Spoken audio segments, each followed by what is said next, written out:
Chapter 1872. Fantasy Village, Red Devil Mansion. Passing through the long corridor of the Red Devil Mansion that was surrounded by bright red without many windows, Ruo Yi came to the front of a staircase. Ruo Yi directly climbed up the stairs, walked out of the Red Devil Mansion, and came to the roof of the Red Devil Mansion. Ding dong, ding dong, ding dong, ding dong, ding dong. Just as she reached the roof, before the night wind could blow on Ruo Yi's body, the high bell tower that belonged to the Red Devil Mansion sounded midnight, representing the passing of a day and the arrival of a new day. The pleasant sound of the bell mixed with the sound of the wind and spread in all directions. Only then did the slightly cold night wind gently blow on Ruo Yi's body, causing her bright silver hair to flutter. The skirt of the maid dress also rose and fell with the arrival of the wind, and the corners of the skirt swayed in a beautiful circle. This scene could not be described as not beautiful. At this moment, the soul-stirring beauty Ruo Yi reached out her hand and casually pushed the hair that fluttered up and down in front of her eyes behind her ear. She raised her eyes and looked forward. There, after coming to the Red Devil Mansion, he had been wearing a suit that could be used as both casual clothes and formal clothes. Wu Yan, who had changed into an ordinary black shirt, trousers, and a black coat, stood there with his back to Ruo Yi. As if he did not notice Ruo Yi's arrival, he looked into the distance. Looking at the figure that was looking into the distance, Ruo Yi unknowingly became infatuated. It had to be said that Wu Yan was really suitable to exist at night. This was not to say that Wu Yan's character was darker and shameful, but that Wu Yan's body emitted a deep and mysterious aura from time to time. Under the influence of the night, he was like the king of the night. It made people reluctant to part with him. And Ruo Yi also knew. The person in front of her was indeed the true king of the night. Because he was the fantasy village and even the entire world. The one and only true ancestor of vampires. The person she served was originally a noble among vampires. Jaya was already used to the aura of vampires. In addition, an extremely important position in his heart had been taken away by the man in front of him in a short period of 10 days. Lu Yi couldn't stop himself from being obsessed with that figure. Just as Lu Yi was reluctant to part with the figure that almost merged with the night, the owner of the figure finally couldn't help but chuckle. He spoke. "Since you are here, why don't you come over?" Only then did Ruo Yi come to her senses as if she was startled awake. After realizing her performance just now, her pretty face couldn't help but blush slightly, but she still walked forward. However, Zui Yi stopped some distance away from Wu Yan. This was Dark Knight's position. Zui Yi had always positioned himself as a servant, not as a friend or lover who could sit on the same level as Wu Yan. Even if one day Zui Yi would follow Wu Yan as a lover, she would never emphasize her position by Wu Yan's side as a lover. It wasn't that Zui Yi felt inferior, or that she didn't think she was worthy of Wu Yan. However, this kind of positioning was the only way for Zui Yi to truly express himself. She would always be the perfect and chic head maid. There was no one else. The soft moonlight sprinkled from the sky, shining on the man and woman who were like master and servant. Tonight, there were no bright stars in the night sky of the fantasy village, nor was there a mysterious light source. There was only the round moon emitting soft light. The cool night breeze was like a cold breath, drilling into the noses of Wu Yan and Zui Yi, but both of them were staring at the night scene in front of them. The bright night sky, the walls of the Red Devil Mansion, the quiet courtyard, the huge clock tower, even the scenery of the entire fantasy village seemed to be seen by the man and woman who were like master and servant at this moment. Everything was presented in front of Wu Yan and Zui Yi. Wu Yan didn't look back to look.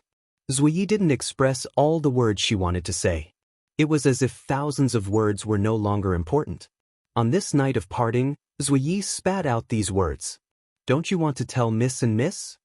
With Remilia's current good impression of Wu Yan, if she knew that Wu Yan left without saying goodbye, she would definitely be furious, or even depressed for a while.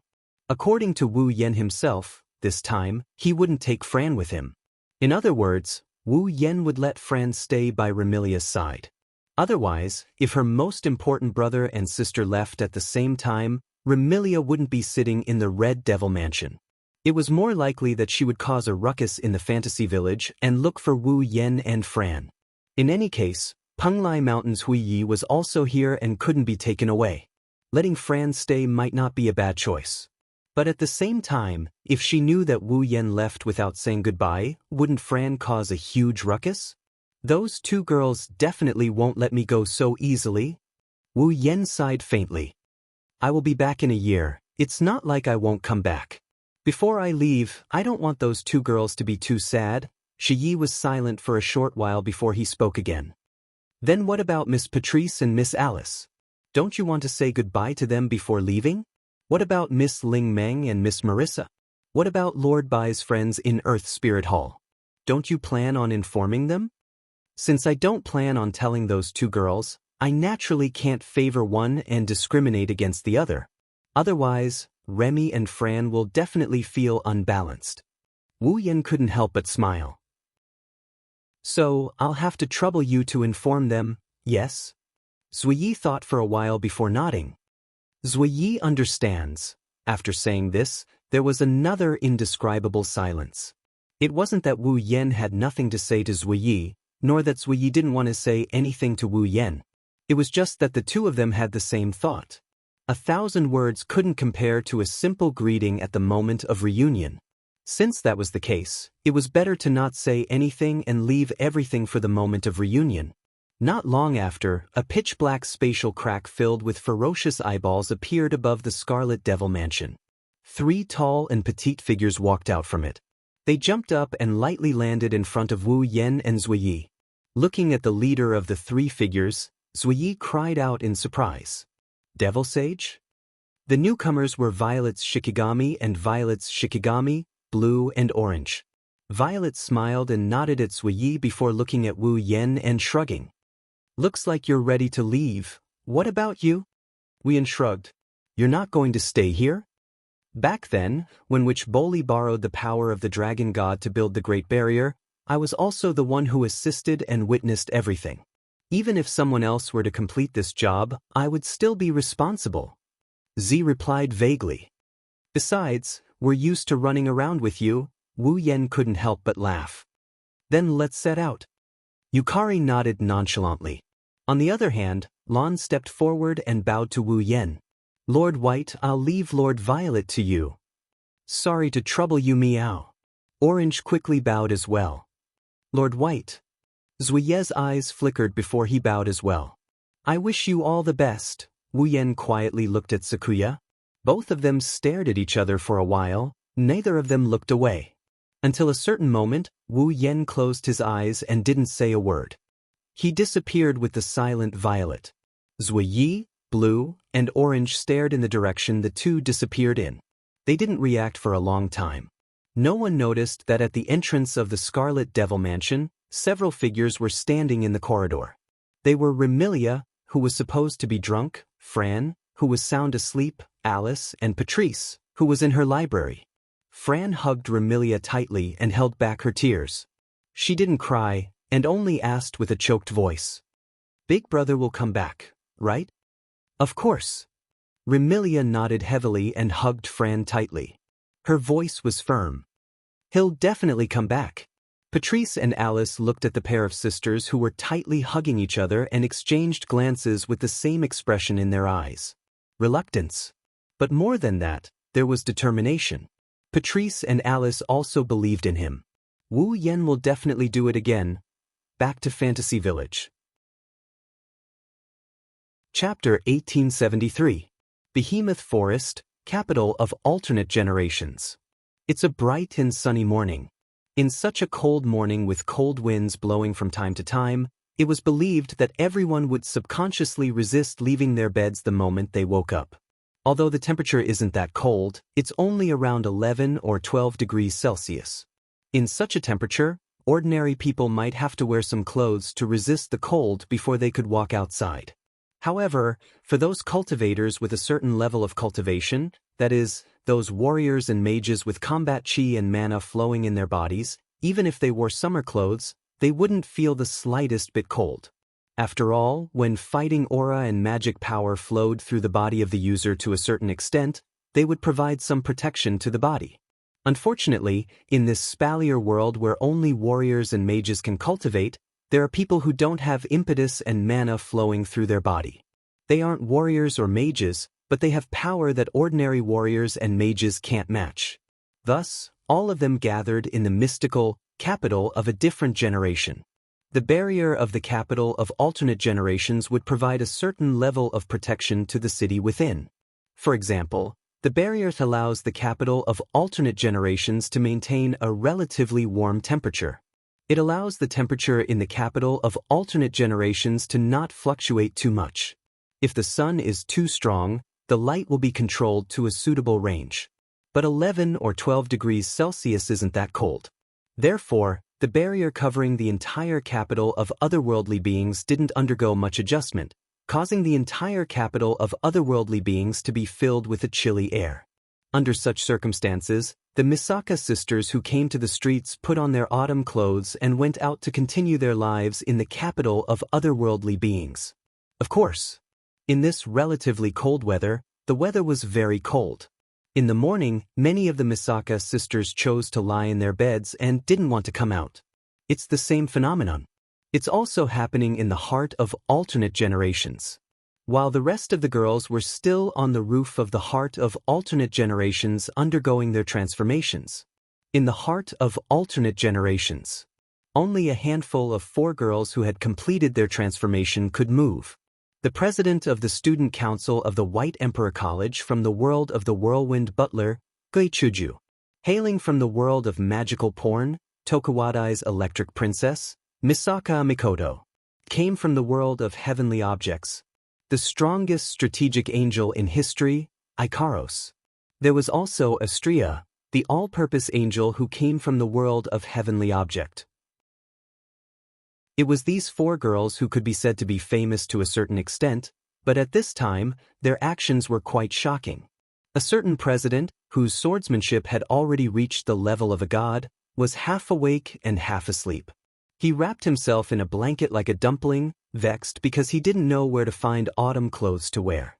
A certain popular idol of Tokuwadai, whose electric shock ability was equally godly, also hid under his blanket in his room because of the cold temperature. Like a tortoise, he refused to come out for a long time. A certain natural all-purpose angel, who wasn't afraid of the cold, sat on the bed in her room. The ahog on her head swayed back and forth as she stared blankly at the sky outside the window. No one knew what she was thinking. As for the last one, a certain glutton who could never be full, she was the only one who came out of her room in the heart of alternate generations and came to the living room. However, the king of gluttony, who could never be full, indicated that he was also distressed. Because she was squatting in a corner of the living room with her hands on her knees, staring at a square object in front of her. She pouted and her delicate body was trembling. In the living room, there was a fridge used by Wu Yen and the girls to store drinks, desserts, and snacks. Now, Astrea was squatting there, staring at the opened fridge. Her eyes were filled with struggle. Taking a closer look, the usual drinks, desserts, and snacks in the fridge had all been used up. Only a round object was left, sitting alone in the fridge. A watermelon. A very ordinary watermelon. This ordinary watermelon was the only thing left in the fridge. Astrea was starving, so she ran out of her room to look for something to eat. When she opened the fridge and saw the watermelon, her eyes were glued to it. Her eyes were filled with desire and struggle as she stared at the watermelon. Astrea's delicate body trembled. Even her lips were trembling. Can I eat it? At first glance, it sounded like nonsense. But if someone in the know knew about this, they would be shocked that the glutton Astrea was able to resist eating the food placed in front of her when she was hungry. By the time they realized what was going on, they would have a look of understanding on their face. There was no other reason. This watermelon is Ikaros' favorite. Ikaros has a strange hobby. She likes watermelons. It's not because she likes the taste, it's also not because she likes its existence, it's just because she likes the round watermelon. The watermelon in front of her was placed in the fridge last night because Ikaros didn't want it to rot. Now, it's the thing that Astrea is struggling with. Eat it? Ikaros is bound to get angry, and when she gets angry, other than Wu Yen, no one can stop her. She might even go on a rampage and destroy the gen's heart. Don't eat it? But Astria is hungry. Unconsciously, Astria reached out her trembling hand towards the watermelon in the fridge. Just as she was about to touch the watermelon, she pulled her hand back as if she was frightened. She shook her head vigorously. "No, I can't. Karo-senpai will kill me." Astria tried to close the fridge after she said that. But, rumble, a drawn-out voice came from Astria's stomach. Astria's resolute expression crumbled. She looked at Watermelon with teary eyes. She seemed to be wavering. If it's just a whiff, it should be fine, right? Astria gulped. She didn't think about the taste of the watermelon. She slowly reached her trembling hand towards the fridge. Just as she was about to touch the watermelon, the image of Ikaros entering Sky Empress mode after knowing her watermelon was destroyed surfaced in Astria's mind. She couldn't help but twitch a little. I can't. I'll die. I'll definitely die." Astria couldn't control her body anymore. She reached out her hand and grabbed onto the hand that was reaching into the fridge. She struggled in pain. Don't blame Astria for making a fuss. Mikoto once said that Ikaros doesn't seem like a saintess. She doesn't even know if there's anything she likes. Astria heard it from Wu Yen, who refuted Mikoto's words. Who said that? Ikaros loves watermelons. She loves watermelons so much that if someone destroys them, even if it's her family or acquaintances, she'll go crazy. Not only Mikoto, even Hinajiku and the other girls laughed out loud when they heard Wu Yen saying that they can't imagine Ikaros getting angry. Astria was the same. Well, it can't be helped. Other than Wu Yen, Ikaros' expression doesn't change in the slightest no matter what she's facing. But it's one thing to not imagine it, it's another to not believe it. Astria wasn't as attached to her master as Ikaros was. She wouldn't leave her master's side for even a second.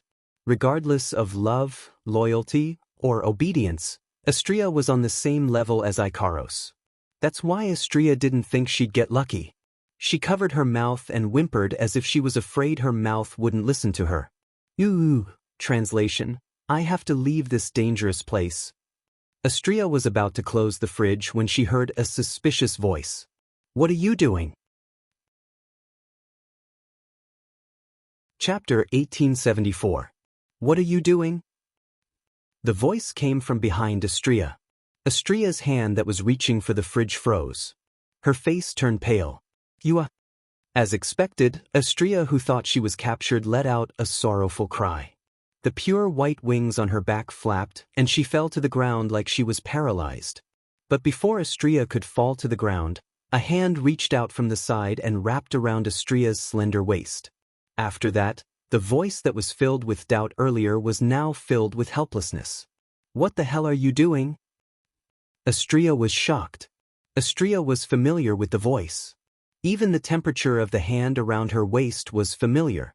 Astria recognized the owner of the hand. Astria raised her head in fear. She saw a pair of wine-red eyes filled with helplessness and helplessness. A face she would never forget. Astria's pale face was replaced with joy.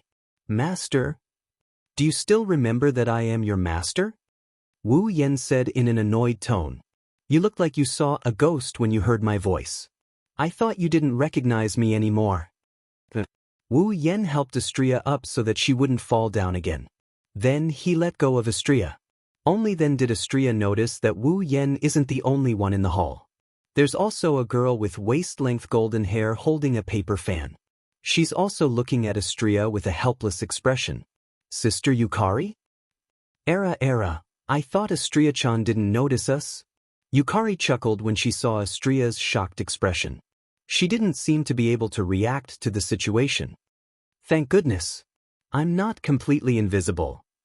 Astria heard that. Astria finally realized what was going on. Wu Yen and Yukari are back. Alas, before Astria could cry out in joy, a voice came from the other side of the hall. In the hallway, a series of hurried footsteps and anxious shouts echoed in the air. What's going on? A voice came from behind. Several figures appeared at the entrance of the hall. Needless to say, it was Chuju, Mikoto, and Ikaros. But this time, Chuju was still wrapped in a thick blanket. Mikoto was still in her pajamas. The only one who was dressed properly was Ikaros. The three girls must have heard Astria's cries and rushed over. They didn't even have time to tidy up their attire. Hinagiku, Mikoto, and Ikaros saw Wu Yen and Yukari standing next to Astria when they entered the hall. Master, Ikaros, who was still as calm as an ancient well a second ago, now had an uncontrollable ripple in her indigo pupils. Yen? Hinagiku exclaimed in surprise. And Yukari? Yukari? You're back? Mikoto's face was also filled with shock. How did you guys get back so fast? It was indeed a little fast. Wu Yen stayed in Gensokyo for less than a month. He only stayed in there for a couple of days. With a time ratio of 100, a dozen days wasn't even half a day in Silveria's time. Only 3 to 4 hours had passed. Chuju, Mikoto, Ikaros, and Astria just sent Wu Yen, Yukari, and Furan away early in the morning. Chuju and Mikoto went back to sleep. When they woke up, Wu Yen and Yukari were back. Ikaros and Astria, who didn't need to sleep, weren't surprised. Unlike Chuju and Mikoto, who woke up to Wu Yen and Yukari's return. After regaining her senses, Mikoto was the first to ask with uncertainty. Mission completed? Wu Yen and Yukari looked at each other and shrugged. I guess you can say that. Where's Furan? Hinagiku furrowed her brows. Why don't I see her? Well. Wu Yen scratched his cheek and sat down on the sofa. He poured himself a glass of water and drank it in one gulp. Furan is staying in Fantasyland with her sister for a while. So it's like that? Mikoto nodded thoughtfully. She looked at Yukari and asked curiously, Yukari, why don't you stay in your house for a while? Before I came to this world and became Yen Yan Summon, I spent most of my time in Fantasyland. Yukari replied nonchalantly. Well, we have plenty of time ahead of us. Chuju and Mikoto didn't know what Yukari meant by plenty of time ahead of us. However, Yukari didn't seem to have any intention of explaining, so they didn't ask. Oh right, I heard Astria moaning loudly in the room just now. Hinagiku remembered why she rushed over in a hurry and looked at Astria. Asteria-chan, what happened? Astria, who was still in a daze, jumped in fright. She shrieked out loud. Don't kill me! Hinagiku's face was filled with confusion. Not just Hinagiku, even Wu Yen, Mikoto, and Ikaros, who snuck up behind Wu Yen like she's on standby, are all confused.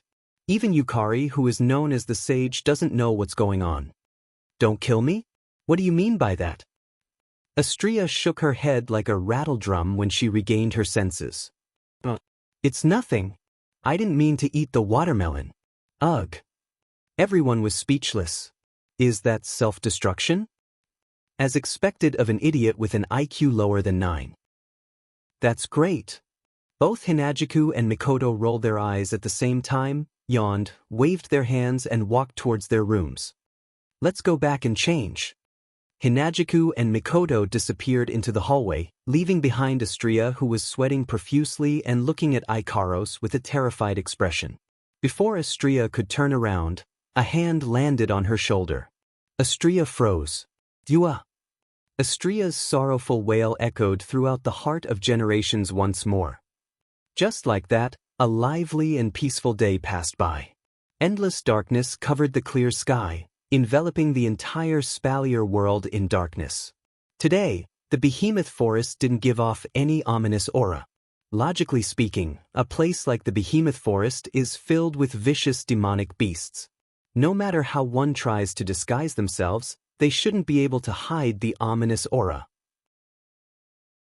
But today, the behemoth forest is no different from a normal forest. The smell of demonic beasts that used to permeate the air has mostly disappeared. It's as if most of the demonic beasts in the behemoth forest are no longer in the behemoth forest. When midnight arrived, a silhouette rushed over from outside the behemoth forest.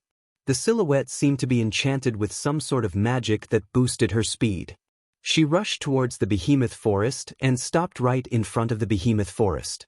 Moonlight shone down from the sky and shrouded the silhouette standing in front of the behemoth forest. Her face was covered in sweat, Her breathing was ragged, and her eyes were filled with exhaustion. She wore a robe befitting of a sorcerer, but it wasn't a terrifying black. Instead, it was a beautiful silver-white robe. The silhouette had long black hair that reached her waist. She looked to be around 17 or 18 years old. She was very young, but her face was so beautiful that it wouldn't be an exaggeration to call her a beauty capable of causing the downfall of a city. If Wu Yen and the other girls were here, they would definitely recognize this girl. Mei Lilu? Lori, the only daughter of the Ailu Empire's #1 family, the Lori family. It's Lulu, the girl who is still studying at the Spalier World Academy. However, on Lulu's delicate face, there was not only a strong sense of anxiety, but also a great sense of fear. I must find him quickly. Raising her eyes and looking at the eerily silent forest, Lulu mustered her courage, wiped her sweat and tears, and without hesitation, rushed into this dangerous place. Chapter 1875. Behemoth Forest. The lush green forest was shrouded in a layer of haze due to the darkness of the night. The shadows cast by the tall trees and bushes were the only things that could be seen. In these shadows, no one knew if there was a ferocious beast that ate human bodies hiding in them, and if anyone passed by, it would pounce out and bring them to hell. Therefore, even though most of the dangerous aura in the giant beast forest had disappeared for some unknown reason, the feeling of fear that came from the bottom of one's heart was still unavoidable. This caused the atmosphere to become a little tense. However, it was in this frightening and tense forest that a beautiful girl with pure white wings was flying at an extremely slow speed. She didn't rise into the air and just flew between the dense trees, sobbing as she flew. So scary. Aikaro-senpai is so scary when she's angry. It's Astria who escaped from the capital of alternate generations to avoid Ikaros. The capital of alternate generations might be covered by Yukari's barrier, but it has a very human-like design. Similar to the boundary between illusion and reality in Fantasy Village, although the barrier covering the capital of alternate generations would not automatically attract monsters or whatnot, it could identify those who entered and left. As long as the barrier remembered the presence, it was not difficult to enter and exit the capital of alternate generations at will. Of course, only Wu Yen and the girls living in the heart of alternate generations have this privilege. The Misaka sisters don't have this privilege.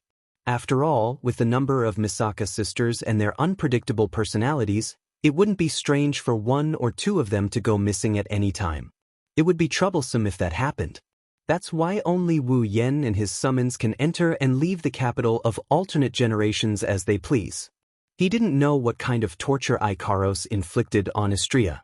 Astria didn't look any different on the surface, but her crimson eyes flashed with fear from time to time. Astria didn't dare to stop for a second. I wonder if Aikaro-senpai is still angry. She turned around. Astria grumbled pitifully as she looked at the direction of the capital of alternate generations. I want to be with Master, I want to eat Master's cooking. While Astria was hesitating on whether she should go back or not, in the forest not far away, some noises resounded in the air. Astria looked at him with a confused expression. She was surprised. That's... Ha! Ha! Ha! Among the dense trees. On the ground, Lulu was drenched in sweat. She was panting as she ran. Her face was filled with anxiety. Behind Lulu, several magical beasts as large as elephants, some in the form of wolves, some in the form of dogs, and some in the form of elephants, were nimbly flitting through the trees, roaring as they chased after Lulu. Lulu turned around and saw the demonic beasts chasing after her. Her face turned even paler. It wasn't that Lulu was afraid of these magical beasts.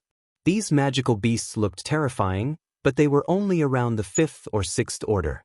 To Lulu, who had already reached the 7th order, they were nothing to be afraid of. There are two reasons why Lulu's face turned pale.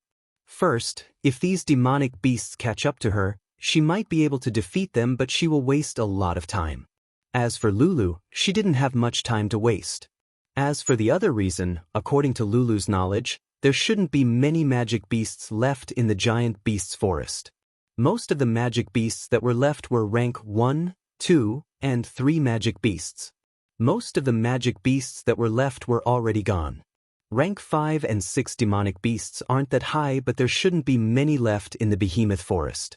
Lulu didn't expect that she would be so unlucky to encounter these demonic beasts when she was in a hurry. Seeing that the demonic beasts were getting closer, Lulu gritted her teeth and turned around. Magical powers gushed out from her body and a staff appeared in her hand. The gem on the tip of the staff lit up. Shortly after, a few huge icicles with a diameter of 2 meters fell from the sky and smashed onto the demonic beasts who couldn't react in time. Boom! In a muffled sound, crimson blood flowed from the bottom of the huge icicles and stained the ground red. The few demonic beasts were smashed into minced meat. Oh. The rest of the magical beasts didn't even bother to pay attention to their dead brethren. They continued to charge forward without slowing down and quickly surrounded Lulu. Swish! In an instant, 2 of the demonic beasts that surrounded Lulu couldn't wait any longer. They burst out and slashed their razor-sharp claws at Lulu. Clang! 2 ice walls suddenly rose from the ground. The claws of the 2 magic beasts didn't hit Lulu, who was behind the ice walls. Instead, they smashed into the ice walls with a burst of sparks, creating 2 huge holes in the thick ice walls. Lulu's gaze was fixed on the 2 magic beasts in front of her.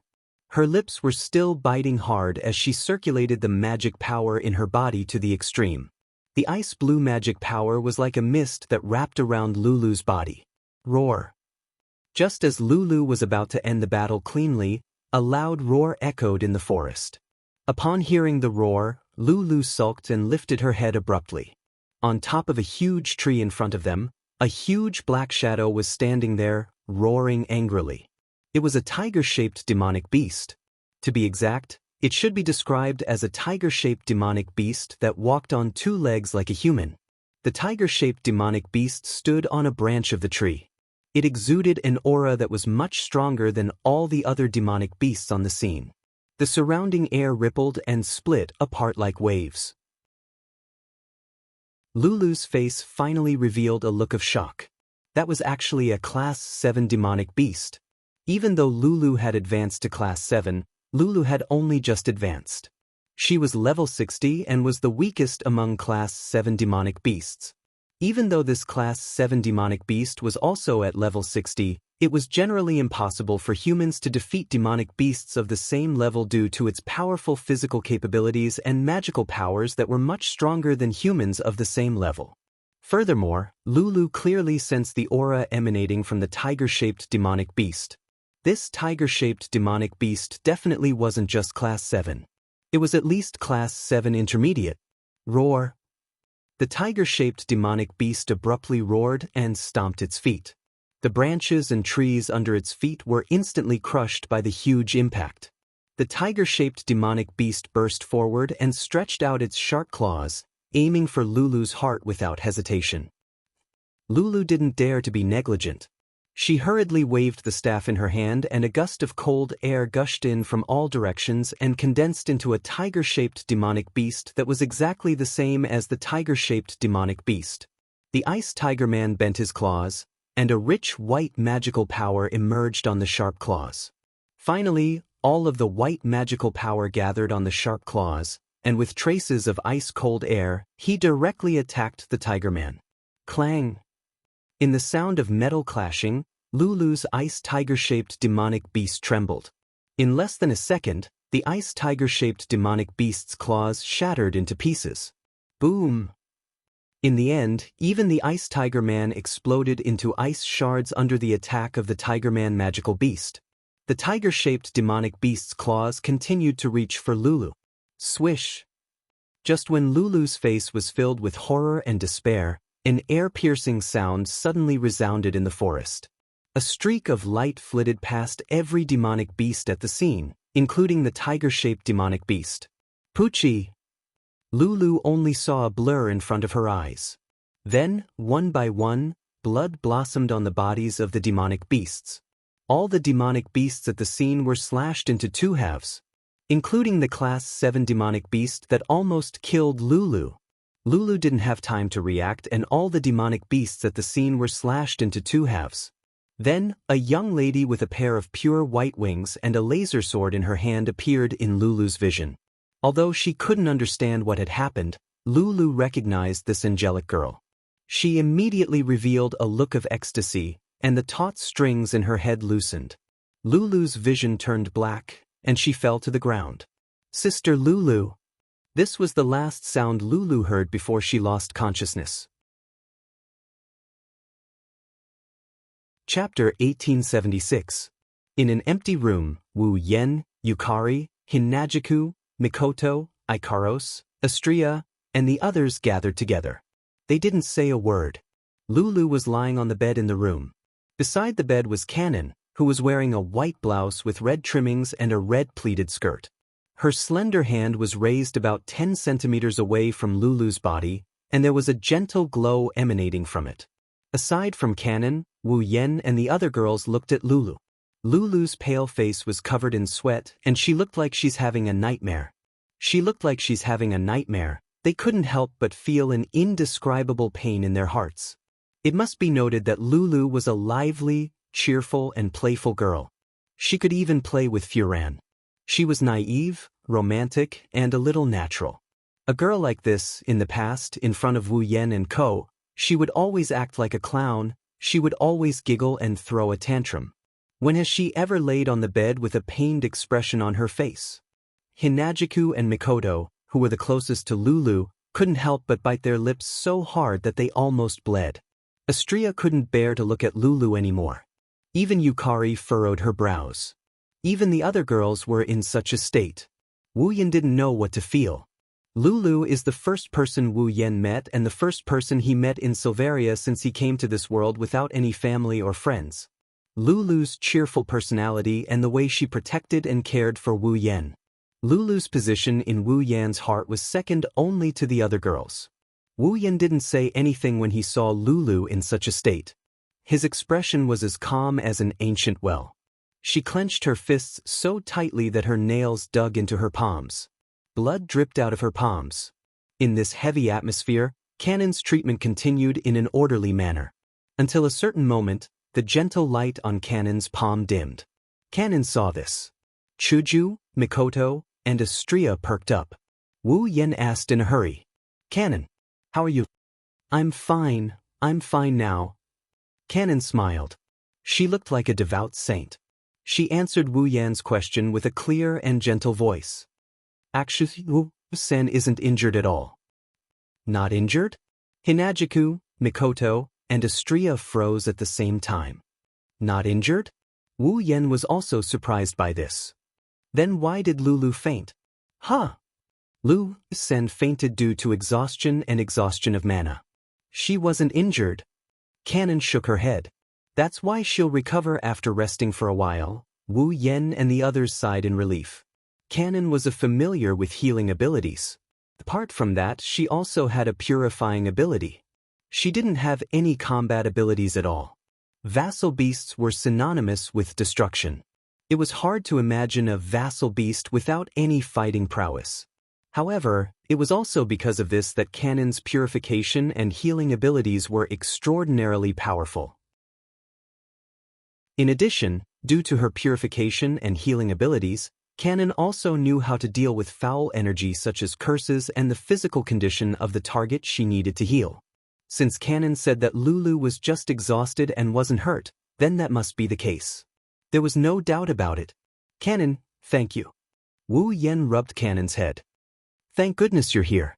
We wouldn't have known what to do otherwise. I'm glad I was able to help Sensei." Kanon was a little shy as she enjoyed Wu Yan's pat. "Then I'll be heading back." Wu Yen didn't object. He nodded and cut off the mana channeling to Kanon. Her body turned into particles of light and disappeared from the scene. When Kanon returned to Wu Yan's body, the girls looked at each other. Lack of stamina, too much mana, mental exhaustion. Mikoto used her finger to point at her cheeks, her eyebrows furrowed deeply. Why is Lulu so exhausted? Why did she use so much mana? Huh?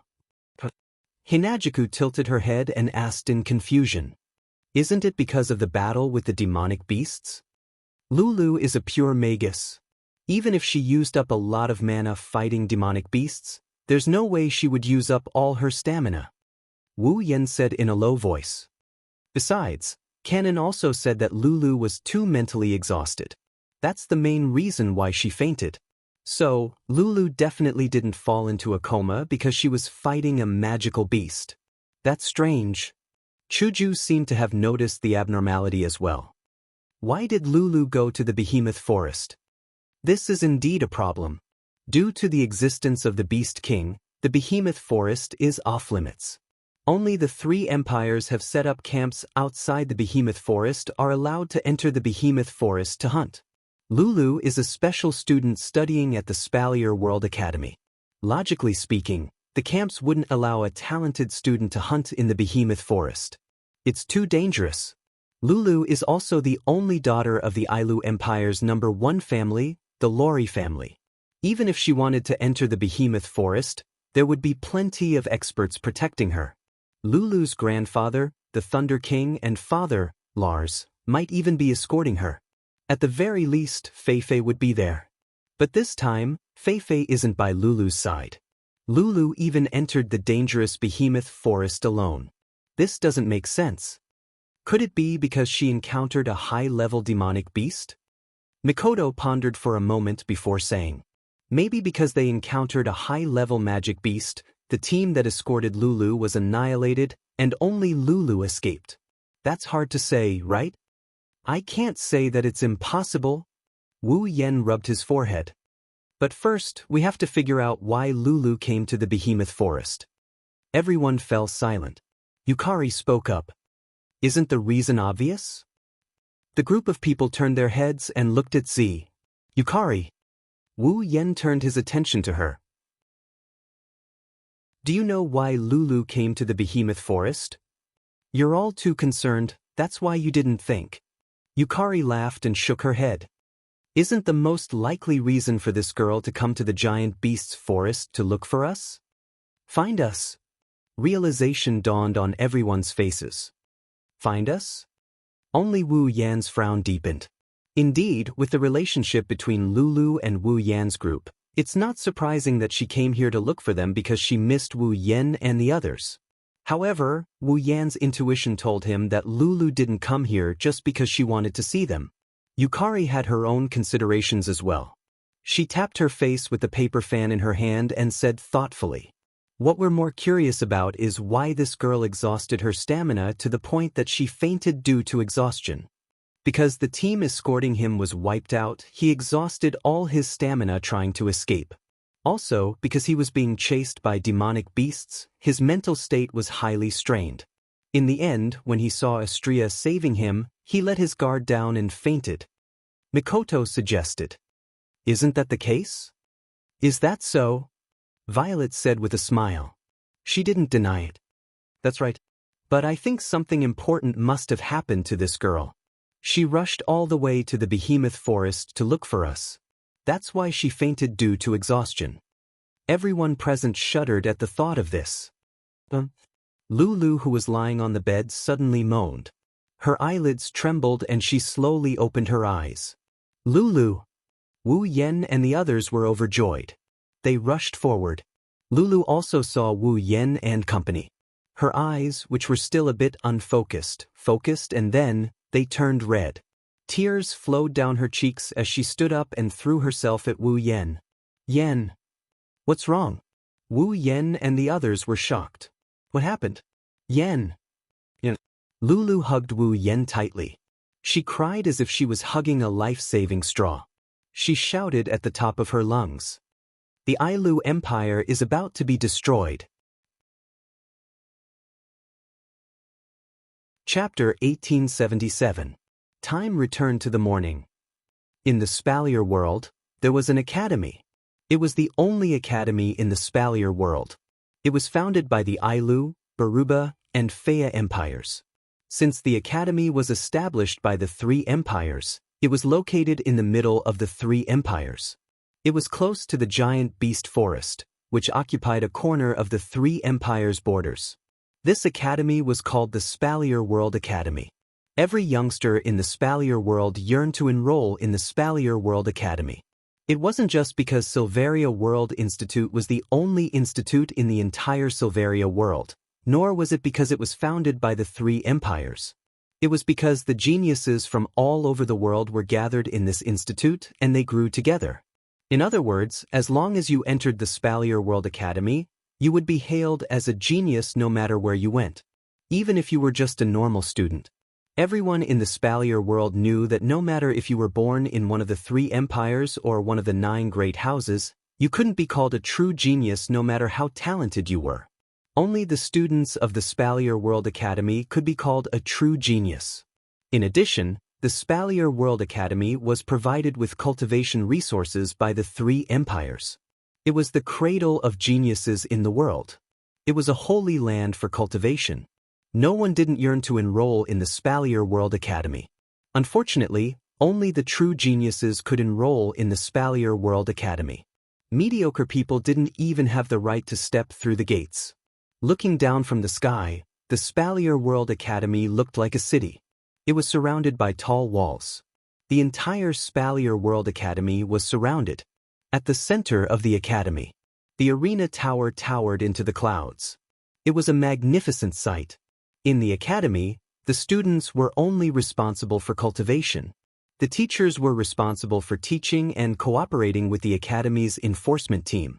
They were responsible for the safety and management of the academy. For a place as important as the Spalier World Academy, naturally, there was no lack of guards at the door. If one looked closely, they would notice. On the surrounding walls of the academy, there would be a small hall located at every set distance. Those were the resting places of the academy's guards. At this moment, the guards were armed with their own armors and were fully equipped with equipment. Some of the warriors were even wearing armor. They were patrolling the perimeter wall with solemn expressions. Especially on the perimeter wall where the main gate of the academy was located, there were the most number of guards patrolling the perimeter wall. They were also the strongest. Every single one of them was at least at the beginning of the 7th stage. There were at least 100 of them. 100 7th stage powerhouses guarding the academy. With such a level of defense, even if any of the 9 super clans were to launch an attack, they would also be sent away in disgrace, right? In fact, no one had ever dared to attack the Spalier World Academy. After all, it was an academy created by the 3 great empires. The 3 great empires were the 3 powers that occupied the Spalier world. Unless they were tired of living, who would dare to attack? Even if they succeeded, the invaders wouldn't even have a place to stay. Unless they went out to sea, they wouldn't be able to survive in the world of Silveria. They would be nothing more than rats on the streets. Because of this, many guards on the wall seemed to be patrolling solemnly, but in fact, they were not nervous at all. Some of them even secretly yawned, looking bored. It could not be said that they were not relaxed. At a certain moment, one of the guards who was looking into the distance was startled. He rubbed his eyes as if he couldn't believe what he saw. Far away from Silveria World Institute, the guards could see a cloud of dust rising from the horizon. It was slowly rising into the sky. The guard wasn't the only one who discovered this phenomenon. The other guards gradually discovered it as well. What is that? Is it fog? That's not fog, right? Could it be a sandstorm? How can there be a sandstorm in the Ailu Empire? Only the Baruba Empire has deserts. The guards on the walls started to clamor. Not long later, all of the guards gathered and looked at the dust rising from the horizon. After a long time, the sharp-eyed guards suddenly widened their eyes. They saw it. Below the cloud of dust, a large group of black figures was running madly. They were like cows running in the wild, kicking up clouds of dust. Roar. Oh. Woo. Not long after, the roars of wild beasts began to reverberate in the air, causing the atmosphere to be filled with the atmosphere of a storm. Only then did the guards reveal a look of horror. Rumble. The ground was already trembling, proving that the troops formed by the black shadows were not illusions, but real. Roar. Oh. Woo. The roar of the wild beast finally became clear. Not only did it reverberate into the ears of the guards, even some of the students in the academy could hear it. At the same time, the shadows also revealed their true faces. They were actually demonic beasts. Impossible! The guards cried out in unison. Demonic beasts only appear in the behemoth forest.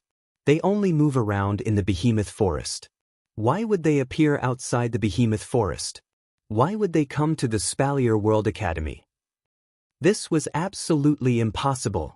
Even if the demonic beasts rushed out of the behemoth forest like the time when the Beast King was born, there were still camps set up by the three empires outside the behemoth forest. The elite members of the three empires and the 9 great families were there. It was impossible for the demonic beasts to rush out. However, the tremors on the ground, the tension in the air, and the magical beast army that was getting closer and closer, to the point where they could even feel their auras, told the guards that something was wrong. Everything in front of them was real. Quick! One of the guards roared. Inform the higher-ups of the academy and the elders of the academy council. It was a pity. It was too late. Roar. Oh. Woo. Amidst the roars of the demonic beasts, the demonic beast army came into contact with the walls of the academy.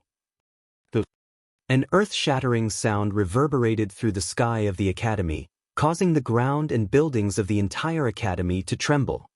What? What happened? In a villa of a special student, there was a rare moment of excitement. Lulu, who was about to cultivate, was shocked by the sudden loud sound and vibration. She quickly rushed out of the villa. However, the scene that appeared in front of Lulu made Lulu completely stunned. It was as if the end of the world. It was a scene of despair. Roar. Oh. Woo. Numerous gigantic magical beasts were swarming over from all directions. They roared and destroyed the buildings in the academy. Some of the weaker students were running for their lives. The lucky ones were still running for their lives. The unlucky ones were already caught by the demonic beasts. Go. Kill them. The rather powerful students had already gathered together and formed a battle line. Amidst the angry shouts, they fought against the magical beasts one after another. However, there were too many demonic beasts. There were so many of them that the students in the academy could not compete with them. Even if they formed a battle line, the battle line was constantly shrinking and retreating. For a moment, the roars of the demonic beasts, the screams of the students, and the angry shouts of the people who were fighting against the demonic beasts echoed in the academy. What? What happened? Lulu's delicate body trembled. Her beautiful face was pale. What happened? What happened? Wasn't it obvious? The demonic beasts attacked the academy, but it was such an obvious fact. Because it was too surreal, not to mention Lulu, even those who were fighting the demonic beasts could not accept it. At this moment, Fei, who was holding her beloved sword, appeared beside Lulu and grabbed her hand. Are you okay? Fei. Lulu looked like she was saved. She grabbed Fei's hand tightly, her voice trembling. What's going on? Fei opened her mouth to say something. But before she could say anything, a figure flashed through the air and landed in front of them. Grandfather, old clan leader. It was the Lightning King. Let's cut the crap. The Thunder Sovereign's expression was rather unsightly as he spoke in an unquestionable tone. No one knows the real reason, but I must tell you that not only this academy, every city in the Ailu Empire is being invaded by demonic beasts. If this continues, the Ailu Empire will be destroyed sooner or later. Fei and Lulu's expressions changed. Right now, we have to deal with the enemy in front of us. Fei, come with me. The Lightning King shouted without turning his head. Lulu, hurry to the behemoth forest and find that little guy. We need his strength. Grandfather. Go. In the next moment, the Lightning King, Fei, and Lulu's voices were drowned out by the demonic beast's roars. Chapter 1878. Silence, an indescribable silence. A deathly stillness seemed to have merged with the air. filling every corner of the room, making it difficult to breathe. In the entire room, only Lulu's sobbing could be heard. She had just explained the whole thing from beginning to end. Other than Lulu, everyone else was silent. Now, Lulu had brought 3 pieces of information to everyone. 1. Due to unknown reasons, demonic beasts attacked the Spalier World Academy. 2. Due to the demonic beasts' attack, Lei Wang, Fei Fei, and the Academy's students were fighting back. Their current situation is unknown. 3. The demonic beasts didn't just attack the Spalier World Academy. From Lei Wang's words, every city in Ailu Empire was attacked by demonic beasts. Based on these 3 pieces of information, many guesses began to surface. First of all, even though they didn't know the current situation, they could guess. Even if the situation wasn't that bad, it was at least an emergency. Otherwise, Lei Wang wouldn't have sent Lulu alone into the demonic beast space to search for Wu Yan and the others. Secondly, since the demonic beasts had rushed out of the behemoth forest and attacked the cities in Ailu Empire, then the behemoth forest space must be in a bad situation. After all, the behemoth forest space was built right outside the behemoth forest. If the demonic beasts wanted to attack the cities in Ailu Empire, they would have to rush out of the behemoth forest and pass through the behemoth forest space to enter Ailu Empire's borders. Now that the demonic beasts had started to attack the cities in Ailu Empire, it was obvious that the behemoth forest space was in danger. Even the supply town might have been destroyed. No matter how one looked at it, the situation had reached a critical point. But soon, more and more questions appeared in everyone's mind. Why did the demonic beasts rush out of the behemoth forest? Why did they attack Ailu Empire? Of course, it was just a question. However, he believed that many people who were in the know could guess the answer to this question. Is it the Beast King? Chuju took a deep breath. One could even faintly hear the sound of him gnashing his teeth. Other than the Beast King, no one can break the rules of the magical beasts and make them rush out of their own territory. In other words, the Beast King, who had been hiding in the behemoth forest to recuperate, has fully recovered from his injuries? Mikoto clenched her fist and said angrily. Could it be that he wants to take revenge for what happened before? Then why didn't they come to us? Ever since the Beast King had become a demigod, he had only appeared twice. The first time, it was Violet who had severely injured him. The second time, it was Wu Yan who had used Violet's ruby mode to almost kill the Beast King. If the Beast King had to say who he hated the most, it wouldn't be the humans of the Spalier world who treated the magical beasts as prey, but Wu Yan and Violet. Since the Beast King had attacked Ailu Empire, there was no way he wouldn't go after Wu Yan's group. Compared to the outside world of the Behemoth Forest, the Behemoth Forest's capital of Otherworld should be the first to be attacked by the Beast King and his magical beasts. No matter what, the capital of Otherworld is located in the Behemoth Forest, in the enemy's main camp. I'm afraid it's not that the Beast King doesn't want to bother us, it's just that he hasn't found us yet. Wu Yan's tone was unexpectedly calm. Even if it's him, he wouldn't be able to guess that we're in his territory and have set up a base. Violet's barrier also provides us with concealment. Normal people wouldn't be able to detect the capital of Otherworld from the outside. That's why the Beast King didn't attack us first. A blind spot? Mikoto agreed with Kiran's statement. She seemed a little frustrated. If I knew this would happen, I would have left a way to communicate with the outside world. When the capital of Otherworld was built, Wu Yan's group didn't want to have anything to do with the camp. They didn't want to cause too much trouble. That's why they only told Sylph, Fei Fei, Lulu, and a few others about the location of the capital of Otherworld. They cut off all contact with the outside world. Originally, this consideration was not without reason. In the entire Silveria world, within the 3 empires and the 9 great clans, there were only a dozen or so Type 9 powerhouses. As for the demigod realm, there were only 5 of them.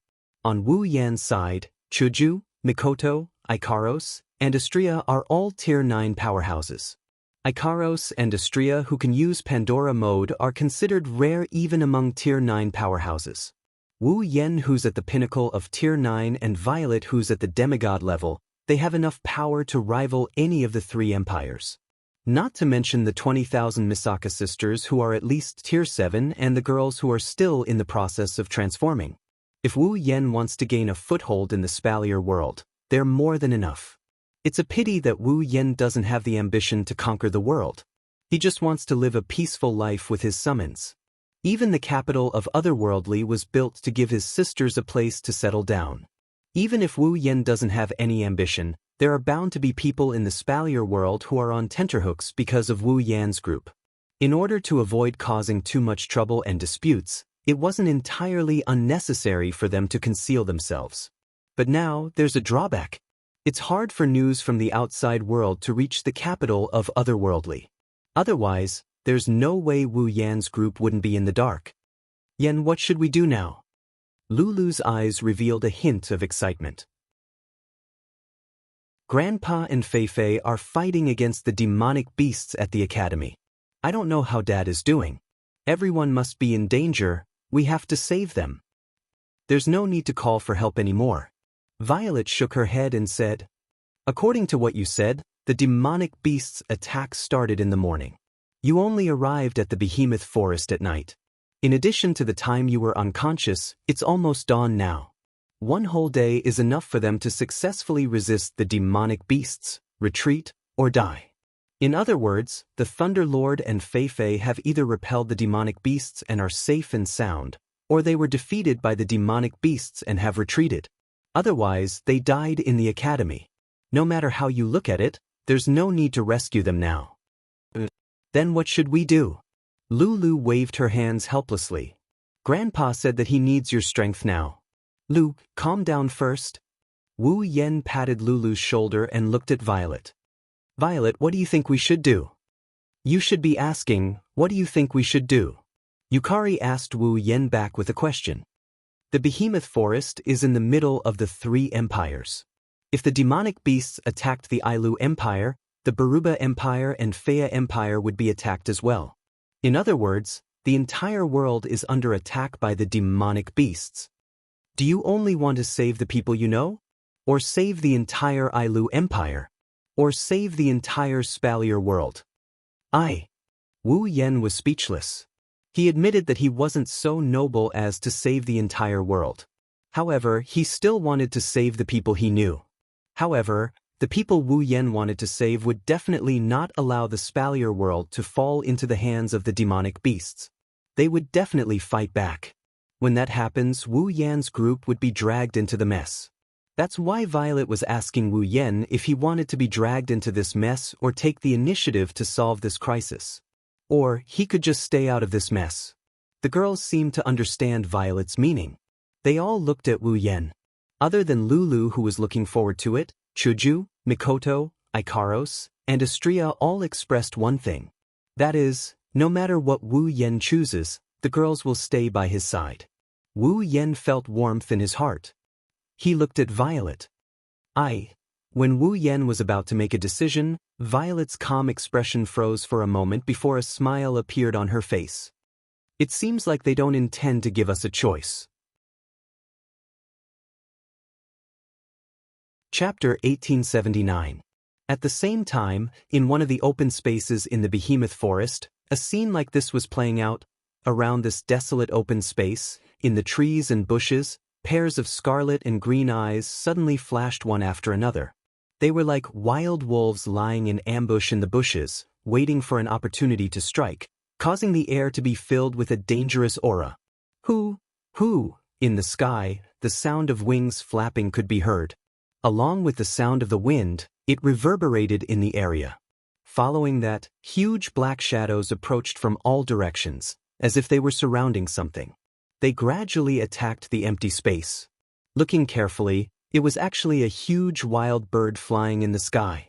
Birds with the appearance of dragons and birds, giant pythons with wings, fluffy lions with eagle wings, and lone wolves without wings, etc., etc., all of them were magical beasts that could fly. The entire open space was filled with these huge flying magical beasts, slowly surrounding the entire open space, causing shadows to appear in the sky and on the ground. Almost at the same time when the flying magical beasts surrounded this open space, in the trees and bushes around the open space, the owners of the scarlet and green eyes slowly revealed their true forms. Of course, they were all magical beasts. These magical beasts did not have a fixed group, and their appearances were all different, almost all of them. Their numbers were densely packed, numbering in the tens of thousands. Furthermore, they seemed to have locked onto some sort of prey. They did not roar or charge forward, but were slowly surrounding the empty space. Just looking at this scene would cause one to be terrified. If it was just this, then it would be fine, but the most frightening thing was, the size of these magical beasts could only be described as covering the sky and the sun. Their height was comparable to a building, and with the densely packed numbers and various appearances, anyone who saw it would tremble. Among these magical beasts, there were also some dragons. Of course, these were not real dragons, but magical beasts that only had the appearance of dragons. These magical beasts that had the appearance of dragons were mainly divided into two types. One type was dragons with wings, like the Western lizard dragon. Their colors were green, red, silver, black, and even gold. Together with other magical beasts, they surrounded the open space in the sky. The other type was naturally the wingless dragons. They had the appearance of dinosaurs, stegosauruses, tyrannosauruses, and other dragon-shaped magical beasts. Together with the magical beasts that couldn't fly, they surrounded the open space on the ground. If someone were to identify these magical beasts, they would be horrified to find out. Among the magical beasts that surrounded this open space, regardless of whether it was the flying magical beasts in the sky or on the ground, the weakest one was a rank 7 magical beast. In other words, there were at least 10,000 rank 7 magical beasts here. As for the rank 8 magical beasts, if there were not 1,000 of them, there were at least hundreds of them. 10,000 rank 7 magical beasts. Hundreds of them 8 magical beasts. Who could stop such a magical beast army? Even if the Ailu Empire's strongest knight regiment came, their chances of victory wouldn't be higher than 30%. However, the most terrifying of all were the dozen or so magical beasts that occupied the front of the magical beast army, as if they were the leaders of the magical beasts. These magical beasts were all rank 9 magical beasts. Under the lead of the dozen or so class 9 magical beasts, this terrifying army of magical beasts slowly surrounded the empty space. They only stopped when they were 100 meters away from the empty space. Then, the magical beasts that surrounded the open space suddenly parted to form a path. A figure slowly emerged from the path and walked to the front of the magical beast army. It was a person. A man in his 20s with a devilish appearance. His body was wrapped in clothes made of animal skin, his entire body exuding a murderous aura that made people tremble. The moment the devilish man appeared, the magical beasts in the sky and on the ground lowered their heads as if they were worshipping him. However, the devilish man did not even spare them a glance. A pair of beast-like eyes stared at the open space below. A cold glint flashed in his eyes. So that's how it is. Hiding here? After finishing his sentence, a violent magical power surged from the devilish man's body. However, this magical power seemed to be possessed by a vengeful spirit. It was like a black fog that seemed to contain a demon's roar. It gave off a feeling of ruthlessness and negative emotions when one looked at it. The magical beasts that were closer to the devilish man began to let out low growls of fear. The devilish man ignored them completely. The corners of his mouth curled into a cold arc. A cruel glint flashed in his eyes as he looked at the open space below. They don't intend to give us a choice? As soon as Purple said this, everyone present was stunned. Boom! Before they could react, a terrifying force suddenly descended from the sky and landed on the enchanted field that enveloped the capital of a different era. The enchanted field of the capital of a different era emerged abruptly and flickered with a rich radiance. The Misaka sisters, who were doing their own things on the street, all raised their heads expressionlessly and looked at the thin film-like barrier that appeared above them. What's going on? Wu Yen and the others who were still in the room were shocked. Violet closed her paper fan and looked out of the window. Boom! Another terrifying force descended and slammed into the barrier of the capital of a different era. This time, The entire barrier trembled as if it could not bear the burden. A part of it even cracked, allowing the residual force that surged in through the cracks to take effect. The entire capital of a different era trembled violently as if it was hit by a magnitude 10 earthquake. Ah! Lulu screamed and almost fell to the ground. Ikaros stepped forward and caught Lulu in time. What's wrong? What's wrong? Astria was a little flustered. Barrier. Hinagiku, Mikoto, and Yukari raised their heads and looked outside the window. When they saw the cracked barrier, they froze on the spot. The enchanted field, cracked? Wu Yen didn't look out of the window, but his expression turned ugly. Someone's attacking this place. Boom. Just as his voice fell, the third attack also arrived. Compared to the previous two attacks, this attack was even more terrifying and heavily fell on the cracked barrier, causing the barrier to shake violently. Kacha, kacha, kacha. Finally, on the barrier, such a voice could not help but reverberate. The barrier couldn't withstand the third attack. It couldn't withstand it any longer. Boom. Amidst the sound of glass shattering, the barrier that covered the entire capital of a different era completely crumbled and shattered. Everyone in the capital of a different era, including the Misaka sisters, finally saw what happened. The sky above the capital of a different era was filled with an army of demonic beasts. They roared at the ground. Roar! Roar! Roar! The roars of the demonic beasts reverberated throughout the capital of a different era. Wu Yen and the 20,000 Misaka sisters knew what kind of enemy they were facing. Through the window, Hinagiku and Lulu's expressions changed drastically as they saw the army of flying magical beasts covering the sky. Mikoto even cried out in fear. Not good. Sisters. No. It's not just the sisters. Everyone here, no matter if they're in the buildings or on the streets, is within the attack range of the flying demonic beasts. As long as the flying demonic beasts release a long-range attack, the capital of a different era will definitely be destroyed. And the Misaka sisters won't be able to escape unscathed. Mikoto, Chuju, Karos, Astria. Wu Yen suppressed his anger and yelled at the four girls. Go and gather all the sisters. Mikoto, Chuju, Ikaros, and Astria knew that this wasn't the time to hesitate. They rushed out of the room without any hesitation. Ikaros even brought along Lulu. At this moment, a loud voice echoed in the sky above the capital of a different era. Wuyen, Yakumo Yukari, come out. Chapter 1880. Wuyen, Yakumo Yukari, come out. Her voice reverberated through the air.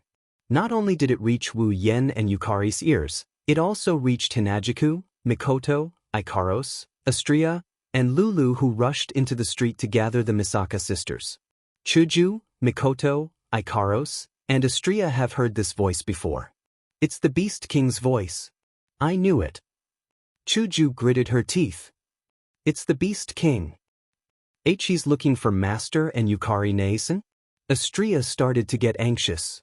Chuju Nei-san, Mikoto Nei-san, Ikaro-senpai, shouldn't we go help Master and Yukari? Wait.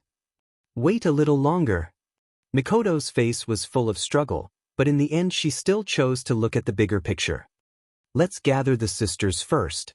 This way, we'll have an advantage whether we fight or retreat. With Yukari and Yan's ruby mode, we'll be fine. Chuju and Astria hesitated for a moment before nodding. Lulu couldn't make the decision, so she followed the girls. Only Ikaros turned her head and looked at the sky. Master! On the other side, Wu Yen and Yukari, who are still in the room, also recognized the owner of this voice. They exchanged glances with each other. Be careful. Yukari nodded as if she knew what Wu Yen was thinking. If the Beast King dares to come looking for us, he must have the confidence to defeat us. Since we don't know what the Beast King has up his sleeves, we need to buy as much time as we can. Wu Yen nodded. He looked at the sky filled with flying demonic beasts. A golden light flashed in his eyes. In the sky, all kinds of flying magical beasts flapped their wings as they let out low roars. There were at least hundreds and thousands of magical beasts densely packed in the sky. It was truly a scene that made people tremble from the bottom of their hearts. Outside the fortress-like sturdy walls of the capital of alternate generations, there were a shocking number of various magical beasts on the ground. In front of the capital of alternate generations, there are more than a dozen gigantic demonic beasts. These demonic beasts are all rank 9 demonic beasts that have lived for God knows how long. In front of this group of demonic beasts, there's a human standing in the air. It's a demonic man. A dark golden fur robe made of beast skin fluttered in the wind. His body emitted an aura that made people's hearts palpitate. The bewitching man coldly looked down at the Misaka sisters who were methodically gathering in one place. He didn't make a move and just quietly floated in the air. Not long after, a pitch-black crack filled with ferocious eyeballs appeared not far from the bewitching man. Wu Yen and Yukari walked out from the crack, and they were surrounded by the flying demonic beasts in the sky. Roar! Roar! Roar! The army of flying demonic beasts that surrounded Wu Yen and Yukari let out roars that were strong enough to form airwaves. However, Wu Yen and Yukari ignored these demonic beasts that were bluffing. They shifted their gazes to the demonic man opposite them. At the same time, a stream of light flashed in their eyes from the system's perception. Beast King? When the system sent this message to Wu Yen and Yukari, they were stunned. What does this mean? Could it be that the Beast King's strength has broken through to the point where even the system can't sense it? Wu Yen aside, even Yukari couldn't come up with an answer to this question. She didn't have the time to find out. This was because when the Beast King saw the two of them appear at the same time, a ferocious glint flashed in his eyes and he sneered. We finally meet again. The two of you, I wonder if the gifts I gave you are to your liking? Gifts? Wu Yen narrowed his eyes slightly. Gifts? Yukari smiled. Even in the face of tens of thousands of flying demonic beasts, her expression remained unchanged. Are you referring to the entire world being attacked by you? Or are you referring to breaking a barrier here? All of these are just the prelude. The Beast King looked directly at the young lady who had defeated him effortlessly. Since I have shown myself once again, the entire world should be under my control. The beast race should be spread across every corner of this world. Humans are nothing but food for us demonic beasts. Wu Yen couldn't help but laugh when he heard that. His laugh was filled with disdain. Do you think you have the humans under your control? Why can't I think so? The Beast King waved his hand. The demonic beasts behind him all roared in unison, their voices deafening to the ears. Compared to us demonic beasts, how are the humans superior? Humans have 9th grade demonic beasts, but so do we. The humans have Class 8 powerhouses, but the beasts also have Class 8 magical beasts, and they have far more than the humans. In terms of numbers, we demonic beasts may have been holed up in this forest for a long time, but our reproductive ability is strong and our numbers are no less than that of humans. In terms of strength, demonic beasts are born with strong physique and magic power.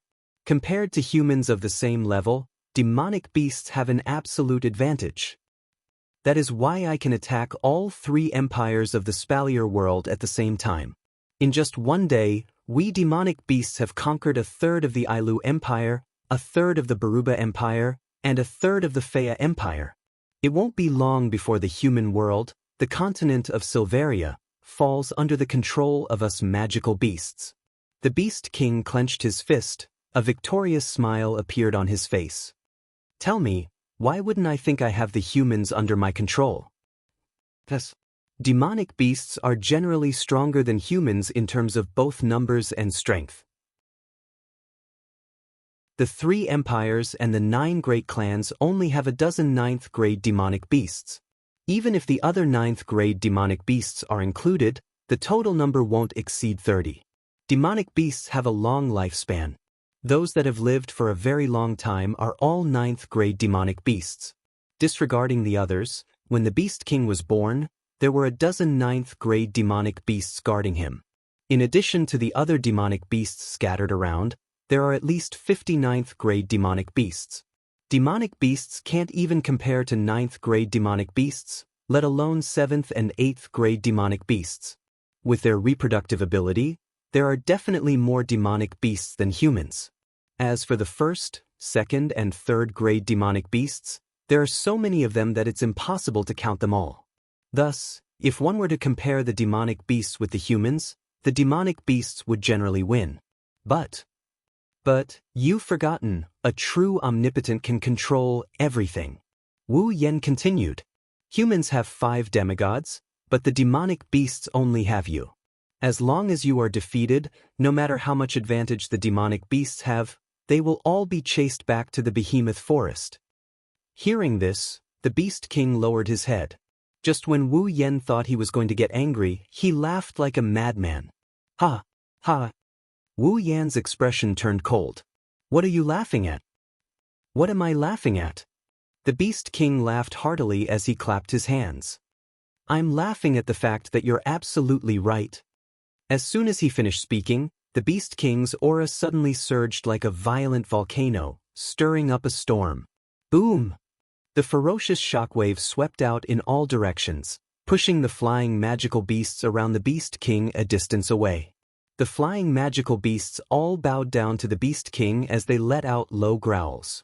Under that terrifying aura, the Beast King's aura continued to rise from the demigod rank. It easily surpassed the Beast King's previous strength and continued to climb. Wu Yan's expression changed. Even Violet's expression turned grave.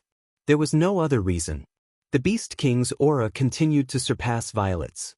In Wu Yan and Violet's senses, it even surpassed the strength of the delicate fragrance Feng Jian in their memories. Even so, the Beast King's aura did not stop. In the end, it surpassed the peak of the demigod rank and continued to climb. The terrifying aura that far surpassed the peak of the demigod rank caused the air to become chaotic. The space also trembled. Wu Yan and Violet felt as if their bodies were filled with lead. It was so heavy that they almost bent over. This fact made Wu Yan and Violet hold their breath. Surpassed the peak of the demigod rank? Then wouldn't that be? You're right. A true powerhouse can control everything.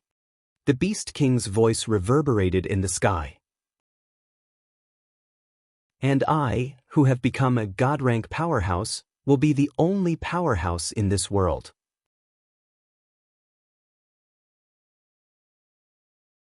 Chapter 1881. Just like the calm before the storm, the Beast King's terrifying aura was like a volcanic eruption, and the magical beasts all let out excited and fearful roars. Wu Yan and Yukari, who didn't show any change in expression when facing such a terrifying demonic beast army, now, not only did their expressions change, even their hearts started to churn like raging waves. Divine-level fighter? The Beast King has become a divine-level fighter? Is that possible? Wu Yan did not want to believe this possibility. After all, if one wanted to become a divine-level expert, one must first reach the peak of the demigod realm. Secondly, one must find divine energy, absorb it, and borrow the divine energy to transform. Only then could one become a true divine-level expert. The Beast King had just broken through the demigod realm and became a newbie among the demigods. Now, it had only been half a year since the Beast King was born and met Wu Yan in the behemoth forest. In half a year, the Beast King rose from the demigod realm to the peak of the demigod realm? That was absolutely impossible. Moreover, even if the Beast King had used some shortcut to reach the peak of the demigod realm, it was impossible for him to become a divine-level fighter. The divine power that could allow a peak demigod fighter to reach the divine level had disappeared along with the disappearance of the only mythical armament in the Spalier world. Because of this, the Spalier world had never produced a 5th divine-level fighter other than Silveria, Ailu, Balba, and Phil. Without the divine power, how could the Beast King become a divine-level fighter? However, the Beast King's aura had surpassed the peak of the demigod realm and reached a level that was impossible for a demigod realm fighter. Feeling the Beast King's aura that was as strong as a mountain, Wu Yan's heart sank. At this moment, Purple spoke with a serious expression. You should know just how many impossible elements were involved in what he said. I know. You won't believe me. The Beast King didn't retract his aura and smiled calmly. It can't be helped. Only after reaching the peak of the demigod level can a life form begin to contain the power of divinity. By absorbing the power of the gods, together with his body began to change. The barrier to the demigod realm would begin to melt, and at that time, peak demigod powerhouses could attempt to break through. Once you succeed, you can become a god. As for me, since I'm not at the peak of the demigod stage, it's impossible for me to possess the divine power that has already disappeared. In that case, I definitely can't advance to the divine level. If I hadn't found some other substitutes. Wu Yen and Yukari were shocked. They stared at the Beast King. Since you two defeated me mercilessly, I'll tell you. The Beast King glanced at Wu Yen and Yukari. A secret belonging to the deities. The Beast King slowly retracted his aura so that Wu Yen and Yukari were no longer suppressed. However, their hearts were still heavy. Under such circumstances, the Beast King spoke. You should know why the power of divinity disappeared, right? Because of the war of the gods. Wu Yen replied. Yukari hadn't heard of the secrets of the deities with him. The power of divinity was born from the only mythical armament in this world. The mythical armament could bring an unimaginable increase in power to the deities. Therefore, in order to fight for the mythical armament and the power of divinity, the four deities fought a war. In the end, the mythical armament disappeared along with it. That's right. The Beast King's tone didn't contain any praise. Then, why did the mythical armament disappear? Wu Yen was stunned. He really hadn't considered this question seriously. Who knew how many years ago this matter wasn't even recorded in history? How could Wu Yen know? Perhaps seeing through Wu Yan's thoughts, the Beast King curled his lips and smiled. Then let's change the question. How did the four deities die? Wu Yen and Yukari exchanged a glance. With just a glance, they understood each other's meaning.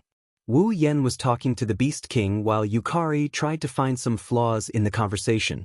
Wu Yen retracted his gaze and answered as if nothing had happened. Wasn't it because they perished together in the process of fighting? Indeed, that's the most likely reason. Although he said so, the Beast King shook his head. But unfortunately, I want to tell you that the deities didn't die in the battle. They died in their own hands. Died in their own hands? Yukari narrowed her eyes. Died in their own hands? Wu Yen frowned tightly. What's going on? The Beast King sneered as if he didn't care about the four deities. He slowly revealed a secret that no one in the Spalier world knew. There was no limit to human greed.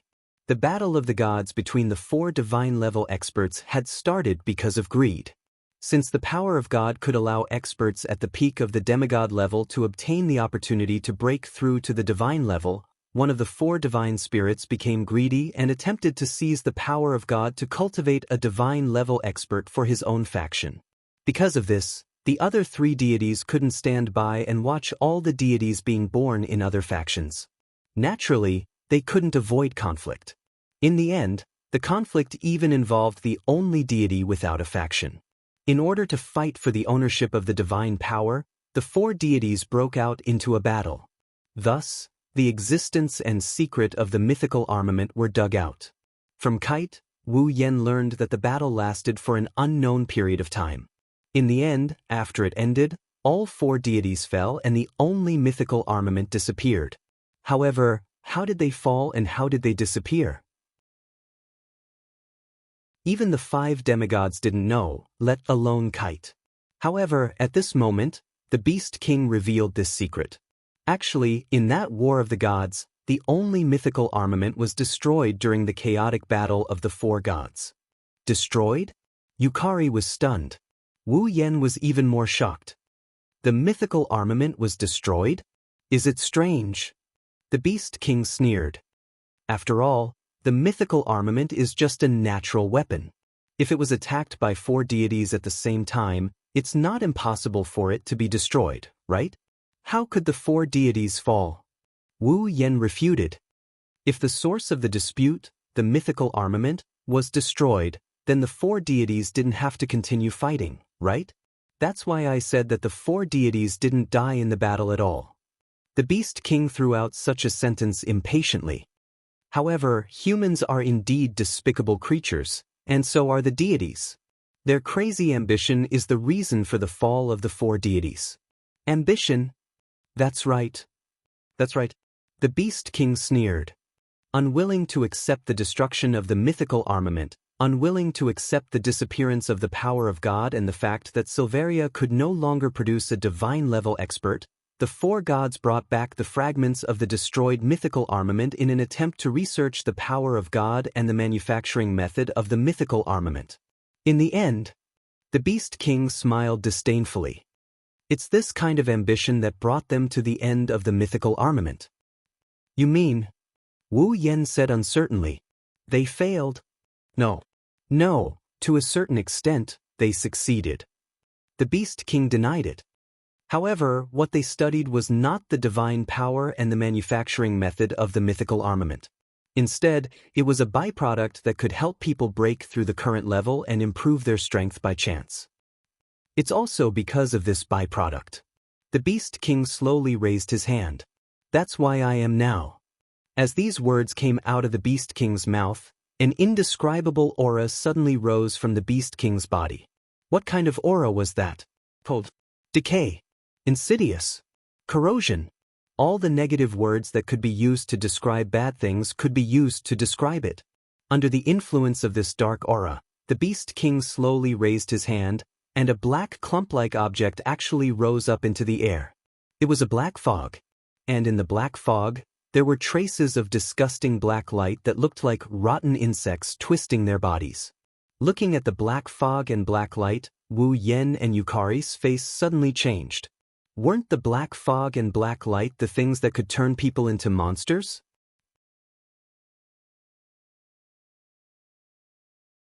Chapter 1882. Once upon a time, Marcus from the second family of the Saito family had absorbed a strange black light. Although he borrowed the power of the black light to reach the Type 9 Divine Warrior realm, his appearance had turned into a monster that was neither human nor ghost. In the end, he died without a complete corpse. The black light that escaped from Marcus' body returned to the Saito family's base. It possessed the second young master of the Saito family, Bing Mian. In the end, Wu Yan chased the Saito family's base and destroyed both the black light and Bing Mian. Not only that, but the strange black light also appeared in large numbers and wreaked havoc in the giant beast's forest. Many people died in the giant beast's forest camp, and many magic beasts were also affected. In the end, many of them died with grievances. Wu Yan had Ikaros and Astria investigate the behemoth forest. In the end, he released cannon to eliminate the black light that wreaked havoc in the behemoth forest. How could Wu Yan not recognize the black light that can increase the power of the possessor but at the same time turn the possessor into a monster? Yukari was the same. Don't forget that Violet personally came to the giant beast's forest to search for this black light.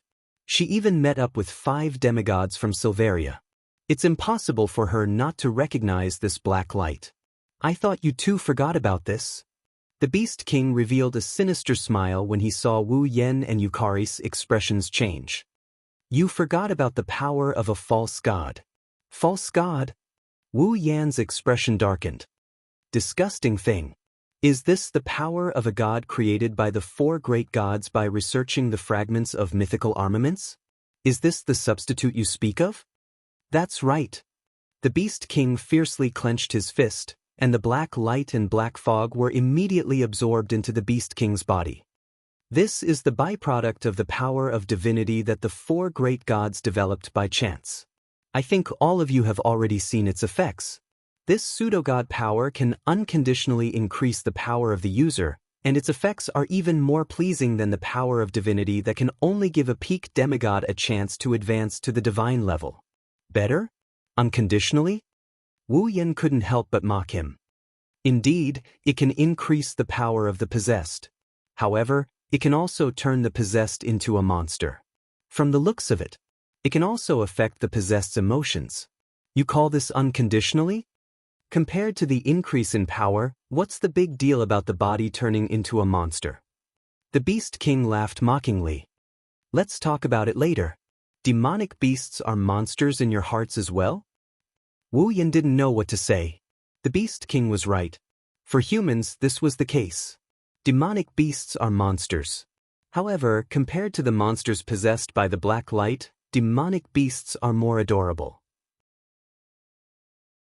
You reached the celestial rank by absorbing this so-called power of a false god?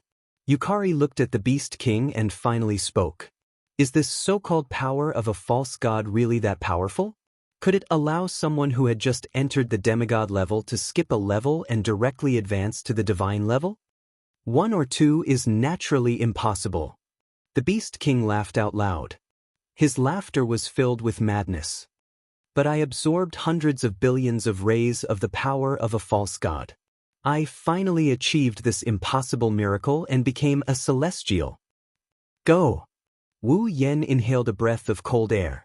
Hundreds of billions of rays of black light? To be more precise, it's all the power of a false god created by the 4 great gods. The Beast King did not hide his joy. You don't know this, but back then, as soon as the power of the false gods was created, the 4 gods used it on a group of people.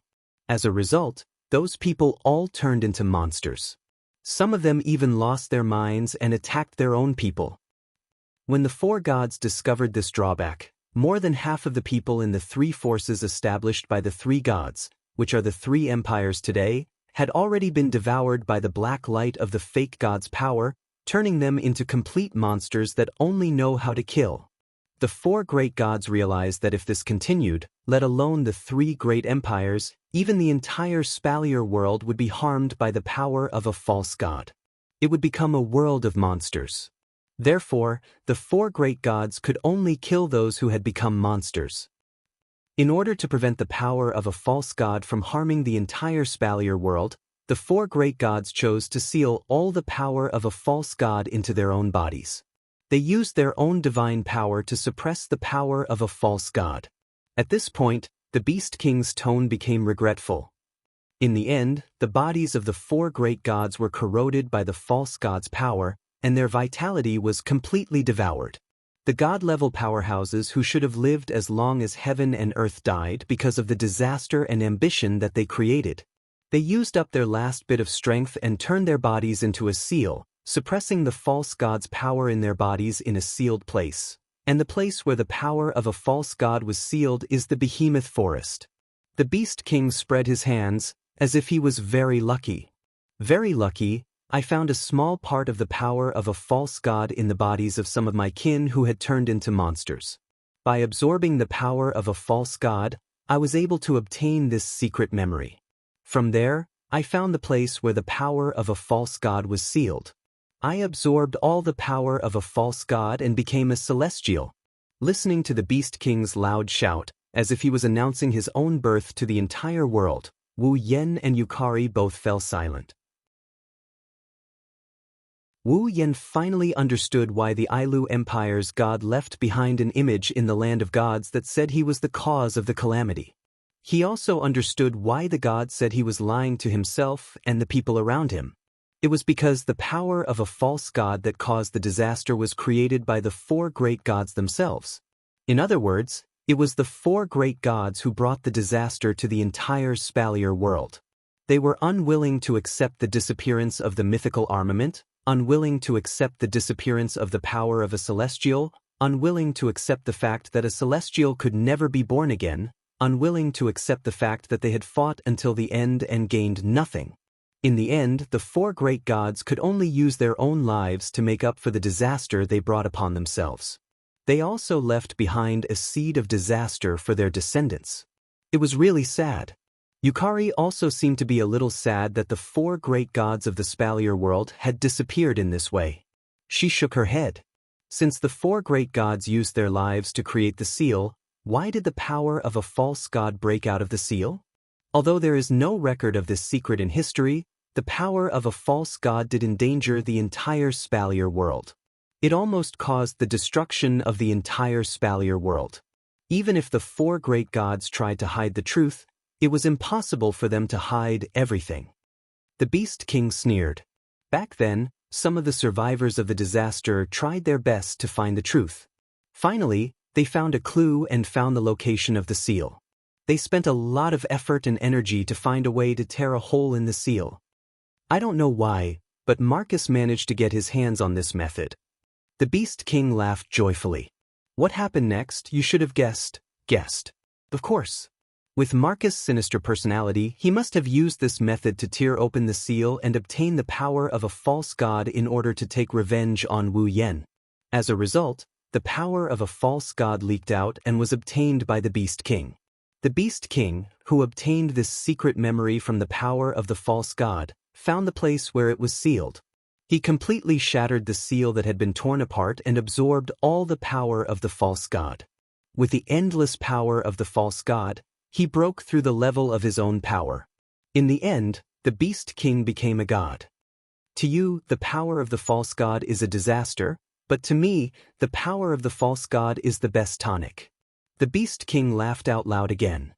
When magical beasts advance to demigod Beast King, they will shed their original body and take on human form. When they advance to deity Beast God, they will also get a chance to transform their body. Therefore, I abandoned the body that had absorbed the power of a false god and turned into a monster. It was not affected in the slightest. Now, I am no longer the Beast King of the past. The former king of beasts declared loudly. I am the new beast god of the Beast Clan.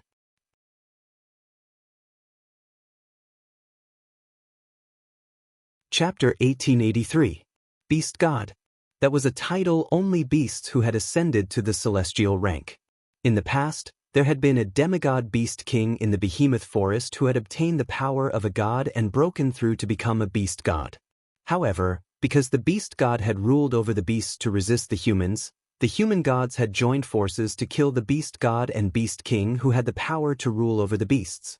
Since then, the behemoth forest had never given birth to another beast king or beast god.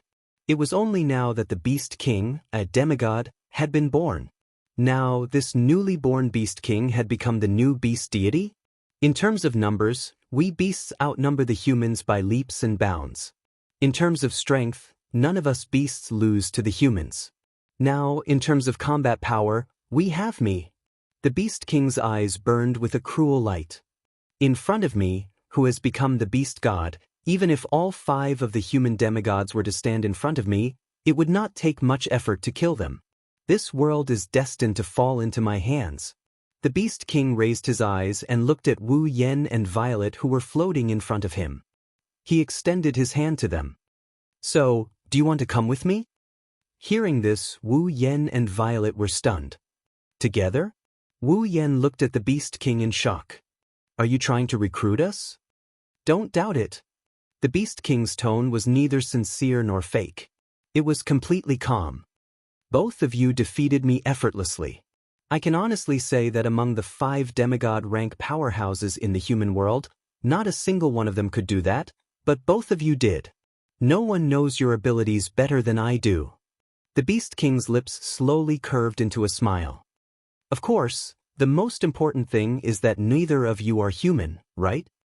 Hearing this, Wu Yan and Violet finally understood. The Beast King was recruiting them not because he cherished talent, but because they were not human. Other than the humans and beasts, they were the third force. And now that the Beast King was planning to wage an all-out war with the humans.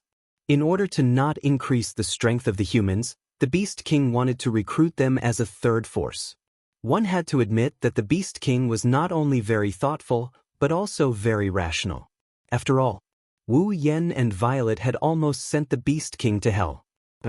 The Beast King chose to give up on revenge for the sake of the big picture, as expected of the King of the Beasts. However, the Beast King had obviously overlooked a problem. Violet aside, Wu Yan was not as magnanimous as the Beast King had imagined. Recruit?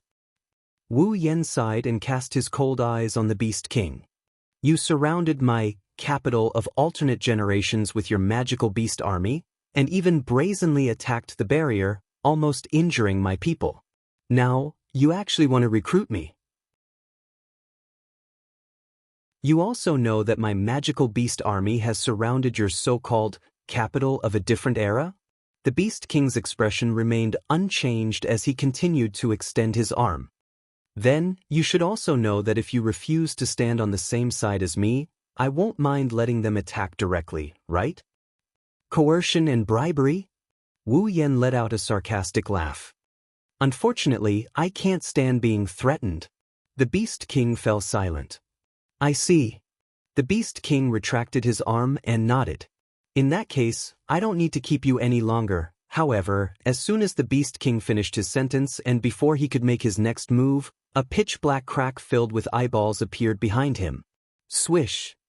Immediately afterwards, an extremely dense beam of black light shot out from the pitch-black cracks that were filled with eyeballs. It tore through the air and viciously struck the Beast King's back. The Beast King didn't expect the other party to take the initiative to attack in this situation and was momentarily sluggish. It was during this moment of sluggishness that the beam of black light shot out from the pitch-black crack filled with eyeballs and landed heavily on the Beast King's back. Boom! With a loud muffled sound, the huge impact exploded on the Beast King's back, causing it to let out a muffled groan. Light smoke rose from its back, and a trace of blood could be faintly seen dripping down from its back. Looking at this scene, the Beast Kings who were about to attack the capital of alternate generations at any time felt as though their roars were choked and stuck in their throats. On the other side, Wu Yan also didn't expect this development. He turned to Purple, who extended her paper fan toward the Beast King. Purple? That's right. The attack just now was launched by Purple on his own initiative. The Beast King slowly raised his head as wisps of smoke rose from his back. Drops of dark red blood dripped from his body as he stared fixedly at Z. His voice was extremely gloomy, as if it had come from the depths of the abyss. It seems like you're tired of living. Along with this sentence, a terrifying aura erupted from the Beast King's body. Violent murderous aura spread all of a sudden, shrouding the entire place and locking onto Purple. However, under the lock of the aura that even a peak demigod could not compare to, not only did Purple not reveal the slightest bit of panic, but she even smiled very happily. You're injured, and? A ruthless glint flashed in the Beast King's eyes. Do you think this little injury can do anything to me? No, I'm praising you.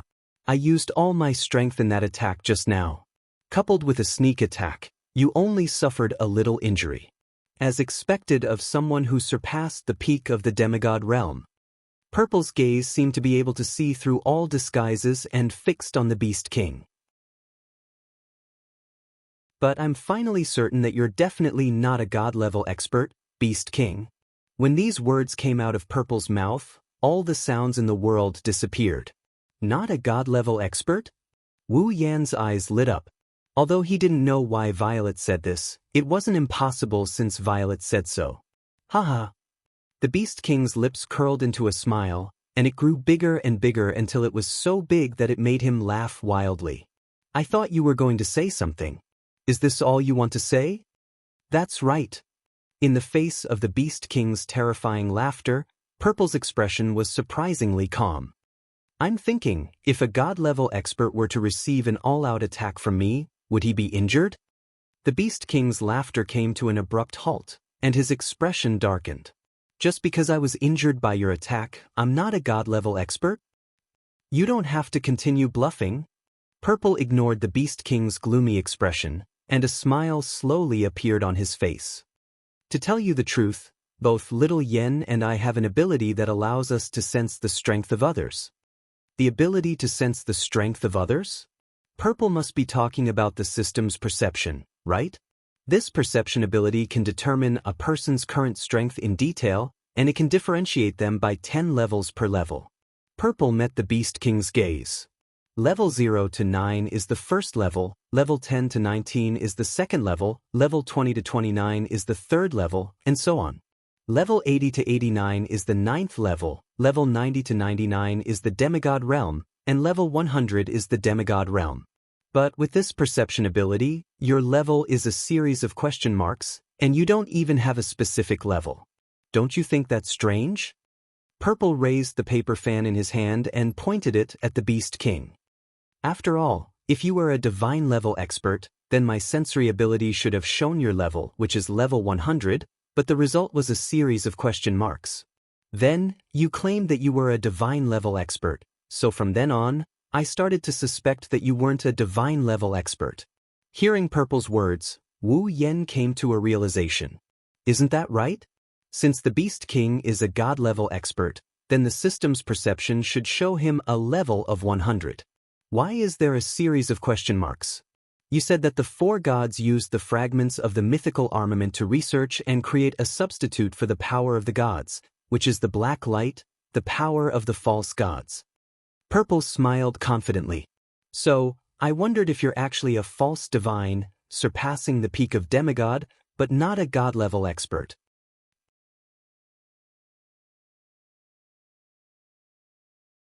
Chapter 1884. He surpassed the peak of demigod but failed to reach celestial rank. That's why he's a false god. That's why the system perception displayed a series of question marks. If the Beast King is really a fake god, then everything makes sense. The Beast King's expression turned uglier every time Violet mentioned her conjecture. When she mentioned the fake god, the Beast King's expression turned uglier. Yukari's smile widened when she saw the Beast King's ugly expression. Looks like I was right, Wu Yan smiled. How strong is a celestial rank? Currently, no one should be able to answer this question. However, the difference between the ranks was huge, and the higher the rank, the greater the difference between the ranks. As the pinnacle of level 100 god tier, it's easy to imagine how much stronger it is compared to a demigod. At the very least, Wu Yan doesn't think he and Yukari, who aren't even at the pinnacle of demigods, can challenge a pinnacle god tier. That's why Wu Yan decided to stall for time with Yukari. Chuju, Mikoto, Ikaros, Astria, and the others will retreat with the girls and Misaka sisters. He and Yukari will think of a way to escape. If the Beast King isn't a celestial rank but a false god, they might be able to find an opening and defeat the Beast King. It's a pity that Wu Yan's hopes are a little too high. The Beast King took a deep breath. His ugly expression slowly returned to normal. It didn't take long for him to return to his initial indifference. I have to say, Yakumo Yukari, you really are an outstanding fighter in all aspects. You're right, I haven't reached celestial rank yet. The Beast King said coldly. That's just a byproduct of coincidental research. Even if it can increase the user's power, it can't break through the limits of life and reach celestial rank. No matter how much I absorb, I can only surpass the peak of demigod rank. I can't reach celestial rank. In your words, I should be a false god. The Beast King sneered. But so what? Don't tell me that the two of you, who aren't even demigods, can defeat me, who has surpassed demigods. Impossible with just the two of us? Violet smiled calmly. What if it's not just the two of us? The Beast King was slightly taken aback. Wu Yan was also a little surprised that Violet would say such a thing. Could it be that there was another demigod on his side? Little Yan. Violet whispered to Wu Yan before the Beast King could say anything. Do you still remember the 5 gems I gave you when you summoned me? I went to the Behemoth Forest to investigate the power of the false gods. Wu Yan paused for a moment before he remembered. With a flip of his hand, 5 gems of different colors appeared in his palm. They were the gems that Violet gave to Wu Yan the day after he summoned her to the Spalier world. The next day, Violet went to the Behemoth Forest to investigate the ominous aura she sensed. She ended up encountering the power of the false gods. After explaining the situation to Violet, she tossed the gems to Wu Yan. At that time, Violet even told him that if he couldn't defeat his opponent in a fight, he could show off the gems. Perhaps he could scare his opponent away. However, Violet's expression was too casual at that time. It was as if she didn't care about the gems at all. Wu Yan didn't see anything special about the gems and gradually forgot about them. Violet didn't bother explaining to Wu Yan. With a wave of her hand, the gems in Wu Yan's palm exploded into powder with a bang. Buzz! Just as the 5 different colored gems exploded into powder, 5 ripples of the same color as the gems spread out in the sky like a door. The door gradually solidified, like a reflection in a lake, swaying in an illusory manner. At a certain moment, with a crack, it opened at the same time like a real door. Then, 5 figures slowly descended from the 5 doors. They were an old man in a gray robe, a man in a white robe with a thunderbolt pattern on his chest, an old man in a black robe, a gorgeous woman, and a beautiful girl in a blue gauze dress. The 5 figures emerged from the doors in the sky and slowly descended. They didn't stop until they reached Violet's side and raised their heads. Looking at the 5 figures descending from the sky, the Beast King's face broke into a terrifying smile. Helpers? Wu Yen cried out in surprise. 3 guardian deities? Among the 5 people that appeared out of nowhere, there was an old man in a gray robe, a man in a white robe with a lightning emblem, and a beautiful woman. They were the 3 guardians of the Ailu, Baruba, and Fea empires, Jaren, Magnubi, and Linya. Not only Garen, Magnubi, and Linya, Wu Yen also had an impression of the old man in the black robe. One can imagine the shock on his face. Isn't he the owner of the magic crystal shop in the academy? This is the 4th demigod of Silveria, Mula. He met Wu Yenzi in the academy once before, the 4th demigod of Silveria. As for the beautiful girl, Wu Yen didn't recognize her, but he was also surprised. She looks like she's only 20 years old. She's just too young. This young girl is the 5th demigod in the Spalier world, Xianxia. At this moment, the 5 demigods in the Spalier world are gathered in one place. As soon as they appeared, apart from the young girl named Xianxia, the other 4 demigod rank powerhouses all turned their gazes towards the Beast King, their eyes releasing shocking anger and killing intent. You're the Beast King, right? Jarlin suppressed his anger as his voice echoed. You're the one who ordered the demonic beasts to attack my Ailu Empire? You're the one who caused my Ailu Empire to fall into an abyss of suffering? So the Ailu Empire was also attacked by demonic beasts. Magnubi clenched his fists, his voice was filled with anger. My Baruba Empire was also attacked by demonic beasts. Even the Imperial Palace has collapsed. It's not just the Ailu and Baruba empires. Linya's expression was cold. The Fea Empire was also attacked by demonic beasts. Even the Emperor is leading his men to fight. Is it you? Mu La roared as a terrifying fighting chi burst out from his body.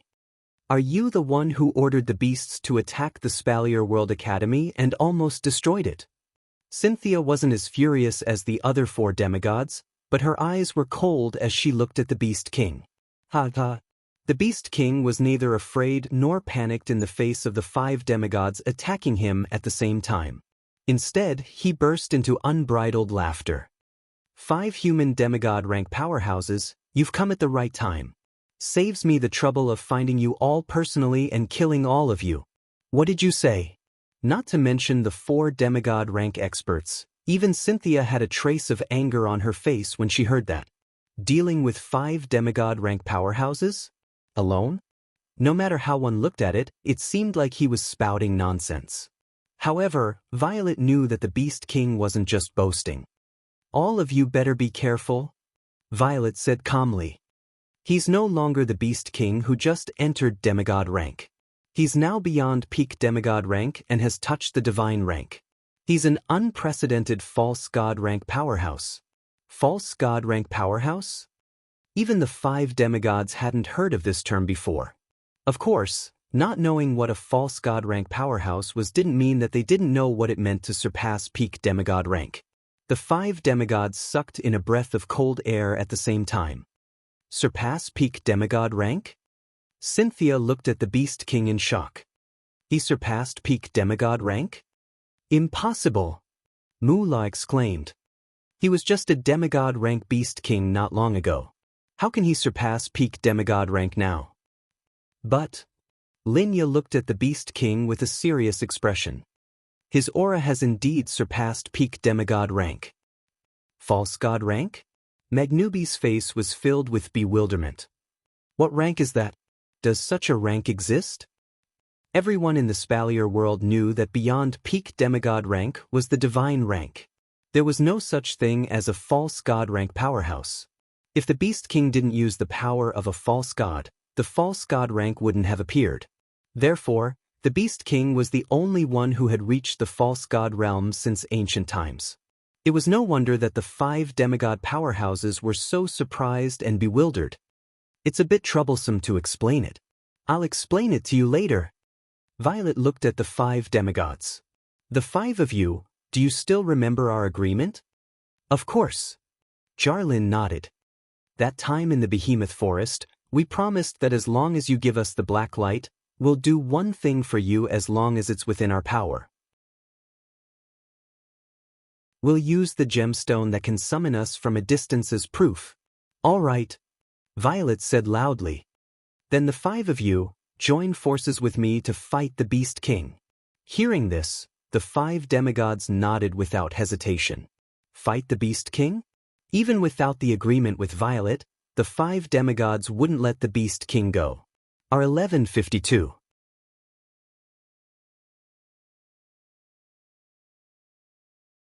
Chapter 1885.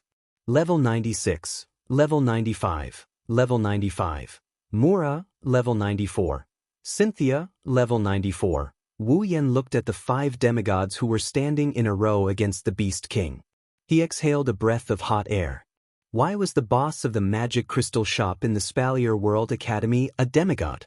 How could a young girl who looked less than 20 years old be a demigod rank expert? Why did Yukari know these 5 demigods? Why would a special tool that could summon 5 demigod powerhouses be in Violet's hands, and through Violet's hands, it was given to him? Wu Yan had so many questions, but he couldn't ask them. It wasn't the right time. However, with the help of the 5 demigods from the Spalier world, Wu Yan's situation was much better. Yukari, who was hovering beside Wu Yan, lowered her voice and spoke again. Little Yen, you should have some kind of telepathy magic that can allow the 7 of us to communicate telepathically, right? Wu Yan paused for a moment. He nodded. It's not difficult to converse with one's mind, and it's quite simple to use. It doesn't even take much time. I can cast it now. Very good. Yukari raised her head and looked at the Beast King. Little Yen, help us to communicate telepathically. I have a plan.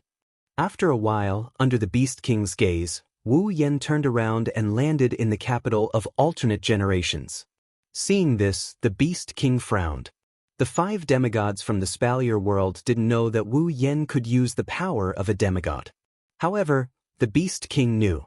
In the Beast King's opinion, the other party should have gathered the power of all the demigods to deal with him. With 7 demigods working together, the chances of winning would be much higher.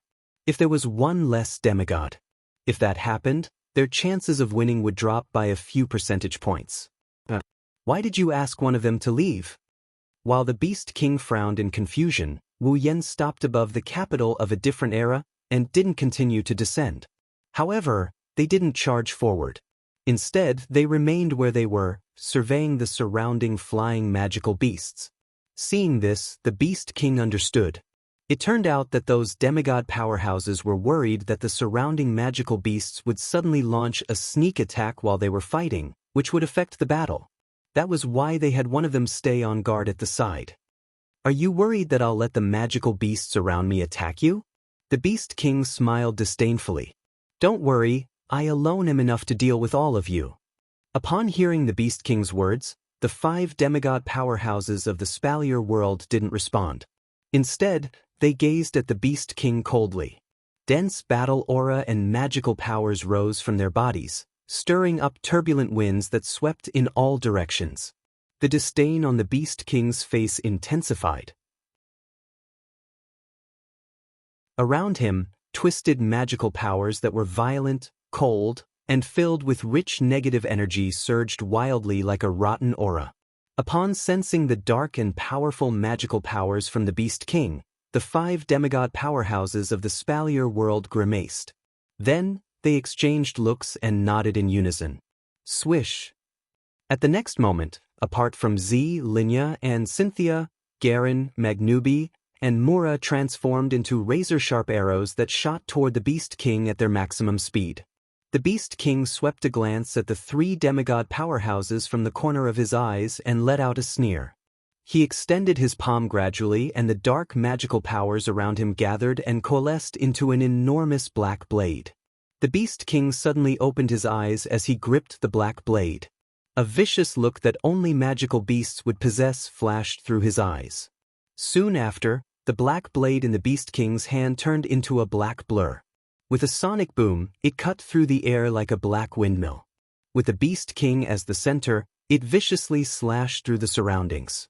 Almost at the same time, Garen, Magnubi, and Mura, who were charging towards the Beast King, suddenly sped up and rushed in front of the Beast King.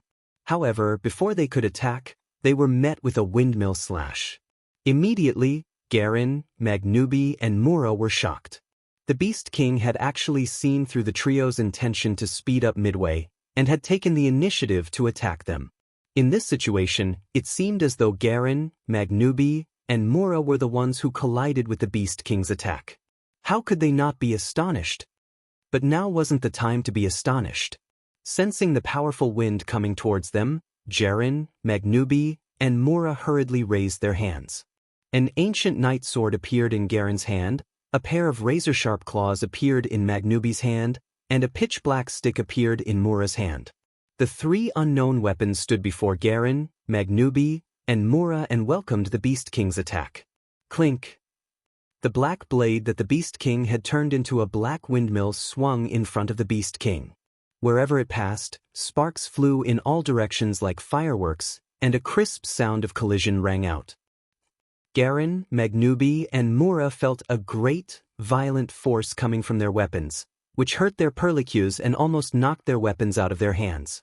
However, before Garen, Magnubi, and Mura could heave a sigh of relief, the Beast King sneered again. The black blade that he had just swung was pulled back according to the trajectory of the swing.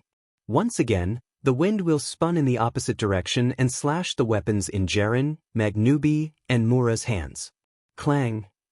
Garen, Magnubi, and Mura groaned in pain as they were sent flying with their weapons at an even faster speed than when they came in. Buzz! Garen, Magnubi, and Mula were just sent flying. Before they were 3 meters away from the Orc King, a pitch-black crack filled with ferocious eyeballs appeared between the Orc King and Garen, Magnubi, and Mula, who were sent flying. In the dark crevice, Z was like a loaded arrow. Demonic power that the Beast King could not identify surged around him. He flew out of the dark crevice and his body turned into a blurry shadow. In the blink of an eye, he was right in front of the Beast King. This time, it was the Beast King's turn to be astonished. Alim, if the Beast King had predicted that Garen, Magnubi, and Mura would speed up and rush to his front and launched an attack in advance, it would look like that Garen, Magnubi, and Mura had bumped into him. Wasn't the current situation the same? Purple seemed to have predicted that the Beast King would send Garen, Magnubi, and Mura flying. Almost at the instant when Garen, Magnubi, and Mura were sent flying, she opened up a gap between the Beast King, Garen, Magnubi, and Mura. In the end, it was as though the Beast King had sent Garen, Magnubi, and Mura flying in order for Purple to appear here. Of course, even though he was astonished, the Beast King's expression turned cold at the sight of Purple dashing toward him. He brandished the black blade in his hand and couldn't retract it. All he could do was to raise his massive fist and clench it tightly. Twisting his elbow, the Beast King's dark mana rapidly gathered on his fist. Just like that, the Beast King viciously smashed his fist towards Violet, who was charging towards him at lightning speed. Z's expression didn't change. He suddenly stretched out his hand. Above his hand, a majestic demonic energy rapidly spread out and collided with the Beast King's fist. Boom! In the instant that a low muffled sound rang out, an inexplicable wave surged from Yukari's hand, disintegrating the chi and dark magic on the Beast King's fist. Such a familiar, domineering, and almost unreasonable method of disintegrating without the Beast King's consent reminded him of this move that made him suffer greatly in the past. That was the realm of being and non-being. You're indeed full of strange tricks. The power of your realm is really strong. Yakumo Z, I'm looking forward to seeing more of you. The Beast King snorted. However, such a small trick is no longer of much practical use to the current me. Show me what you're really capable of. As soon as he finished speaking, the dark magic surging on the Beast King's body suddenly twisted and formed a black fog. It descended and enveloped Violet's body.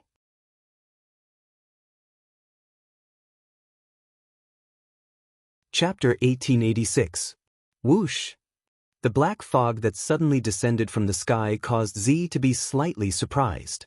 She lifted her head, and soon after, the thick black fog was like a gust of wind that rapidly magnified in Z's gem-like eyes. The black mist carried an extremely gloomy aura, and the curse-like power made Violet, who was used to seeing all kinds of powers, frown. She staggered, tapped her foot, and retreated like a bolt of lightning. Swish! However, just as Purple's figure turned, the thick black fog was like a sharp arrow that instantly flashed and arrived before him. Seeing that the black fog that contained a dark aura was about to hit Purple like a tide, Purple's face turned solemn. He forcefully pointed the paper fan in his hand forward, and a crack suddenly appeared in front of Purple. It stood in front of Purple like a shield. The black mist containing a gloomy aura rushed into the gap, without slowing down. It was unknown where it was transferred to, but it disappeared in front of Violet's eyes. However, the solemn expression on Violet's face didn't weaken at all. Instead, it became more intense. That was because Violet clearly felt it. Amidst an extremely soft sound of something breaking through the air, a figure silently appeared behind her. Didn't I tell you? Staring at Violet's slender and tall figure, the Beast King raised one of his hands. Above his palm, a poisonous black mist condensed and covered the Beast King's palm. Show me what you're capable of. As these words were spoken, Yi Zichen's eyes lit up. The Beast King's palm, which was shrouded in black mist, viciously smashed towards Z's back. Looking at the violent vibrations in the air, even if it was Z, he would definitely be gravely injured by such an attack. Swish! Just as the Beast King's palm, which was covered in black fog, was about to smash down on Violet, a faint sound of impact suddenly rang out. Buzz! Purple, whose back was facing the Beast King, suddenly trembled slightly. His figure actually trembled after this tremble. After the trembling, her figure became illusory. Boom! The Beast King's violent blow landed solidly on Violet's back. However, this blow was like hitting a rock. It penetrated Violet's body without a single drop of blood. His body was like a shattered piece of glass. Slowly, it shattered. Moreover, there were still ice shards falling from the sky. That figure was just a block of ice. Ice? The Beast King was slightly startled. Then, as if sensing something, he forcefully turned his head to look behind him. There, a beautiful girl in a blue gauze dress was holding up a staff that was blooming with rich magic power, and an icy blue mist was surging around her. Cynthia! That piece of ice was made by Cynthia. That girl may be very young, but she has a very unique magic, a cold voice echoed in front of the Beast King. As long as she can create ice, that girl can teleport the ice she creates to any place in an instant. If necessary, she can even swap places with other things, even if that thing is a human. The moment he finished speaking, a burly figure appeared in front of the Beast King. Taking a closer look, this burly figure had rushed out from the gap that Violet had left behind to divert the black fog. Roar! Then, a huge beast shadow appeared behind the burly figure. Its entire body was wrapped in lightning, and it roared towards the sky. It was a beast battle technique unique to the Baruba Empire.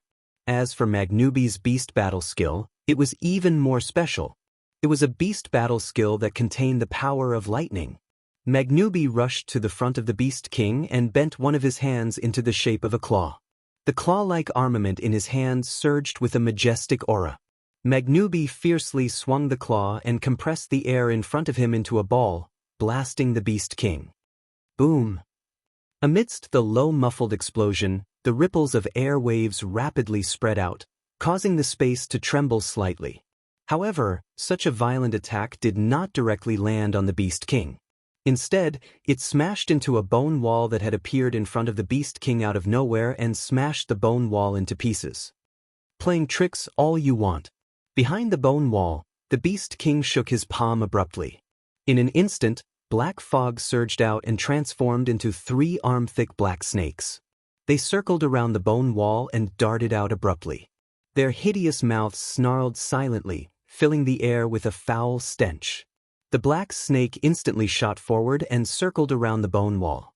It rushed towards Magnubi, who had clawed at the bone wall from the top, left, and right, and surrounded him.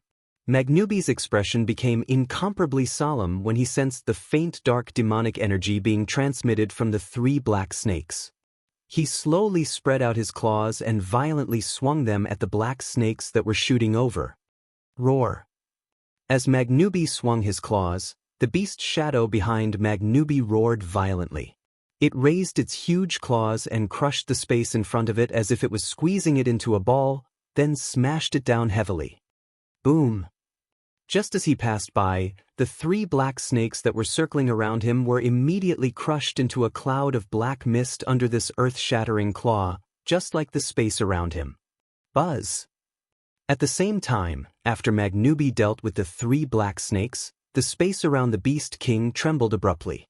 2 gaps split open and spat out 2 figures as though something was being spat out. Hiya! Garen and Mura darted to the sides of the Beast King like loaded bullets. They brandished their simple, unadorned knight sword and pitch-black long stick in a crescent arc and smashed at the Beast King's head.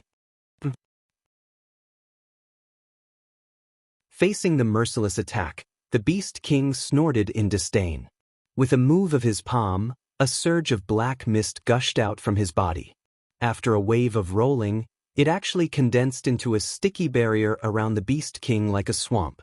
Boom! Garen's slash and Mura's blunt blows smashed into the thick, viscous protective barrier in a deep explosion. 2 ripples spread across the pitch-black, viscous protective barrier. The 2 armaments that were considered top-notch even among gold-grade armaments contained a terrifying force. The knight sword and staff smashed a dent into the viscous black barrier. However, they were unable to break through this layer of defense. They stopped half a meter away from the Beast King's head. The strength and combat aura of the 2 armaments were completely dissolved by the mysterious power of the viscous barrier. Boom! Immediately after, the viscous barrier that had 2 dents on it fiercely bounced back and knocked away the armaments in Garlin and Mura's hands. Roar! As if it had been planned, when Jarlin and Mura were sent flying, Magnubi bypassed the bone wall with his beast shadow. He flashed into the arms of the Beast King and waved his sharp claws.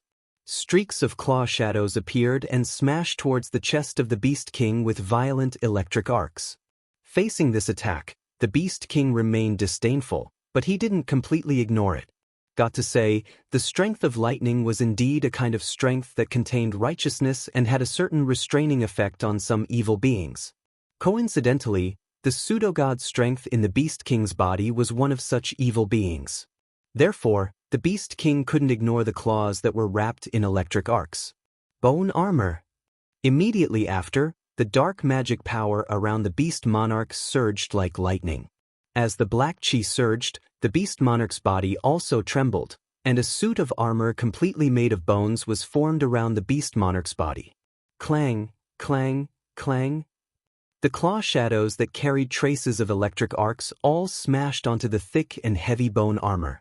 Waves of metal clashing sounds reverberated in the air like vibrating ripples. The defensive power of the bone armor was obviously very strong as well. Under Magnubi's full power and storm-like attacks, there wasn't even the slightest crack on it.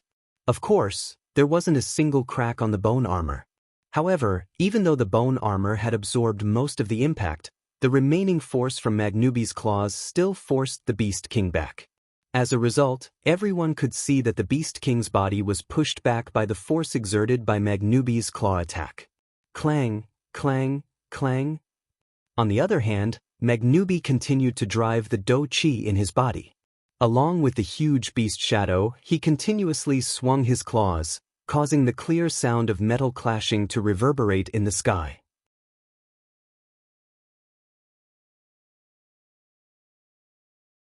Chapter 1887. Clang. Another claw attack that contained the power of thunder and lightning smashed heavily on the Beast King's bone armor.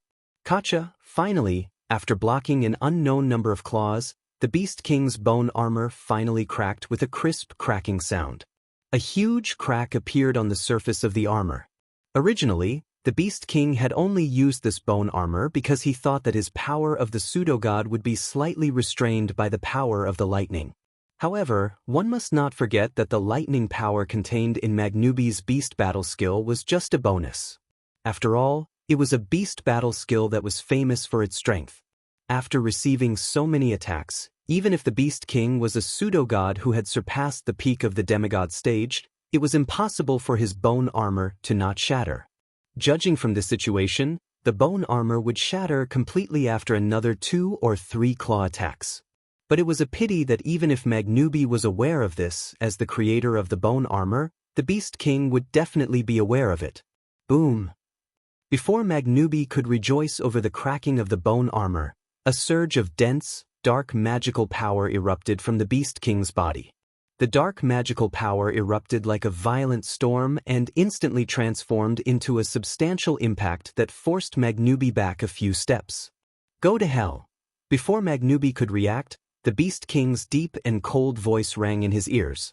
His body was sent flying backward, and before he could react, the Beast King's cold voice rang in his ears. The instant the Beast King's voice sounded, Magnubi sensed it too. Above his head, a terrifying force was forming. Magnubi immediately lifted his head and looked above him. When he saw the scene above him clearly, his expression changed. Not far above Magnubi's head, a huge bone spear that was as long as 10 meters and as thick as a pillar appeared abruptly. Amidst the chaotic hissing sound in the air, it landed heavily on the ground. Wind of dissolution. Just as the huge bone spear descended from the sky and was about to land on Magnubi's body, a clear and delicate shout rang out. Swish! A sharp sound of something breaking through the air echoed abruptly, accompanied by a violent, sharp tornado that swept across the sky. It shot into the sky. It crashed heavily into the huge bone spear that was descending from the sky. Boom! A thunderous explosion resounded through the sky. The surging wind spread out like an impact, and the huge bone spear was directly entangled by the sharp tornado. Then, as if it had melted, it was broken down into magic residue and dissipated into the air. The Beast King was slightly taken aback when he saw that his attack was so easily neutralized. Then he saw it. Next to Xianxia, who had been holding her staff, Linya was also floating in the air. She was also holding a staff in her hand. Not only was the staff wrapped in magic power, but there were also traces of golden wind swirling around it. Dissolving wind. Only the direct descendants of the Fea Empire's royal family could learn this inherited magic. It had the effect of nullifying all energy attacks, including the bone spear made of magic. In order to deal with this move, one had to attack with pure physical strength. Otherwise, no matter if it was combat aura, magic power, or battle techniques and spells made of combat aura and magic power, they would all be melted. Back then, Prince Kaya of the Fea Empire used this move against Wu Yen in the academy. Got to say, this was indeed a magical spell. If Linya cast it, even the Beast King's attack would be nullified. Of course, Xianxia had a spell that could move ice to any position and even exchange it with others. Linya had a spell that could dissolve any energy attacks. Magnubi also had a beast battle technique that contained the power of lightning. The other 2 demigod stage beings also had equally powerful trump cards. However, compared to Xianxia, Linya, and Magnubi, Garen and Mura's trump cards didn't have any magical effects. They only had pure offensive strength. Raging Wave Sword Dance. Black Flame Duel. 2 silhouettes suddenly flashed to the sides of the Beast King. The Knight Sword and the long staff in their hands were wrapped in a dense fog of fighting aura. In the blink of an eye, the Knight Sword in Jarlin's hand was surrounded by rolling combat chi. The combat chi combined with the sword's body and turned into a powerful sword mark. Like a bolt of lightning, it shot towards the Beast King. At the same time, the staff burned with pitch-black flames that made it look even darker. Mura hurled the staff and it streaked across the air toward the Beast King. In the face of such a powerful sneak attack, The Beast King's face also showed traces of anger. Its body trembled, and an overwhelming amount of black fog immediately surged out from its body. It was like a pool of sewage, covering the Beast King's body. The sword marks and pitch-black staff penetrated the black mist around the Beast King like a hot knife through butter. The power contained in the sword marks caused the black mist to fluctuate violently like layers of clouds. Not bad. The Beast King let out a sneer. But not good enough. The black mist surging from the Beast King's body immediately boiled like boiling water. It suddenly expanded, causing the sword marks and pitch-black fire sticks that were about to pass through the black mist and shoot towards the Beast King's body to be locked in place. They directly froze and solidified within the black mist. Jaren and Mula's expressions changed drastically when they saw that their most powerful attack was easily neutralized by the Beast King. However, Garen and Mura weren't even in the peak demigod stage. The gap between them and the Beast King, who had entered the pseudo-god stage, was too huge. Swish.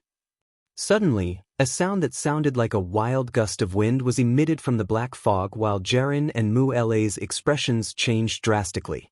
Immediately, the edge of the black fog surged and directly charged out. It heavily collided with Jaren and Mu-La, who were unable to dodge in time. Boom. Jarlin and Mula let out a muffled groan as their bodies were sent flying backward at the same time.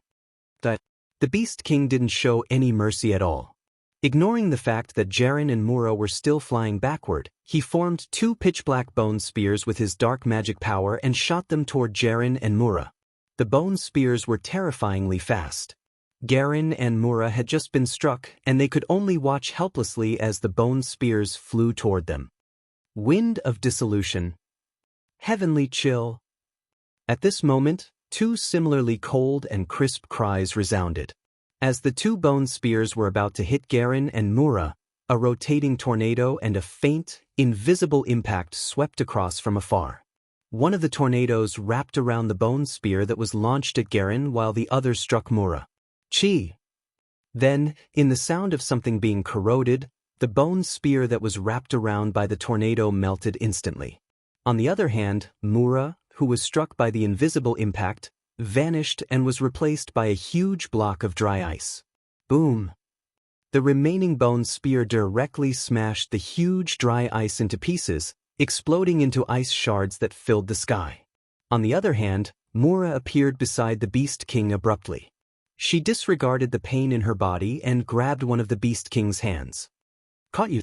Hearing this, the Beast King did not have time to react.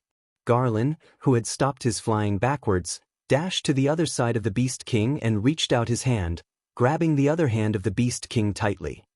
I caught you too. You're asking for it? The Beast King was infuriated.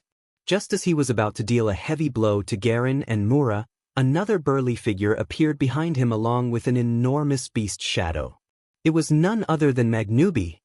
Roar. The beast shadow behind Magnubi roared as it directly stretched out its two huge palms and tightly grasped the Beast King, Jarlin and Mura in its illusory palms. Under the restraint of the beast shadow, the Beast King who couldn't move his hands earlier couldn't even move his body anymore. At this moment, the corners of Magnubi's mouth curled up. I caught you too, human. The Beast King finally revealed an unconcealable rage and murderous aura. The dark magical powers around him surged. At the same time, the familiar, mysterious tornado descended from the sky, passed through the beast shadow's palm, and drilled into it like a viscous liquid, covering the Beast King's body. Chi! In an instant, the dark magical powers around the Beast King dissolved entirely.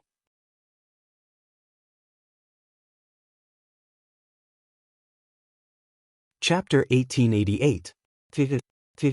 Amidst the sizzling noises, the magic power on the Beast King's body was completely melted by the wind of dissolution and dissipated into nothingness. In order to deal with the wind of dissolution, one had to resist it with pure physical strength. However, the Beast King's body was also restrained by Garen, Mura, and Magnubi. In other words, in this state, the Beast King could not move at all, and there was nothing he could do. However, the Beast King wasn't worried at all. Comparing physical strength? Magical beasts were stronger than humans, not to mention the Beast King. Even if he was bound by Garen, Mula, and Magnubi, he would definitely be able to break free if he put in some effort. When that happened, the Beast King could also dissolve the wind of dissolution on him. Garen, Mura, Linya, and Magnubi's joint restraint only brought some trouble to the Beast King and wasn't a threat to him at all. At this thought, the Beast King forgot about it. Garen, Mura, Linya, and Magnubi weren't the only ones present. In the distance, Linya nodded to Xianxia as she watched the Beast King's hands being tightly grabbed by Garen and Mula. His body was also bound by Magnubi's beast shadow and surrounded by a tornado that was dissolving magic power. Xianxia responded instantly and raised her staff.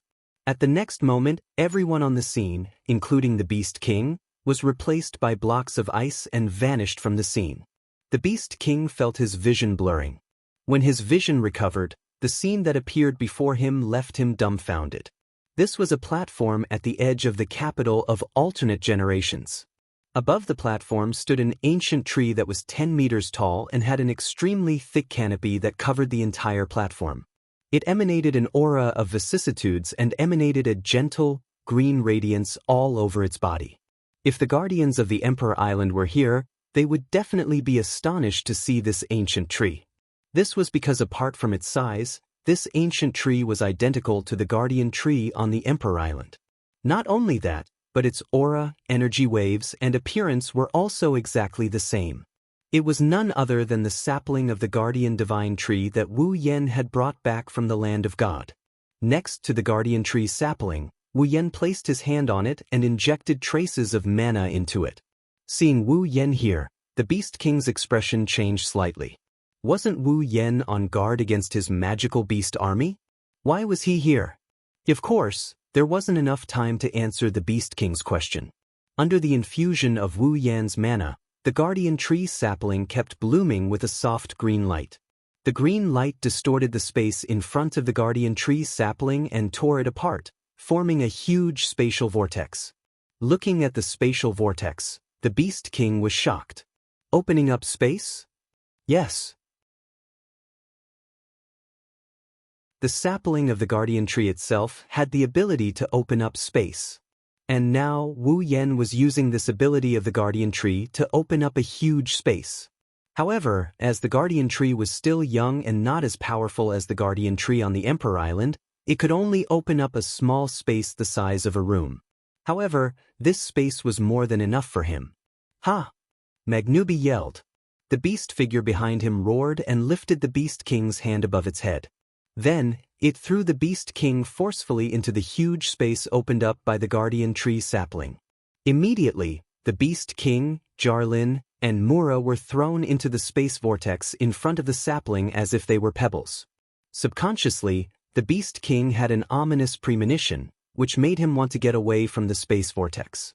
However, before the Beast King could move, Jaren and Mura, who were holding the Beast King tightly, suddenly kicked the Beast King's back heavily as if they had planned it beforehand. Boom! To the Beast King, this kick was no different from not being kicked at all. It did not cause any damage to the Beast King. However, the Beast King was kicked into the spatial whirlpool, while Garen and Mura used the Beast King's back as a springboard to jump out of the spatial whirlpool. Linya and Xianxia yelled at Wu Yen when they saw Jaren and Mula jumping out of the vortex. Now! Wu Yen loosened his grip on the guardian tree sapling without hesitation. Buzz! After the supply of mana was cut off, the sapling of the guardian divine tree trembled, and the gentle green light that it was emitting gradually dimmed. At the same time, the spatial vortex that had been opened up gradually closed. The Beast King finally understood what was going on. You're trying to lock me up in this huge space? The Beast King sneered. Do you think that a tiny space can trap me? After saying that, the Beast King raised his fist, intending to shatter the space. It wasn't difficult for the Beast King to do so with his current strength. The instant the Beast King raised his fist, Wu Yan's indifferent voice sounded in his ears from outside the spatial vortex. Of course, a tiny space can't trap you. But not only do we want to lock you up, but we also want to seal you up. As soon as he said that, a power that didn't belong to the Beast King's body started to take effect. Buzz! With the sound of space trembling, the Beast King's body suddenly burst out with a dazzling light, causing the Beast King's fist to stop in its tracks. Then, 5 translucent, crystal-like beads the size of a palm flew out from the Beast King's body. They emitted a strong light as they circled around the Beast King, circling it. What's that? The Beast King's pupils shrunk. Why are these things on me? Huh. Perhaps in response to the Beast King's words, the radiance emanating from the 5 translucent beads intensified until it fluctuated all of a sudden. Clink. Along with the crisp sound of wind chimes, 5 translucent white chains suddenly shot out from the 5 translucent beads at an extremely fast speed, so fast that even the Beast King could not react in time. In addition to the fact that the distance between them was extremely close, the 5 translucent white chains suddenly wound around the Beast King's body, then contracted and tightly bound the Beast King. But they didn't just bind him. The Beast King could clearly feel that when the 5 chains bound him, the power of the false god in his body was like an extinguished flame, like stagnant water that had lost its vitality. There was no way for it to circulate anymore. Impossible! The Beast King couldn't help but yell. How can there be something in this world that can completely silence the pseudo-god powers? Nothing is impossible. Outside the space vortex, Wu Yen smiled. That's because the 5 beads were created by the 4 gods to deal with the so-called power of the fake gods. They were left for us to seal the power of the fake gods again. Impossible! The Beast King yelled again. Ordinary means can't seal the pseudo-god powers at all. Otherwise, the 4 gods wouldn't have had to use their own bodies to seal the pseudo-god powers. In the end, they turned their bodies into seals to suppress the pseudo-god powers. You're right. The pseudo-god powers can't be sealed by ordinary means. Violet walked out of a crack in the air and came to Wu Yan's side. She raised her eyes and looked at the Beast King. When I first heard that these 5 beads could seal the power of the false god, I had my suspicions. But now, it seems that these 5 beads can indeed suppress the power of the false god. So, I guess that these 5 beads should be made from the fragments of the mythical armament. After hearing Violet's explanation, the Beast King understood. The mythical armament was a divine object that could create the power of divinity on its own. It could also store the power of divinity. Therefore, if these 5 beads were made from the fragments of the mythical armament, it would not be strange for them to be able to suppress the power of false gods. It was precisely because of these tools that the Beast King could miraculously do what he thought was impossible. Realizing this, the Beast King finally understood something. He glared at Wu Yen, Violet, and the 5 demigods of the spalier world outside the space vortex and roared for the first time since he appeared. You tricked me. R1152.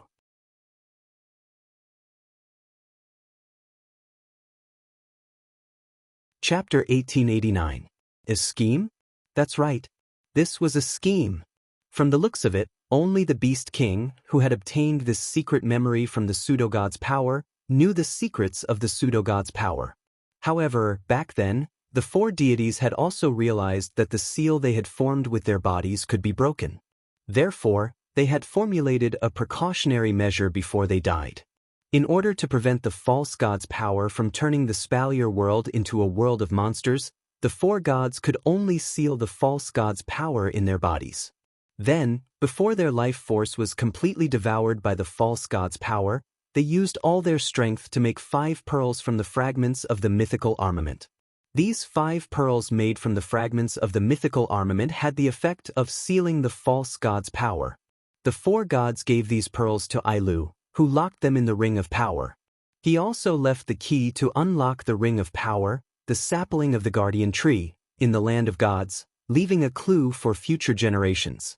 Then, together with the other 3 gods, he sealed the false god's power in his body in the behemoth forest.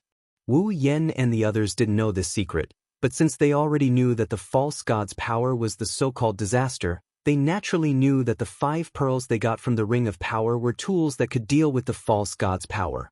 That was why Amethyst thought of this. She asked Wu Yen to open the telepathic dialogue and ask Garen for the 5 pearls in the Ring of Power. During the telepathic dialogue, Garen, who had the 5 pearls, was honest. After his research, the 5 pearls seemed to have some kind of sealing effect. After knowing this, Amethyst asked about the abilities of the 5 demigods in the Spalier world, and before the battle with the Beast King, she formulated this plan.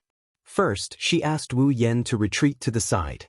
She pretended to be on guard against the Beast King's army, and then let Amethyst and the 5 gods of the Spalier world restrain the Beast King.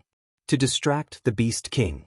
When that happened, Wu Yen would have to seize the opportunity when the Beast King's attention was diverted to quietly retreat from the battlefield with the few pieces of ice that Xianxia had secretly created and head to the Guardian Tree's sapling. Using the sapling of the Guardian Divine Tree, he opened up a sealed space. The rest was up to Yukari and the 5 gods of the Spalier world. They had to think of a way to capture the Beast King and restrain it. Xianxia would then use her unique heavenly frost magic to switch everyone's positions with the ice that Wu Yen had created. At that time, things would be much simpler. After locking the Beast King in the space created by the Guardian Tree sapling, the sealing effect of the 5 beads was triggered. The 5 beads were specially made to seal the power of the false god. Once they sensed the power of the false god in the Beast King's body, they would activate the seal. Previously, there were 5 beads that were specially used to seal the power of false gods. The Beast King's power of the false god would no longer be able to be used. Even if the Beast King's body was filled with the power of the false god and could still move, there was still the space created by the Guardian Tree. Without the power of the false god, the Beast King would not be able to escape. In other words, the Beast King had fallen into Amethyst's trap from the very beginning. Speak! The Beast King growled angrily at Amethyst, who was outside the space vortex. How did you transfer these 5 beads to me? If Amethyst had transferred something that did not belong to the Beast King to the Beast King should have noticed it. Besides, when did Amethyst transfer the 5 beads to the Beast King's body? That's right. Even the Beast King himself did not know. From the beginning, Amethyst saw through the Beast King's thoughts, and there was a flash of wisdom in her eyes. Have you forgotten? When we first fought, I had direct physical contact with you. Indeed. Not long after the battle began, Amethyst rushed to the Beast King and exchanged blows with him. At that time, Amethyst used the realm of being and non-being to neutralize the Beast King's attack and transferred the 5 beads to the Beast King's body. Why didn't I notice it? The Beast King couldn't believe his eyes. It's so obvious. There's no way I didn't notice it. You won't notice it. Amethyst blurted out. I buried the 5 beads in your body. Impossible. The Beast King wanted to laugh, but he couldn't. If that's the case, there's no way I didn't notice it. Who wouldn't notice that there were 5 extra beads in his body? At the very least, he should have noticed something was amiss, right? Despite knowing this, Amethyst still smiled leisurely. No, you won't notice it. I buried them in your back. Back? The Beast King was stunned for a moment before his eyes widened in shock. The Beast King remembered. Before the battle began, Violet had sneakily attacked him and injured his back. It wasn't a big deal for the Beast King, but the pain was unbearable. Did Amethyst use the pain from the injury on his back to bury the 5 beads in his back? Did she use the pain to cover up the feeling of the beads being buried in his body?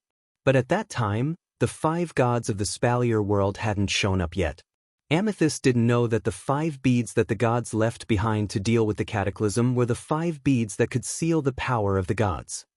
In other words, there were only 2 possibilities for Amethyst to take advantage of the injury. 1. Amethyst only thought of using the injury on the Beast King's back after knowing everything. 2. Amethyst didn't know the effects of the beads, but she knew about their existence. For the sake of her plan, she ambushed the Beast King and left the injury. In other words, Amethyst didn't know the specific effects of the 5 beads, but she was planning to use the items left behind by the gods to deal with the cataclysm. That was why she ambushed the Beast King. If it was the former, it proved that Amethyst was very good at strategizing. But if it was the latter, Amethyst sensed the Beast King's trembling, as if she wanted to stab him in the back. A faint smile appeared on her face. "There's no need to doubt me. I've been planning to summon the 5 demigods to help me and use the items left behind by the gods to deal with you. That's why I left that injury on your back." The Beast King's heart turned cold. Amethyst's ability to plot to such an extent was beyond that of a normal person. Only a monster could do that. The Beast King didn't know that Amethyst was a monster, a real monster. She was also a sage of monsters who had lived for thousands of years. Her intelligence had long turned into that of a monster. The Beast King could only blame himself for seeing Amethyst's strength but not her intelligence. As a result, even if the Beast King had the power of a demigod, he still fell into Amethyst's trap. "Do you think you can seal me like this?" The Beast King roared. "I won't let you get away with it." As the furious roar rang out, the veins on the Beast King's forehead bulged in the distorted space. It struggled madly as a violent energy erupted like a volcano. It squirmed wildly and surged out of the Beast King's body, rushing in all directions. Under the effect of that terrifying power, the spatial vortex that was about to close trembled, as if it was being expanded. Even the white chains on the Beast King's body began to emit cracking sounds, as if they could not bear the weight of the pressure. Even Wu Yen and Amethyst's expressions changed when they saw this, let alone the 5 demigods from the Spalier world. He still has this kind of power?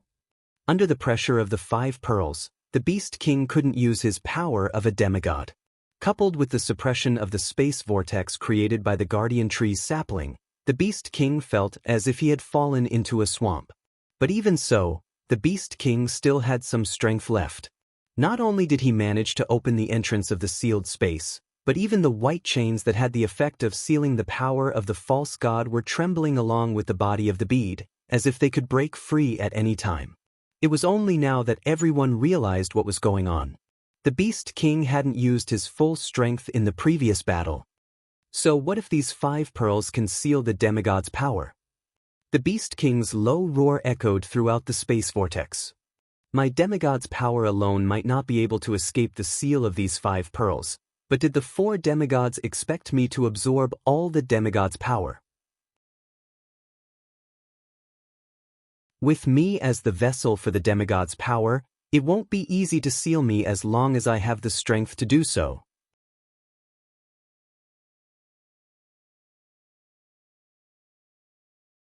Chapter 1890.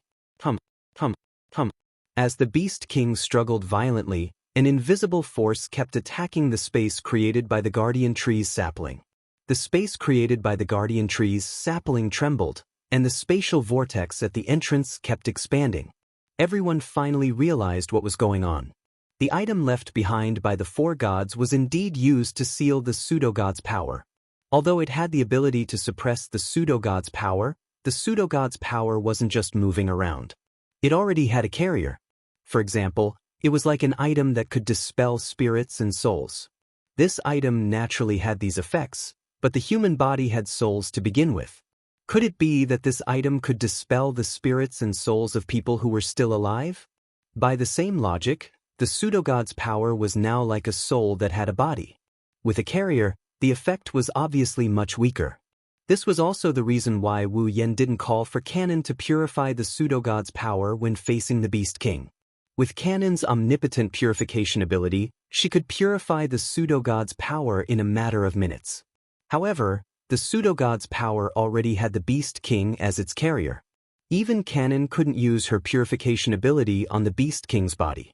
Of course, these weren't the most important reasons. The most important reason was that the Beast King's power was beyond everyone's imagination. In fact, it made sense if one thought about it. Even Fengjian Fragrance, a super powerhouse who hadn't reached demigod pinnacle, could use pure strength to disperse the realm's power. How could the Beast King, who had surpassed demigod pinnacle and reached the pseudo-god realm, be affected by Violet's realm's power? Perhaps it was due to the fact that the Fengjian delicate fragrance was invincible in close combat, but the Beast King was the strongest among the magical beasts. Naturally, its physical ability was not bad, and its close combat ability was also the same. If it wanted to deal with the current Beast King, it would be difficult. If he could defeat the Beast King now, it would be easy. The Beast King could only blame himself for not expecting to fall into Violet's trap. In the end, Violet and the 5 demigods from the Spalier world found a flaw in his plan. Now, the Beast King's pseudogod's power was suppressed, and his strength was reduced by at least 70%. However, if he used his full strength, he was actually able to shake the space created by the Guardian Tree's sapling. To even be able to shake the seal, it had to be said that the Beast King's strength had indeed exceeded everyone's expectations. Everyone could imagine, if the Beast King were to break out of its seal, what kind of disaster would it bring? Facing the enraged Beast King, even if there were 7 demigods present, they were still no match for the Beast King. Once all the demigods were wiped out by the Beast King, the Spalier world would truly become a world of demonic beasts. Humans would also become demonic beasts' food. This was something that absolutely could not be allowed to happen. You want to break the seal? Jaren, Linya, Mula, Cynthia, and Magnubi seemed to have reached a consensus. They flashed and stood at the 5 corners of the turbulent space, surrounding the space created by the sapling of the Guardian Tree. You should be the one who won't succeed. As the 5 demigods from the Spalier world spoke, Jaren, Linya, Mula, Cynthia, and Magnubi, who had surrounded the space created by the sapling of the Guardian Tree, took out an armament each. Compared to the armaments used by Jaren, Linya, Mula, Cynthia, and Magnubi in the battle against the Orc King, the 5 armaments looked much more profound. In Jaren's hand was a huge sword with a twisted blade. The blade wasn't sharp, and the hilt was extremely dim. It looked like a twisted ruler was pieced together with the hilt. It had a very strange shape. In Linya's hand was a strange root-shaped object that looked like a stick. It was extremely slender, but there was a pearl inlaid at the tip. It looked like a magic staff. In Mula's hand was a black stick that resembled a pillar and seemed as though it would shatter at any moment. It was as big as a smaller pillar. In Magnubi's hand was a pair of gauntlets that seemed to have been chopped off from a wild beast. Even though there wasn't any blood, the gauntlets were covered in fur. As for Cynthia's hand, it was a piece of ice. It was translucent and sharp like a spike. There was a glittering ice crystal at the tip. The 5 armaments were strangely shaped, their uses were unknown, and one could barely tell what type of weapon they were. However, the moment they appeared, they exuded an ancient, profound, mysterious, and powerful aura. Shockingly, they were all legendary armaments. 5 legendary armaments. Holding the 5 oddly shaped legendary armors, Jaren, Linya, Mula, Cynthia, and Maganubi simultaneously poured all of their warrior power and magic power into the armors, as if they didn't cost any money. Buzz. At the next moment, a majestic, turbulent wave surged from the 5 armaments, forming a colorful light curtain above the distorted space vortex that enveloped the entire space vortex. Boom! The violent energy from the Beast King collided with the light screen.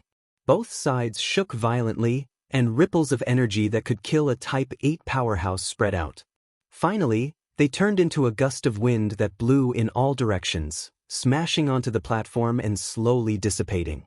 Under the impact of the Beast King's strength, the surface of the light curtain rippled like water waves. It seemed as though it was about to crumble, but it didn't turn into nothingness. In an instant, it reached a stalemate with the Beast King's strength and reached a balance. The Beast King, who was trapped in the space opened up by the Guardian Tree's sapling, felt as if his body was being pressed down by dozens of mountains. He sank heavily, and the white chains around his body also stabilized with the help of this force. In other words, the Beast King was truly confined in the space opened up by the Guardian Tree's sapling. Despicable humans! The Beast King was furious. You actually used the strength of external objects to strengthen the seal. That's right. Jaren, Linya, Mura, Cynthia, and Magnubi had used the strength of the 5 legendary armaments to strengthen the seal on the Beast King and the space opened up by the Guardian Tree's sapling. External objects? A mocking smile appeared on Cynthia's face. Her body was surging with icy blue magic power, and she was holding a legendary weapon that was inlaid with ice crystals. Didn't you also use the strength of external objects to reach the pseudo-god realm that no one can reach?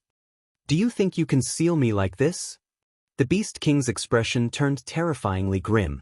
He sneered. Right now, the 5 of you can't move at all in order to strengthen the seal in space. I still have thousands of my kind outside. When they rush in, you don't have to worry about that. Wu Yen sneered as if to strike a blow to the Beast King. What do you think Violet has been doing after burying the 5 beads in your body? Hearing this, the Beast King felt an ominous premonition in his heart. Roar. Roar. Roar. On the other hand, the countless flying beasts in the sky above the capital of alternate generations snarled furiously as soon as they witnessed the scene of the Beast King being captured by the 5 demigod stage powerhouses of the Spalier world and being replaced by 5 blocks of ice. Roar. Roar. Roar. Driven by rage, every flying demon bellowed. Even the demons outside the capital of other worlds that could not fly and were surrounding the empty ground were spurred on, bellowing in rage, their frenzied beastly cries echoing across the skies. Without the slightest hesitation, all the beasts were on the move. The beasts in the sky descended from the sky like sharp arrows, swooping down toward the capital of alternate generations from all directions. The beasts on the ground were like cannonballs that broke through bamboo, charging toward the capital of alternate generations with great momentum. In an instant, the sky roared and the ground trembled. One by one, the beasts rushed toward the fragile city, intending to flatten it.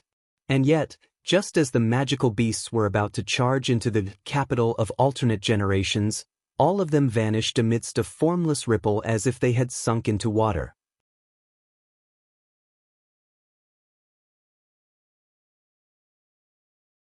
Chapter 1891. If someone were to look down from the sky above the capital of otherworldly beings, they would be greeted with an unbelievable sight. The flying magical beasts that blanketed the skies like bees swooped down at the speed of arrows released from bowstrings. Finally, when they reached a certain spot in the capital of an alternate era, they immediately stirred up a circle of ripples as if they were diving into water, before vanishing without a trace. The dense horde of magical beasts that resembled ants also charged forward at the speed of bullets. When they reached the sturdy walls of the capital of a different generation, the walls were like a lake, swallowing the magical beasts one by one and stirring up circles of ripples. In that very instant, the entire capital of alternate generations, be it its surroundings or its peak, rippled violently as if a torrential downpour had hit the surface of a lake. It only stopped after a while. When the ripples in the capital of otherworldly beings subsided, the monsters that surrounded the capital of otherworldly beings and were on standby on the ground, as well as the flying monsters with the ability to fly, had all disappeared from the spot. Of course, saying that they disappeared from the spot might be a little inaccurate. It should be said that the monsters that intended to charge into the capital of otherworldly beings had disappeared from this world. What's going on? The Beast King's expression changed. Where is my army of monsters? Locked up. Locked up for the time being. Zi Rao smiled meaningfully. Locked up in an illusory world. An illusory world. Or rather, it should be said that the magical beasts were all trapped in the realm of illusion and reality. After burying the 5 orbs into the Beast King's body, Violet found an opportunity to quietly leave the scene. Otherwise, there would be no need for Wu Yen to bring the ice that Xianxia created to the Guardian Tree's sapling. After the 5 demigods of the Spalier world captured the Beast King, Xianxia would cast her unique teleportation spell to bring the Beast King and everyone else to the Guardian Tree's sapling. If Violet was here, she wouldn't have to go through so much trouble. All she needed to do was open a gap, and she could easily bring the Beast King and the 5 demigods of the Spalier world to the sapling. The reason why Xianxia was needed was because Violet had her own matters to attend to. It was something that should have been done by Wu Yen. Around the capital of alternate generations, Violet used her ability to control her realm. He unleashed the realm of illusion and reality. It created an illusory world. Just like the 2 sides of a mirror, Amethyst created a capital of a different era within the mirror. Therefore, the magical beasts that intended to charge into the capital of alternate generations had to reach the boundary between illusion and reality.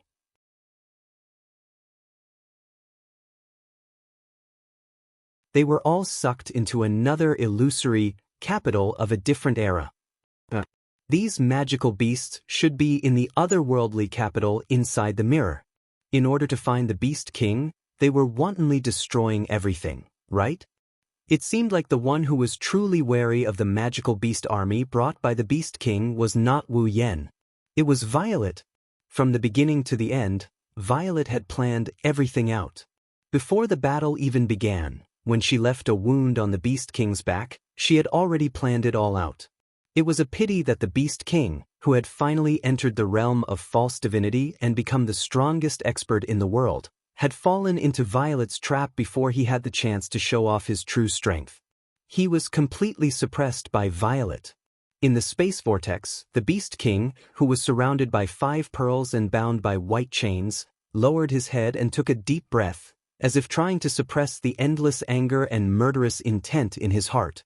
After a long time, he let out a long sigh. This time it's my loss. Yakumo Violet, you do have something that I can't compare to. I admit defeat. When he raised his head again, the Beast King's face was as cold as ice. However, don't think that you have won just like this. Even if you can seal me for a while, you definitely won't be able to seal me forever. Now, the 5 demigods of the Spalier world had used legendary armaments to seal the Beast King in the space created by the Guardian Tree's sapling. In other words, once the 5 demigods of the Spalier world were not strong enough and the Beast King seized the opportunity, then the Beast King would be able to break out of the seal. In other words, the 5 demigods of the Spalier world were trapped on this small platform together with the Beast King, and there was no way for them to leave. The only difference was that one side was trapped in a cage, while the other side was guarding outside the cage. Could the 5 demigods of the Spalier world be able to seal the Beast King forever? The answer was, of course, no. As long as the Beast King could catch his breath and suppress the 5 demigods of the Spalier world, then the Beast King would be able to break out of the seal. On the other hand, when the 5 demigods of the Spalier world exhausted their strength, fighting aura, and magic power, the Beast King would also be able to break out of the seal. This period of time would definitely not be too long. When the Beast King reappeared in this world, then it would be time for the Spalier world to welcome a true disaster. Wu Yan, Violet, and the 5 demigods of the Spalier world were all very clear on this point. Therefore, not only did they not feel relieved after suppressing the Beast King, but they also felt a little heavy. On the other side, the Beast King slowly withdrew his power as if he had given up. He was like an ordinary person, and the aura of his whole body was withdrawn. However, everyone understood that the Beast King didn't give up. Instead, he wanted to accumulate enough strength to break through the seal of the 5 demigods of Silveria and break the time limit of the seal. Without the Beast King's power, the space created by the Guardian Tree's sapling began to slowly close. The space vortex also began to shrink. Everyone silently watched as the Beast King's figure gradually disappeared into the space vortex that was getting smaller and smaller. In the end, the Beast King left everyone present with an unchanging cold smile. Since you all made me fall today, I'll give you a kind reminder. Don't think that without me, the demonic beasts will stop attacking the Spalier world. Hearing this, the 5 demigods of the Spalier world were shocked. What does this mean? Each of the 3 empires of Silveria has a guardian deity behind them. Knowing this, do you think I would come here with peace of mind and allow my army of beasts to invade the 3 empires? What do you think I'm relying on to do so? The Beast King sneered. Let me tell you, there is a Beast King in each of the 3 armies of demonic beasts attacking the 3 empires. Wow! Everyone's mind went blank. Beast King? There are Beast Kings among the demonic beasts? And there are 3 of them? Don't doubt it. Seeing the sudden change in everyone's expression, the Beast King finally couldn't help but laugh out loud. There are 3 peak 9th level demonic beasts in my beast clan. These 3 peak 9th level demonic beasts have received the power of the false gods that I have bestowed upon them. With their leadership, my army of demonic beasts will not give up on attacking the Spalier world. Originally, I had prepared these 3 beast kings to deal with the demigods of the 3 empires. But now, all of you are here, and in order to seal me, you can no longer retreat. The beast king's voice was filled with joy. What do you think will happen to the 3 empires that have lost their 3 guardians under the attack of 3 beast kings? What will happen? Does it even need to be said? In the face of a demigod, if there were no other demigods, no matter how many demigods there were in the 3 empires, they would be nothing but fodder. In the end, the 3 empires will not be able to escape the fate of destruction. I would like to see how the Spalier world will resist my army of demonic beasts after losing all 5 of their demigods. The Beast King slowly closed his eyes. I hope that when I reappear, the Spalier world will still be the world of humans. After leaving the sentence, the Beast King's voice completely disappeared into the closed space vortex. What was left was a small, transparent vortex that was covered by the 5 demigods of the Spalier world. It was slowly rotating, and there was a stifling silence.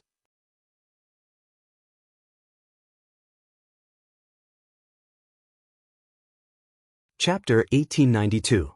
7 pairs of eyes focused on the transparent whirlpool in front of the guardian tree sapling, which was surrounded by a light screen, and remained silent for a long time. Although it looked like the transparent whirlpool was only rotating slowly, and there was nothing strange about it, everyone present knew that if they were not careful, a demon king would come out of the whirlpool. This was definitely not a joke. What was even more serious was the words left behind by the demon king when he fell into a short slumber. 3 demigod beast kings. There were 3 demigod beast kings in the magical beast army that was attacking the 3 empires in the Spalier world. Originally, the beast kings had the ability to command the magical beasts that were below the demigod level. It was because of this ability that the 3 empires paid so much attention to the birth of the beast kings, and the magical beasts broke their own rules and ran out of their habitats. Without the orders of the beast kings, the magical beasts with low intelligence and territorial awareness would never run out of the behemoth forest and enter the human world. Not only that, the magical beasts lived in a world where the strong preyed on the weak. It was not uncommon for high-level magical beasts to treat low-level magical beasts as food, and low-level magical beasts to treat high-level magical beasts as their natural enemies. Under such circumstances, in a situation where there was food and natural enemies around them, they would not be able to survive. How could the magical beasts still unite and attack the humans? It was like putting a lion and a rabbit together. Both of them were animals, so who could make them attack the humans together? If there was such a situation, it would be the rabbit running away to avoid the lion, and the lion chasing after the rabbit to eat it. It would be impossible for the 2 to work together to hunt down the humans. However, the Beast Kings were able to do this. Therefore, if the Beast Kings were to be sealed here, they would lose their commander. The magical beasts would once again return to their normal state. They would not attack the 3 empires again. However, there were still 3 Beast Kings in the magical beast army. If what the Beast Kings said was true, then, with the 3 Beast Kings as their commander, even if the Beast Kings were to be sealed here, the magical beasts would still attack the 3 empires. The 3 guardian gods of the 3 empires had to stay here to maintain the seal of the Beast Kings. The situation was really urgent. Compared to the magical beasts, the humans were weaker than the magical beasts. They were already weaker in both numbers and power. Now that they had lost their guardian deity, the 3 great empires would definitely not be able to defeat the magical beast army, which had 3 beast kings. Therefore, the 3 guardian gods, Garen, Lena, and Magnubi, were already anxious. Miss Z! At that moment, the 3 guardian deities all looked at Z as if they were grasping at a life-saving straw. They spoke somewhat anxiously. What should we do now? The 3 of you, please calm down first. Cynthia tried to calm them down. Although the 5 of us can't leave, we still have Miss Z on our side. With Miss Z's strength, those 3 demigod-level magical beasts who borrowed the power of the pseudo-gods won't be able to cause any trouble. That's right. Even if there were 3 new beast kings among the magical beasts, These three beast kings had only just entered the demigod rank. For Z, who had already walked a long way in the demigod rank and had the power to control the realm, even if they joined forces, they might not be able to defeat Z. If Violet were to attack them one by one, these demigod-level demonic beasts that relied on the power of pseudo-gods to advance wouldn't be a match for her. If Z were to take action, the problem would not be too big. Unfortunately, Z shook her head with a bitter smile. Just like you, I can't leave this place. Garen, Lena, and Magnubi became even more anxious when they heard this. Why? Don't forget that the power of the five of you, the seal, and the guardian tree sapling has formed a balance with the beast kings. That's why the beast kings can't escape. The one who answered the three guardian gods was not Z. It was Wu Yen who smiled bitterly as well. Under such circumstances, it only takes one small magical beast to break in and affect you. The balance will be broken. By then, the beast kings will break the seal and the Spalier world will fall even faster. Unlike the realm of illusion and reality in Fantasy Village, the realm of illusion and reality that covered the entire capital of a different era was much higher in level. The realm of illusion and reality in the Fantasy Village was just to position the Fantasy Village as an illusory world to attract the monsters. It was just like a door that could lure the monsters. On the other hand, the realm of illusion and reality that covered the capital of a different era positioned the capital of a different era as a real world. Violet had personally created an illusory world to imprison the magical beast army. One was creating a door, the other was creating a world. It was obvious which was more difficult and burdensome. Therefore, unlike the Fantasy Village, Z could not leave this place as long as she maintained the realm of illusion and reality. Otherwise, the illusory world she created would definitely fall apart. At that time, the terrifying magical beast army would launch an attack on the capital of alternate generations and attack the 5 demigod-level experts with their lives on the line. The 5 demigod-level experts who were unable to free themselves to protect themselves would become living targets.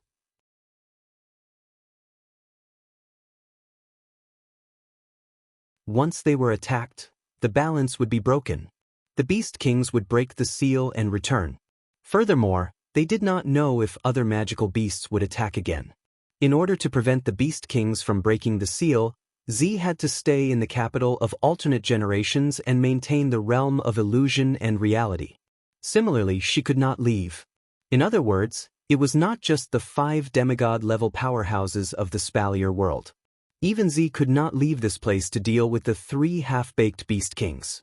Understanding this point, the hearts of the 5 demigod-level powerhouses of the Spalier world instantly sank. If the Beast Kings were sealed, the 3 empires would still be attacked by magical beasts. If the Beast Kings were not sealed, the Spalier world would still be destroyed. Wasn't this unsolvable? Of course, it was not unsolvable. The 5 demigod-level powerhouses of the Spalier world were indeed unable to leave, and Z also had to stay in the capital of alternate generations. However, Wu Yen did not have such restrictions. With the Red Jade mode, Wu Yen could obtain the same level of power as Z at any time. How could he not be able to deal with the 3 half-baked Beast Kings who had reached the demigod level through external means? It was just that the 5 demigod-level powerhouses of the Spalier world did not know this, which was why they were so gloomy. Thinking of this, Wu Yen sighed softly and took a step forward. Just as he was about to explain his ability to the 5 demigod-level powerhouses of the Spalier world, Z suddenly spoke. "Everyone, please rest assured."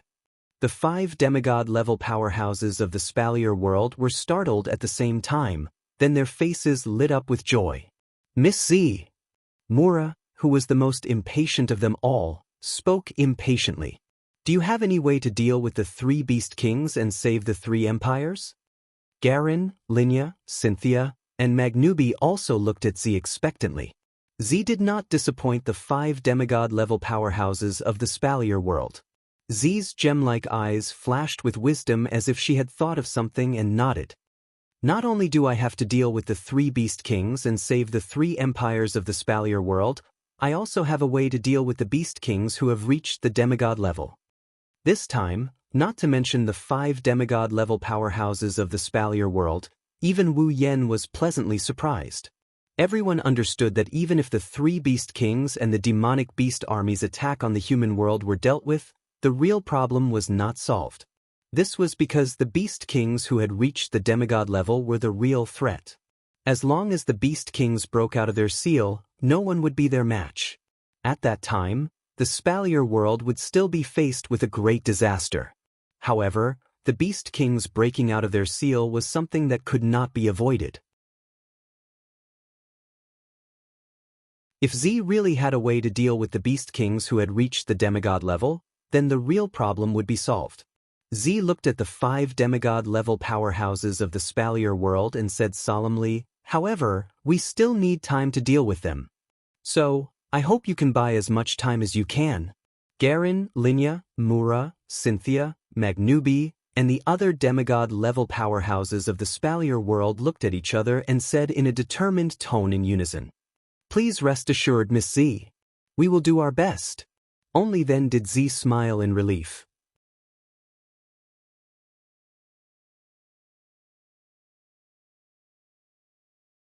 Chapter 1893. From the moment the Beast King led his army of demonic beasts to the capital of otherworldly beings, to the moment the 5 demigods of the Spalier world sealed the Beast King in the space created by the Guardian Tree sapling, only 30 minutes had passed. In a short 30 minutes, the densely packed locust-like magical beasts that had surrounded the capital of a different era were all gone. At the very least, they no longer appeared in this world, giving off a feeling that everything that happened just now was just an illusion. However, the Beast King destroyed the barrier around the capital of otherworldly beings, and the strange ripples that came from the platform at the edge of the capital of otherworldly beings told everyone that everything that happened just now was a false alarm. The Misaka sisters that were gathered by Chuju, Mikoto, Ikaros, Astria, and Lulu have returned to their respective residences. However, they didn't continue with their peaceful daily lives. Even though he had escaped unscathed, being surrounded by a semi-divinity stage beast king and a horde of demonic beasts, he had only managed to shatter a barrier, and none of the buildings were damaged in the slightest. That was an extremely fortunate thing. However, they were lucky enough to encounter such a thing once, but would they be as lucky a second time?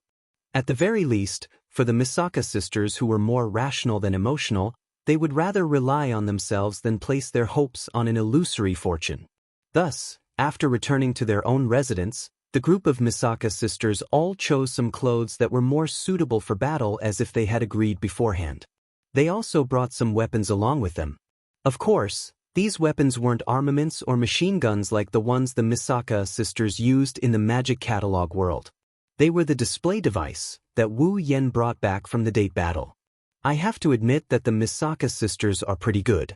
From the time Wu Yen brought back the display device and distributed it to the Misaka sisters, it has only been about a month in the Spalier world. In this short period of time, the Misaka sisters learned how to use the display device. Therefore, at present, in the capital of alternate generations, people could see people wearing swimsuit-style tights and equipped with some large weapons on every part of their body. They were armed to the teeth and looked identical as they flew around the sky under the propulsion of propellers, appearing to be on high alert. Moreover, the Misaka sisters were in contact with each other through the Misaka network. They didn't need wireless communication to communicate with each other. It would take less than a second for them to communicate with each other. Since the Misaka sisters were in charge of guarding the capital of otherworldly beings, they should be reliable. With Yukari's realm of illusion and reality, she could trap all hostile demonic beasts into her illusory world. Behind her, there were 20,000 Misaka sisters equipped with the most advanced display device, guarding the capital of otherworldly beings. The capital of otherworldly beings was even sturdier than a fortress. There was no need to worry about its safety. Hinajiku, Mikoto, Ikaros, and Astria returned to the heart of generations with Lulu after assigning them the task of guarding the Guardian Tree sapling to the Misaka sisters so they could report back to the Misaka sisters at any time. Everyone was either standing or sitting in the main hall. They listened to Wu Yan's explanation, including the truth behind the fall of the demigods, the birth of the demigods, the seal of the beast kings, and so on. The girls finally understood the urgency of the situation. Demigod beast kings. 3 newly born demigod beast kings. They split up and attacked the demonic beasts of the 3 empires. Mikoto bit her thumbnail. I didn't think things would get this bad. Now, the 5 demigods of the Spalier world can't leave the Beast King's seal. Yukari must stay here as well. The only one who can deal with the 3 demigod Beast Kings is Yen, right? Chuju turned to Wu Yen with a questioning gaze. Then, Yen, what do you plan to do? Originally, I wanted to take care of the 3 demigod Beast Kings myself. Wu Yen looked confused. But before I could say anything, Yukari interrupted me. She said she has a plan. Yukari? The group of girls was startled. They turned to look at the purple-robed man who was frowning. No one knew what he was thinking about. Yukari? Astria couldn't help but ask. Do you really have a plan? Of course I do, and it's very simple. Yukari maintained a frown as if she was thinking about something. She didn't seem to care about Astria's question, but she answered without hesitation. I'm afraid we don't have enough time. What's the plan? Mikoto couldn't wait to ask. Do you need our help? No, I don't need anyone's help. Yukari said calmly. It should be said that no one is able to help. Yukari, don't keep us in suspense. Chuju shook her head. Hurry up and tell us this simple plan that requires time. I'm not keeping you in suspense. You all know the method, you just didn't realize it. Yukari sighed and looked at Wu Yen. Actually, as long as little Yen becomes a celestial, everything will be solved. Even Hinajiku, Mikoto, Ikaros, and Astria were stunned speechless when they heard the words Yen Xiaoyan became a god-tier master, let alone Lulu, who was still in the dark and didn't know what kind of power these people possessed. Indeed, as long as Wu Yen becomes a celestial, everything will be solved. No matter how strong the Beast King was, he was still just a false god, and the other 3 Beast Kings that relied on the power of false gods to climb to the demigod level were just dabblers. They definitely wouldn't be as strong as people who had advanced to the demigod level through normal means, and they weren't worth mentioning in front of a true god-level expert. However, is it that easy to become a celestial? Yukari? Wu Yen smiled bitterly. Do you think it's that easy? That's why I said we need time. Z put away the paper fan in her hand with a sound and smiled faintly. Fortunately, we still have the advantage in terms of time. Before Wu Yen and the girls could say anything, Yukari said to Wu Yen, Little Yen. For the next period of time, you don't have to care about anything else. Your only mission now is to complete the demigod path mission to the end and increase the effect of the item that can promote you to the peak of the demigod level. Everyone except Astria and Lulu understood what Yukari was trying to say. Yukari wants Wu Yen to buy time so he can complete the demigod path mission as soon as possible. Every time Yukari completes the demigod path mission, the item that can help the user to reach the pinnacle of demigod rank will receive a huge upgrade. As long as Yukari continues to complete the mission, it will only be a matter of time before the user reaches the pinnacle of demigod rank. The system also has a unique mythical armament that can be exchanged for. It allows the user to absorb divine energy and obtain a chance to reach the celestial rank. In other words, as long as Wu Yen can complete the demigod path quest, he can obtain the item that can raise the user to the pinnacle of demigod. Then, he can exchange it for a mythical armament from the system. That way, Wu Yen will have a chance to reach God tier. When the time comes, not even the Beast King of demigods will be able to do anything to Wu Yen. Wu Yen will defeat the Beast King and save the entire Spalier world. Fortunately, 1 day in the Spalier world is equivalent to 100 days in other worlds. This is our advantage. Yukari looked straight at Wu Yen. If you can reach the celestial rank before the Beast King breaks the seal, then we win. If you can't, then the consequences will be unimaginable. Hearing Purple's words, both those who understood the reason and those who were still in a daze fell silent. If Yukari can reach the celestial rank before the Beast King breaks the seal, then we win. If Yukari can't make it in time, then everyone will be killed by the Beast King, including everyone in the Spalier world. R 1152.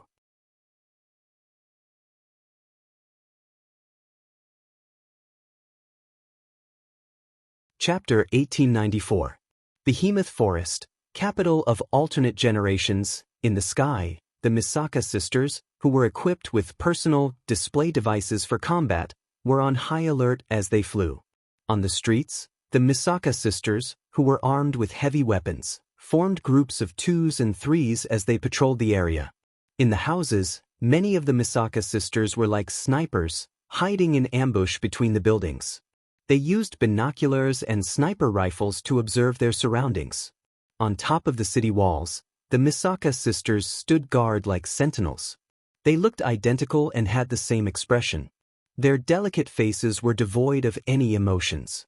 This was the current situation in the capital of alternate generations. The leisure they had in the past was gone. In order to bring back this leisure, the Misaka sisters had put down their daily desires and worked hard to eliminate the dissidents, hoping to find what they wanted with their own hands.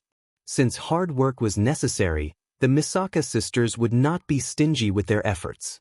After all this time, the Misaka sisters were no longer risking their lives for a groundless experiment. Instead, they were working hard to take back the life they wanted. Therefore, there was no need to be stingy with their efforts. Walking down the street, Wu Yan looked at this scene and he couldn't help but sigh. The Misaka sisters were still expressionless and did not say anything. However, because they did not say anything, Wu Yan understood that the Misaka sisters were working hard. It can't be helped. In the past, if Wu Yan appeared on the streets, even if he wasn't surrounded by a large number of sisters, he would still be greeted with question marks. However, at this moment, the Misaka sisters ignored him and continued with their work. Was this not enough to show how serious the Misaka sisters were about this? Honestly speaking, after seeing this scene, Wu Yan was gratified. He also felt hearted. He was gratified that the Misaka sisters were starting to understand how to protect what they wanted and were working hard for it. As for heartache, it was because the Misaka sisters were really unfortunate. It was not easy for them to live the life they wanted, but in the end, he still welcomed the day when someone broke it. And all of this, it was all because Wu Yan was not strong enough. If Wu Yan had already become an ultimate god-level expert, then he would have been a god-level expert. That way, the Misaka sisters' lives would not be disrupted, and the Beast King would not be able to do anything to him. Violet did not need to be confined to this place, and the girls would not become worried and distressed. In the end, it was all because of the lack of strength. What Z said was right. As long as he could become a divine-level expert, then everything would be easily solved. Regardless of whether it was the Beast King, who had reached the false god realm and was regarded as a demon king, or the magical beast army that was attacking the entire Spalier world, they would all become clowns. In the future, no one would dare to cause trouble in the capital of alternate generations and break the life that everyone yearned for. Because from then on, everyone would know that there was an invincible divine-level expert in this foreign city that outsiders could not enter. In addition, the problem of the fantasy paradise could also be solved because Wu Yan had become a divine-level expert. Therefore, Wu Yan clearly knew one fact. Only by becoming a divine-level expert could he ensure everyone's happiness and protect every girl in this city. In fact, Wu Yan had known this fact since the beginning. It was also because of this that he had been rushing between the various instance dungeons to increase his strength. However, compared to now, in the past, Wu Yan had never yearned for it as much as he did now. He yearned to become an ultimate expert. Only then could he protect everything. Therefore, he had to reach divine level. After making this decision in his heart, Wu Yan quickened his pace and walked forward. Violet had said that the Beast King could break out of the seal at any time. However, even Violet could not predict the exact time it would break out of the seal. Therefore, Wu Yan had to complete his demigod path mission as soon as possible and fight for every minute and second. The sooner he became a divine-level expert, the more insurance he would have. Because of this, Violet did not even intend to let Wu Yan deal with the matter of the 3 Beast Kings. Instead, she claimed that she would leave the matter of the 3 Beast Kings to her. Wu Yan only needed to focus on completing the Demigod Path mission. For this reason, Wu Yan wanted to refute with all his might. Now, the 5 demigod experts of the Spalier world were unable to leave the sealing platform. Violet also had no way to leave the capital of alternate generations. Apart from Wu Yan, the rest who could unleash the power of the demigod level could not make a move. Since that was the case, if even Wu Yan left, who would deal with the 3 Beast Kings? Of course, he wanted to refute, but this reason was not enough to convince Violet. After all, compared to the 3 Beast Kings, the Beast Kings with the power of the demigod level were the real threat. If he were to waste too much time dealing with the 3 Beast Kings, what would he do if the semi-divinity realm Beast Kings were to break out of their seals? At that time, even if the 3 Beast Kings were dealt with, no one would be able to deal with the Beast Kings at the demigod level. The humans of the Spalier world would still be wiped out. Therefore, no matter what, Wu Yan could not waste time dealing with the 3 Beast Kings. Completing the Demigod Path mission as soon as possible was the most important thing. It was also because he understood this point that although Wu Yan wanted to refute, he did not say anything. Instead, he agreed. However, before he raced against time, Wu Yan still wanted to check out the situation on the platform. After passing through the streets that seemed to have been transported from different eras, and passing by the buildings that were out of place, yet strangely dreamy, Wu Yan came to the edge of the capital of a different era, and came to the platform where the sapling of the guardian tree was planted. On the platform, the sapling of the guardian tree was still emitting a weak, gentle green light and a ripple of vicissitudes of life. In front of the sapling of the guardian tree, a transparent space vortex that was only the size of a palm was rotating slowly. The vortex was surrounded by a layer of colorful light curtain, as if a circle of rainbow had been added to the vortex. It looked very beautiful. But although it was beautiful, once this beauty was disturbed, it would become the most hideous and dangerous thing in the world. Garen, Linya, Mula, Cynthia and Maganubi surrounded it in the middle and stood straight as if they were the guards of a prison. Because of this beautiful scene that could become the most dangerous thing at any time, Garen, Linya, Mula, Cynthia and Maganubi surrounded it and stood straight like the guards of a prison. With a closer look, one could see streams of warrior power and magic power slowly rising from the bodies of Garen, Linya, Mula, Cynthia, and Maganubi. The streams of warrior power and magic power were being injected into the weirdly shaped legendary weapons in their hands. The 5 legendary armaments were emitting a soft glow and ripples that could not be seen by the naked eye reverberated on the rotating space vortex. Gradually, the ripples turned into streaks of colorful light and injected into the light curtain that covered the space vortex, maintaining it. With the enhancement of Garen, Linya, Mura, Cynthia, and Maganubi with their legendary armaments, as well as the seal left by the gods and the power of the sapling of the guardian tree, the Beast King was barely sealed in the space vortex. If this balance was broken, the Beast King would break out of the seal. In order to break the seal, the Beast King was secretly accumulating his power. On the other hand, Garen, Linya, Mura, Cynthia, and Maganubi were constantly consuming their power in order to strengthen the seal and the space vortex. It was only a matter of time before the Beast King broke out of the seal. It was not unreasonable for Purple to be so eager for Wu Yan to complete the mission of the Demigod Path and become a God-level master. Realizing the urgency of the situation, Wu Yan also knew that he did not have much time left. He quickly collected his emotions and walked towards the platform. Garen, Linya, Mula, Cynthia, and Maganubi were focused on controlling their power so that they wouldn't waste any of it. They tried to prolong their energy depletion by using this method. Garen, Linya, Mula, Cynthia, and Maganubi noticed someone approaching them. They turned towards the direction of the footsteps. When they saw that the footsteps belonged to Wu Yan, the vigilance in their eyes disappeared. Seeing this, Wu Yan could not help but admire Garen, Linya, Mura, Cynthia, and Maganubi. They did not know what Purple's plan was, but they still did their best. The 5 demigod masters of the Spalier world were indeed worthy of respect.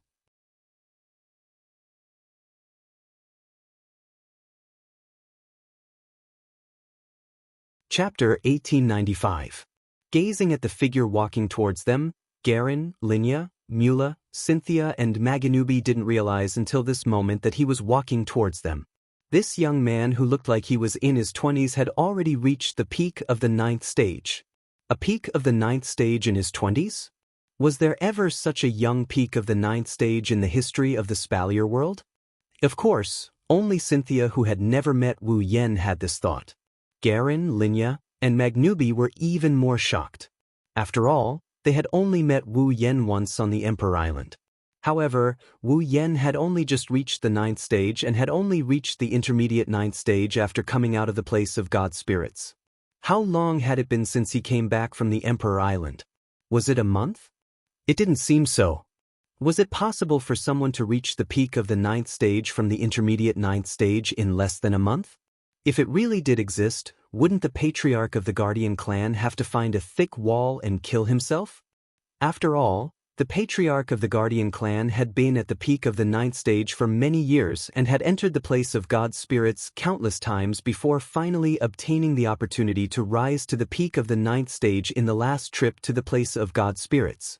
It wasn't easy for them to obtain this opportunity, and now it was easily surpassed by this young man who was only at the intermediate 9th stage less than a month ago. How could they not be shocked? As for Mura, he had already started to doubt his own eyes. As a demigod who had been hiding in the Spalier world, Mura clearly remembered that Wu Yen was only at the peak of the 7th stage when he came to buy magic crystals from his crappy magic crystal shop. Counting from then until now, was there even half a year in between? It didn't seem to be the same. But was it possible for a person to reach the peak of the 9th stage from the peak of the 7th stage in half a year? No matter who asked this question, there was only one answer: impossible. But now, the impossible was right before Mura's eyes. Mura did not doubt his eyes at all. He even wondered if he was dreaming.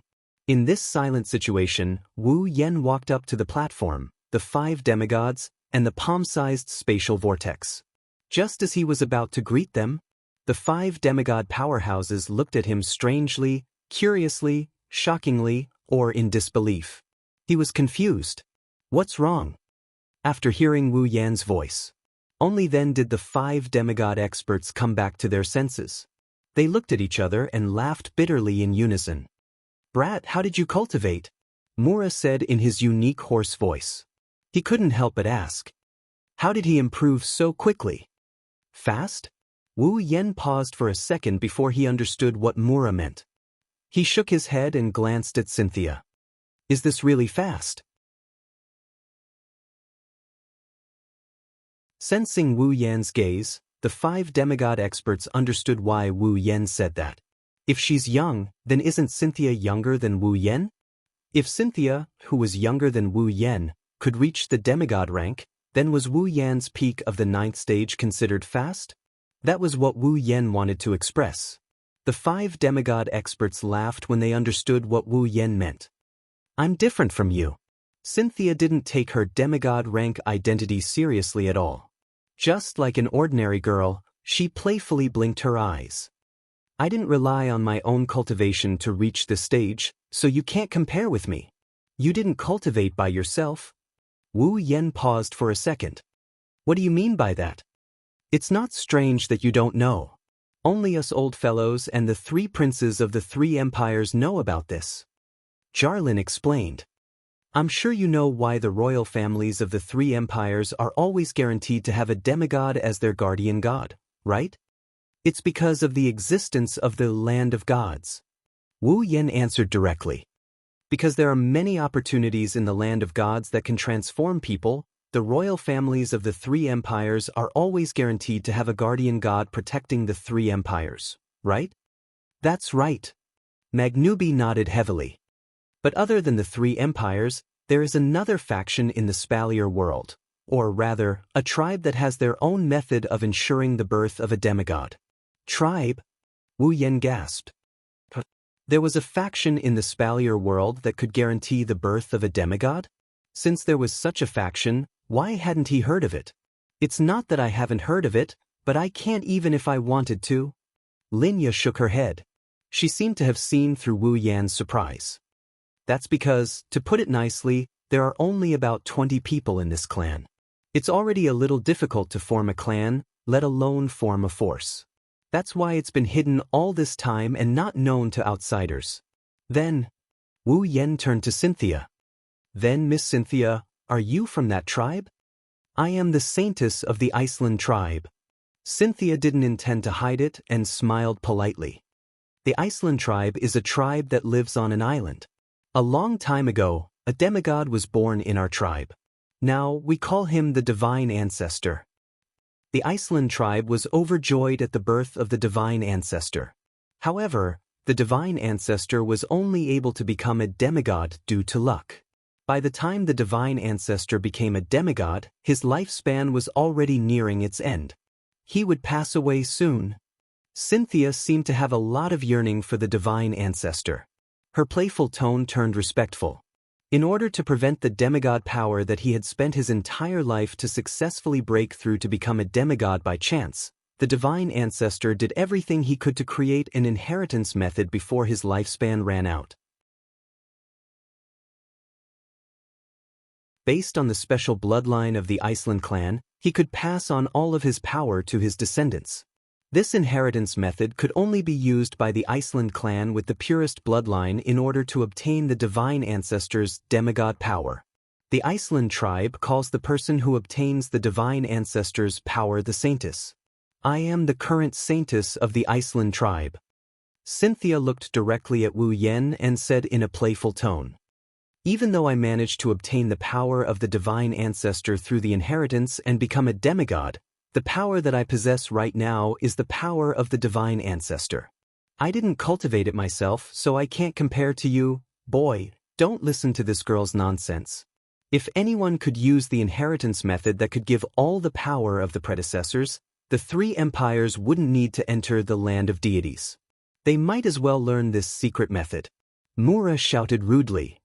Although this inheritance method can be used by anyone who has the bloodline of the Iceland clan, it can only be used by super geniuses who have reached the 8th step at the age of 17. In the entire Iceland clan, there have only been 3 such geniuses who have obtained the Divine Ancestor's power and become demigod rank powerhouses. This girl is one of them. If you think that her talent isn't good enough, then be careful of the Iceland clan's people. Wu Yan was shocked. Reaching tier 8 at the age of 17? Even the famous genius Princess Sylph couldn't do that. In the entire Spalier World Academy, there wasn't a single genius who could reach tier 8 at the age of 17, let alone Sylph. In the history of the Spalier world, the number of geniuses with such talent can be counted on one hand. If even Sylph, the strongest student in the Spalier World Academy, couldn't do it, then no one else could. However, Cynthia did it. Cynthia, the Saintess of the Iceland tribe, is the most talented genius in the entire Spalier world. Wu Yan, who had such a thought, completely forgot about it. Cynthia took more than 10 years to reach tier 8. Wu Yan, on the other hand, took less than 3 months to reach tier 8 from a normal human. Although the system definitely contributed a lot to this, it was clear who was more monstrous just by looking at the data.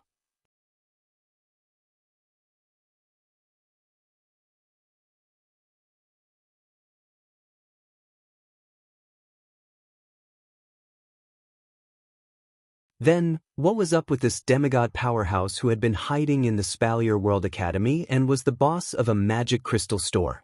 Could it be that he cultivated all by himself? Wu Yan wasn't sure if it was his illusion, but after the topic was shifted to Mura, Garen, Linya, and Magnubi's expressions became a little strange. They were a little helpless and a little angry. It's a little complicated for me. However, Mura didn't care about the expressions of Garen, Linya, and Magnubi as he directly opened his mouth and uttered such a shocking sentence. Actually, strictly speaking, I'm also a member of the royal families of the 3 empires. You're a member of the royal families of the 3 empires? This time, Wu Yan was really surprised. There was a protector in the royal families of the 3 empires? Don't get me wrong. I'm not a protector. Mura waved his hand and said casually. As I said, strictly speaking, I'm a member of the royal families of the three empires. In fact, I have nothing to do with the royal families of the three empires. Garin, Linya, and Magnubi all frowned at the same time when they heard this. Mura, I know you don't like the royal families of the three empires, Garin said with a frown. But you don't have to cut ties with the royal families of the three empires. Cut ties? Mura sneered. If I wanted to cut ties with the three empires, I wouldn't have stayed in the academy. Garin, Linya, and Magnubi were a little angry and helpless. What's wrong? Wu Yan was curious about the story. Is it because something happened? It's not something worth investigating. Of course, it's not a secret either. If you want to know, I'll tell you. Mura snorted. It'll be easier for you to understand if I tell you this. My grandfather is a member of the Ailu imperial family. My grandmother is a member of the Feiya imperial family. They gave birth to my mother. My father is a member of the Baruba imperial family. Wu Yan almost complained when he heard Mura's words. Is it really that easy to understand? Fortunately, Wu Yan was smart enough to figure out the meaning behind Mura's words. Mura's grandfather was a member of the Ailu imperial family. His grandmother was a member of the Feiya imperial family. In other words, Mura's mother was a mixed blood of the Ailu imperial family and the Feiya imperial family.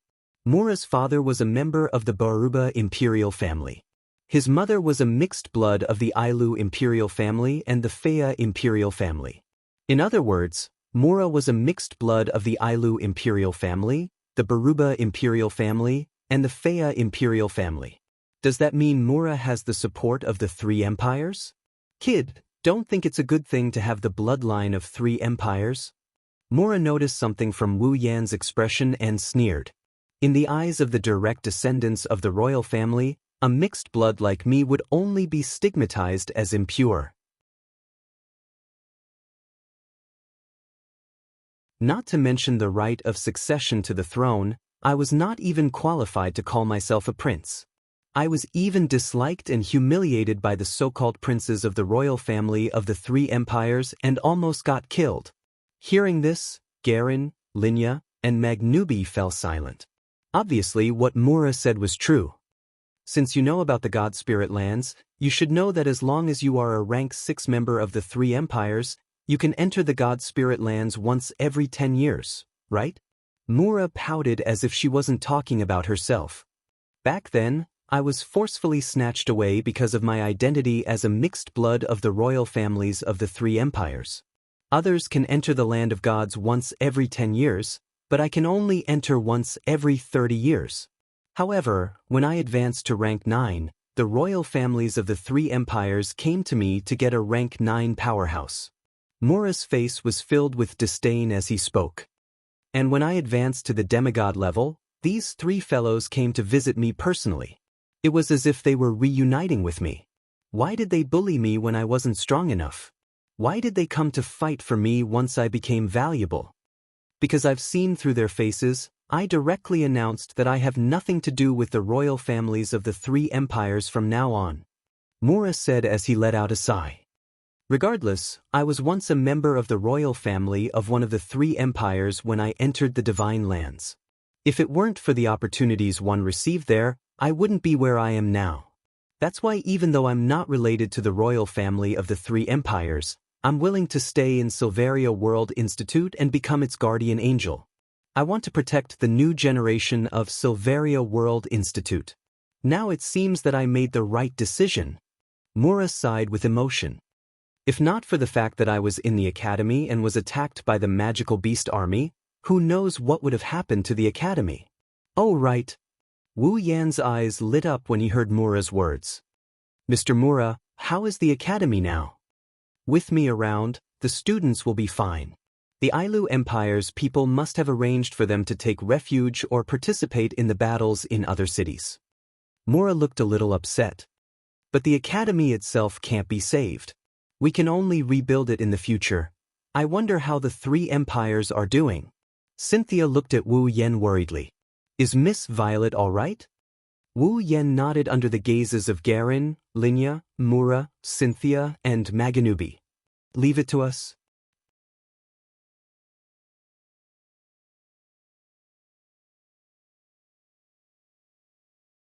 Chapter 1897.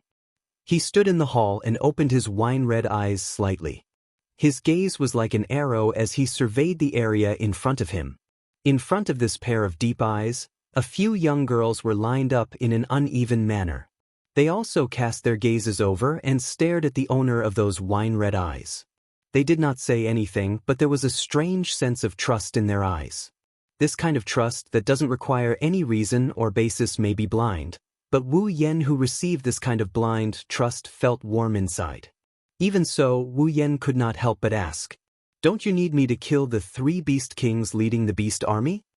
It can't be helped that Wu Yan is so worried. The 5 demigod masters in the Spalier world could not leave the sealed beast kings platform. Purple could not leave the capital of alternate generations either. If it left, there would be no one left who could defeat the demigod beast kings. Under such circumstances, Wu Yan could not help but worry. However, no matter how worried Wu Yan was, it was useless. "I know what you're thinking, but I have to help you buy time as soon as possible. Little Yan, you know this." Purple shook its head gently as if it was patiently teaching a child who was throwing a tantrum. "Instead of worrying about the situation here, it's better to finish the mission as soon as possible. If that's the case, you might be able to kill the 3 beast kings when you come back." Purple was not just saying that for fun. Although they had to complete the Demigod Path mission and upgrade the effect of the Demigod Path reward item to the pinnacle of the Demigod level, the system didn't mention how many rounds of the Demigod Path mission one would have to complete in order to upgrade the effect of the item to that level. Therefore, no one knew about it. Maybe he could reach the goal in the next round, or maybe he would have to complete dozens of rounds. Anyway, anything was possible. If he was lucky, the next round of the Demigod Path mission would be announced as over. Wu Yan would then be able to kill the 3 beast kings in time due to the difference in the time ratio between the 2 worlds. If he was unlucky, the Demigod Path mission had never reached its ideal state. Perhaps they would wait until the Beast King broke the seal. Wu Yan was still wandering around in some unknown instance dungeon world. On the other hand, the system had no idea how many more rings it would have to complete before Wu Yan could advance to the peak of a demigod. After all, the items required for each round of the Demigod Path mission were different. Among these items, there were some that could increase the effects of the Demigod Ascension tool by a lot, while others could increase the effects by a little. There was no way to know in advance. So even the system did not know to what extent the Demigod Ascension tool would be. This was also one of the reasons why Violet asked Wu Yan to hurry up. No matter what, the sooner it was completed, the better. Even though he knew this, Wu Yan still couldn't help but worry. "You really don't have to worry." It was rare for Chuju to speak so softly as she smiled confidently. "Although our opponents were 3 demigod powerhouses, didn't we also encounter a demigod level 9 giant spider queen when we were searching for treasures in the supply town with the auction house? Didn't we also come out unscathed then?" "What do you mean peak of a tier 7? Wu Yan said helplessly. "Didn't we have Ikaros with us?" "But isn't Ikaros also at peak of a tier 8? Mikoto rolled her eyes. "You don't have to worry so much. There are so many of us here, there's bound to be a way. Plus, we won't die." As Wu Yan summons, even if the girls were killed, Wu Yan only needed to spend half of the summoning points he spent to summon them to revive them. This was what Mikoto wanted to say. But this reason was not enough to convince Wu Yan. Could it be that because he could be resurrected, he could safely send the girls to their deaths? Others might be able to do it, even the girls themselves, but Wu Yan admitted that he couldn't do it. "How about I summon another demigod?" Wu Yan frowned. "There shouldn't be a problem then, right?" "No problem," Yukari said with a half-smile. "If there isn't a problem, why didn't you summon them from the start?" Wu Yan choked. "Little Yan, you don't have any summoning points left, right?" Yukari exposed Wu Yan's lie. "You must have used up all your summoning points when summoning that squatting princess in the Forever Pavilion, right?" "I still have 5 demigod magic crystals on me," Wu Yan retorted like he's trying to be brave. If you take out 5 demigod mana crystals and exchange them for items that can be exchanged for summoning points, you should be able to gather enough points to summon a demigod, right?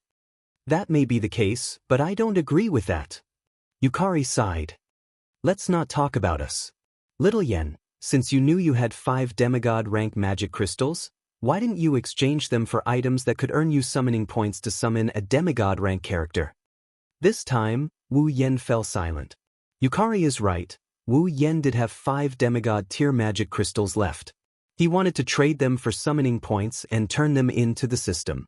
That way, he would be able to gather enough points to summon a demigod tier powerhouse. But he gave up on that idea. Now that the Spalier world was in danger, who would have the time to trade with Wu Yen? Besides, even if he had the time, Wu Yen would have to complete the Demigod's Path mission. It was a race against time, wasn't it? Wu Yen couldn't help but hate himself. Why didn't he prepare more summoning points? It wasn't Wu Yen's fault. His strength had reached a point where it couldn't be ignored. There were very few places where he could rely on the system.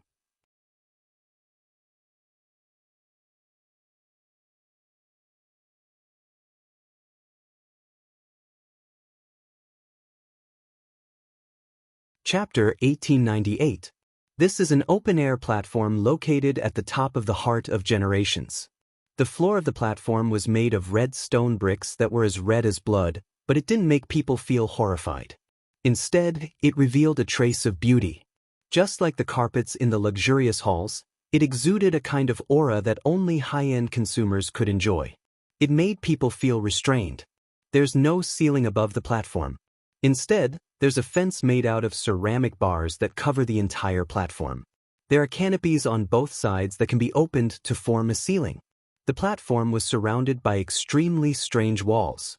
The walls were not like the platform's floor, which was paved with stone bricks. Instead, they seemed to be made of water, like a sponge that kept rippling. It made one unconsciously feel as if the platform was soaked in the deep sea. The walls of the platform weren't originally like this. The reason why they're like this is because the owner of the Heart of Generations and the owner of the Capital of Alternate Generations set up a barrier around the platform. Of course, the reason for setting up the barrier was very simple. It was to protect the lake in the central area of the open-air platform, which was about 1 meter higher than the ground. To be precise, it should be said that it was to protect the beautiful girls in the lake who were either sitting or lying in the water with their beautiful eyes tightly closed. These beautiful girls had been in this tranquil state for quite some time. But today, this tranquility is destined to be broken. At a certain moment, the door to the open-air platform slowly opened with a kacha sound. Yukari led Chuju, Mikoto, Ikaros, and Astria into the quiet place. They stepped on the carpet-like ground and mercilessly tore the tranquility apart. They climbed the stairs in front of the platform and arrived in front of the lake. The group of 5 young ladies all cast their gazes towards the lake that they had stayed in not long ago, overlooking the scene inside. In the lake where the young girls were soaking, tiny streams of water that were invisible to the naked eye were slowly flowing around the naked bodies of the young girls, gently entering the soft and slender bodies of the young girls who had their eyes tightly shut. With the infusion of these tiny streams, the auras of the beautiful girls gradually changed. One moment they were strong, the next they were weak. Just like the diagrams on an electrocardiogram, they rose and fell rhythmically. If one looks closely, they'll notice that every time the aura fluctuates, the girl's aura will break through the peak and push them a little closer to their peak. It was also this scene that proved that the young lady soaking in the lake with her eyes closed wasn't a sleeping beauty or a mermaid, but a Valkyrie who was gradually recovering. His gaze swept across the faces of the girls in the lake one by one.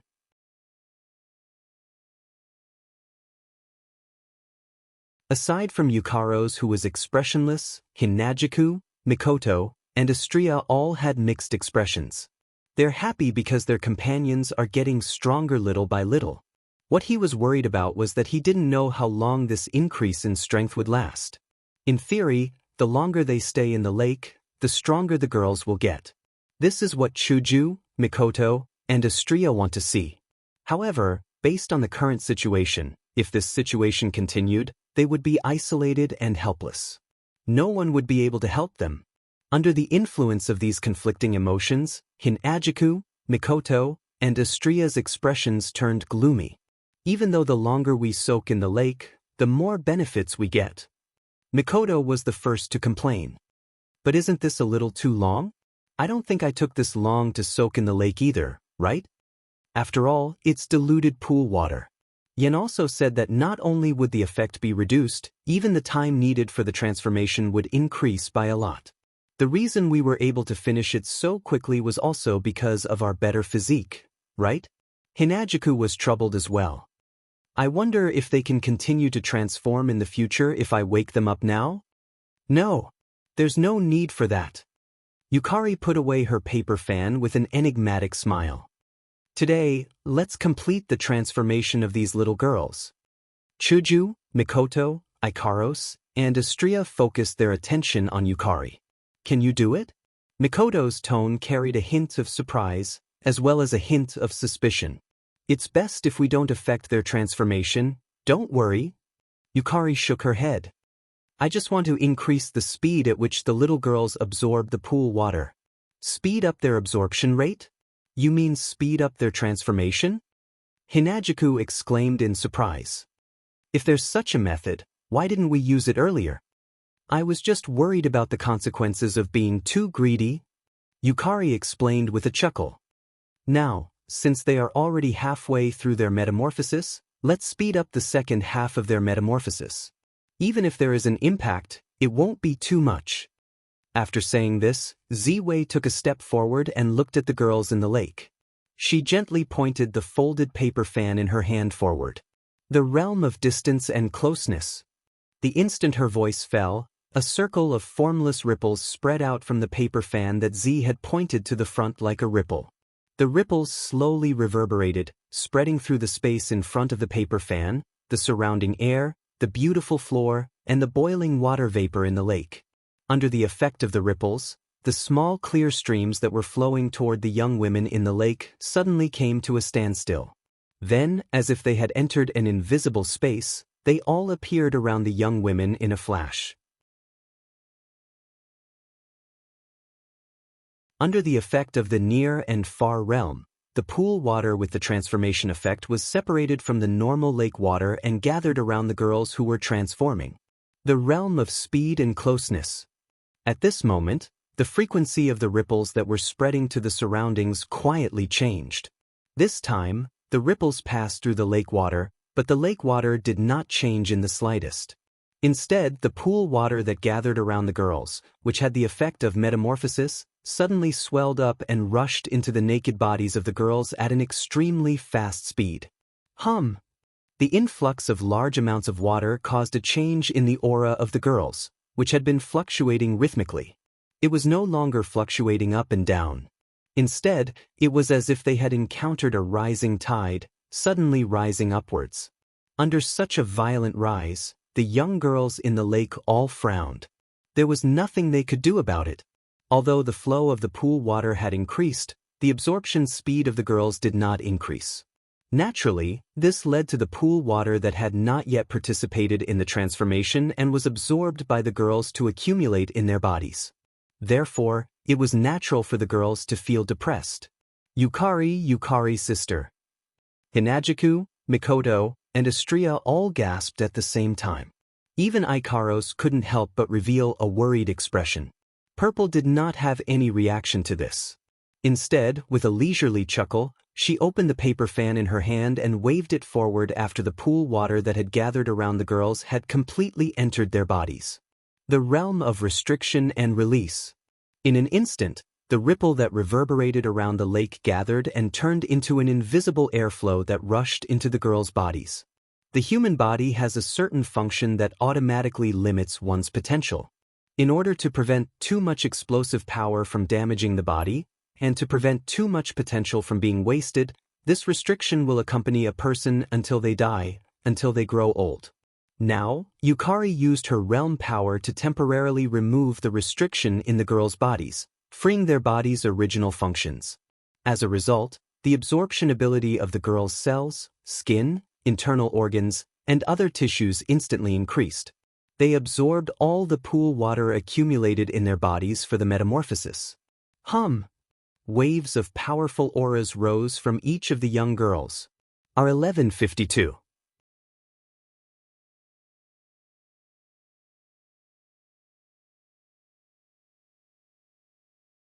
Chapter 1899.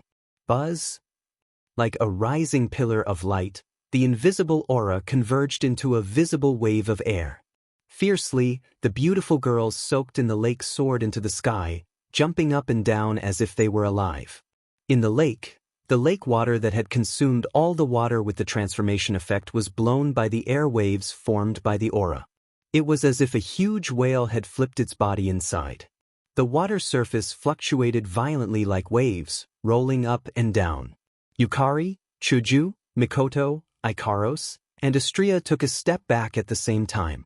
The rising lake water seemed to have been calculated, or it seemed to have encountered some kind of obstacle. It only stopped when it was right in front of the five of them. When the water in the lake returned to its tranquil and clear state, the naked young ladies who were soaking in the water with their eyes closed opened their eyes. Their eyes were full of color as they cast their colorful gazes towards the shore. Yukari, Chuju, Mikoto, Ikaros, and Astria exchanged glances with the naked girls. Yukari, Chuju, Mikoto, Ikaros, and Astria didn't say a word.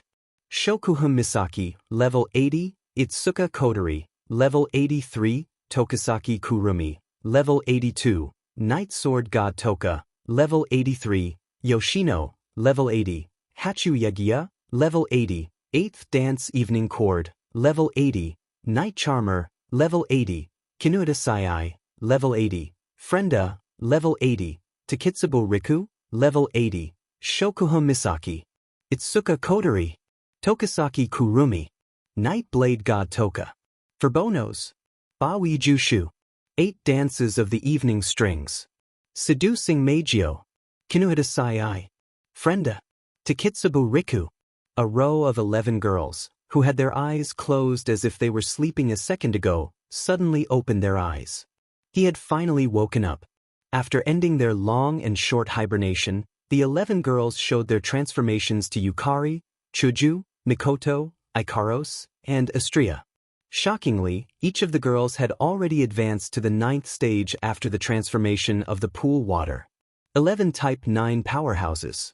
The 11 girls in front of him, who were all under 20 years old, had reached a level that no one else in the Spalier world could reach in their entire lives.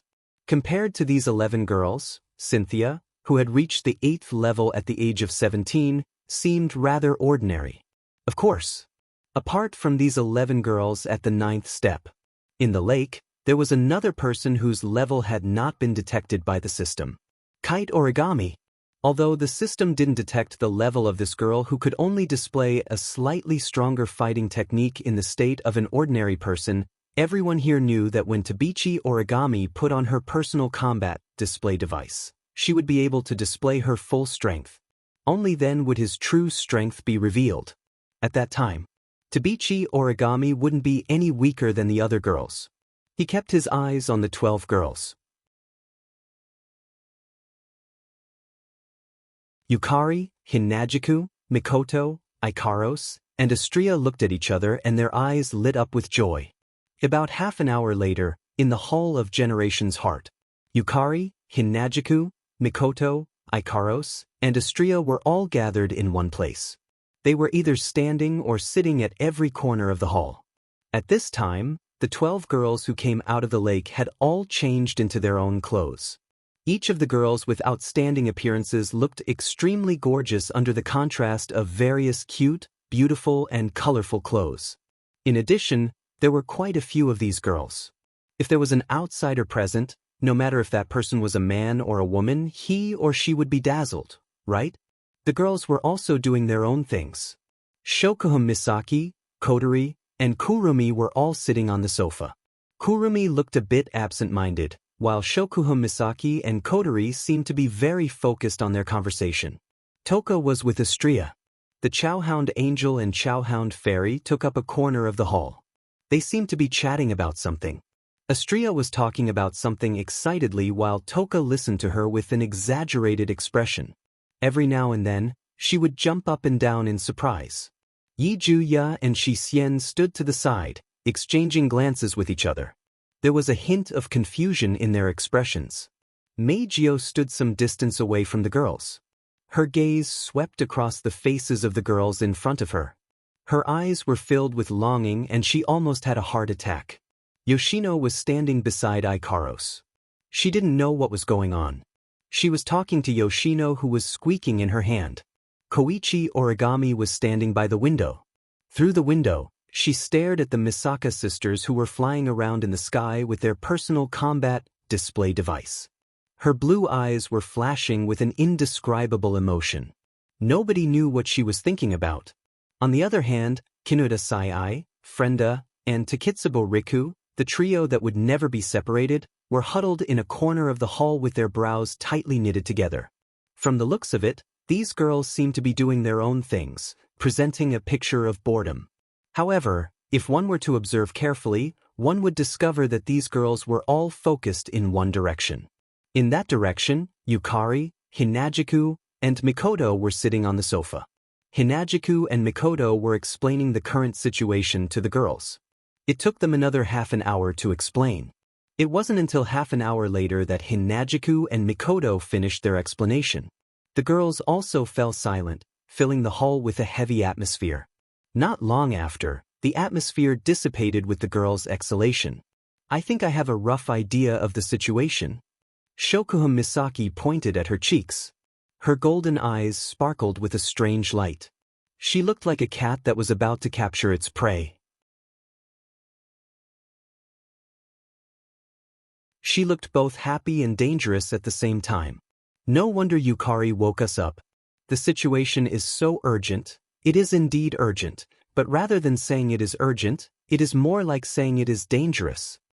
Violet spoke in a relaxed tone that didn't sound like she was describing a dangerous matter at all. That's because you'll have to think of a way to deal with the 3 demigod beast kings who borrowed the power of the false gods and the endless army of beasts running amok in the world of Silveria. Hearing this, some of the girls laughed bitterly, some of them were at a loss, some of them were eager to try, and some of them were in disbelief. Are you serious? Kodori subconsciously reached for her favorite lollipop, but she remembered that she just came out from the lake, so she didn't have a lollipop with her. The serious expression on her cute face instantly turned into annoyance. Do you think we have a chance of winning? Era? Kurumi tilted her head. Her exposed eyes flashed with a dangerous light. She licked the corner of her mouth. I think it's quite interesting. Are demigods that strong? Juya crossed his arms in front of his chest with an arrogant look on his face. They are just a bunch of beasts. Do they think they can resist my ultimate judgment? Objection. Vection. Shi Xian mercilessly narrowed her eyes and glared at the arrogant Ijuya. According to the system's rules, we are at least 10 levels lower than the beast Yakuya is talking about. Even if we form a party and wear equipment, we can't defeat the SS. Hey. This isn't a game. Kinuda Sai raised her voice, trying to make her presence known. That's a demigod beast king. We can't defeat it. Don't lower your own morale. Mikoto slapped the table to get everyone's attention. No matter what, Yukari can't leave. We need to deal with the 3 demigod beast kings and the demonic beast army. At this moment, Origami, who was standing by the window, suddenly spoke in an emotionless voice. Where's Shido? Shido? Yen? Chuju paused for a moment before shaking her head. He's having a harder time than us. He can't do anything for now. Hearing this, the group of young girls once again became distressed. Of course, only they knew if they were troubled by the lack of a way to deal with the demonic beasts or if it was because Wu Yen wasn't here.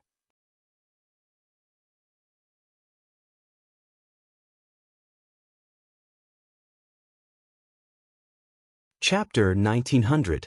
For Yakuya, Shi Xian, Mei Jiao, and Origami, who had just become summons not long ago, even if they were told that they had to deal with 3 demigods, they didn't know how strong these 3 demigods were. It can't be helped. As soon as they arrived at the Spalier world, all the elven girls entered the lake to transform.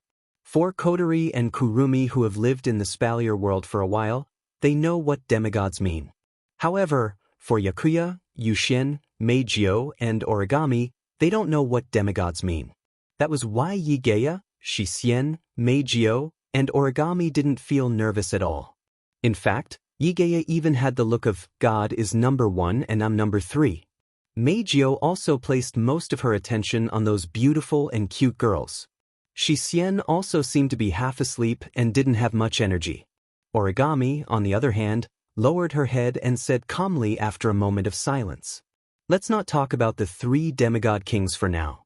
First, we have to deal with an endless number of monsters, right?"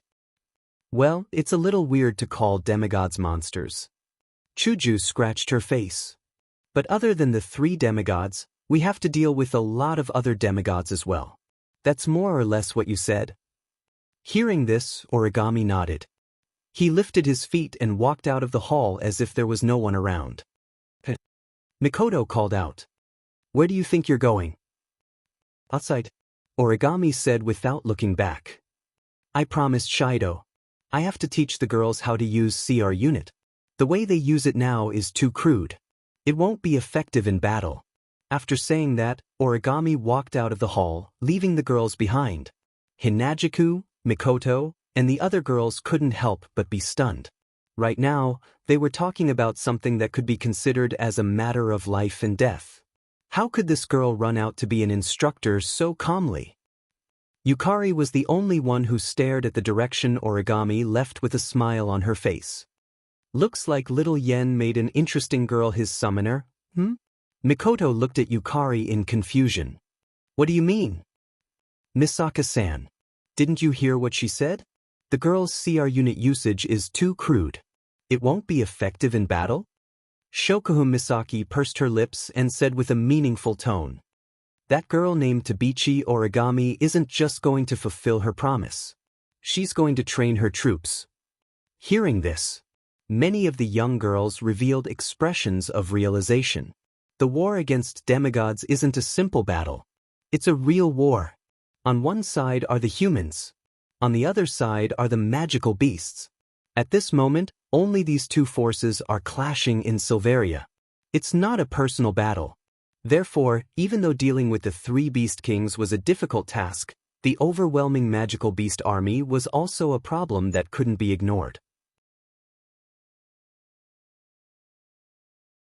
Origami decided to leave the real boss to the girls while she became the general of an army. She's going to lead the soldiers she personally trained against the enemy. These soldiers were the Misaka sisters who only had a rudimentary understanding of the CR unit. In the words of Origami, their method of using the CR unit was still too crude. Even though it's a bit of last-minute preparation, with Origami's training, the Misaka girls will be able to raise their combat strength by a few levels. When facing the demigod army, whether it's to ensure their own safety or to wipe out the enemy, it's a good thing. That was Origami's plan. "Not bad, that super newbie," Kinuhata Sai praised. "She's not a simple character." "In the end, that's what I thought too." Frenda started to shrink back. "She might be even scarier than Yujino." "Is that so?" Takitsubu Riku smiled. "I think she's quite reliable." "What? Are you interested in Miss Toshiyuki?" Meijio, who saw the opportunity, sneaked into the middle of the trio, giving Kinuhata Sai, Frenda, and Takitsubu Riku a shock. "We would like to get to know you guys better. How about we have a cup of tea tonight?" After saying that, Meijio looked at Kinuhata Sai, Frenda, and Takitsubu Riku with her sparkling eyes, causing them to have a strange feeling.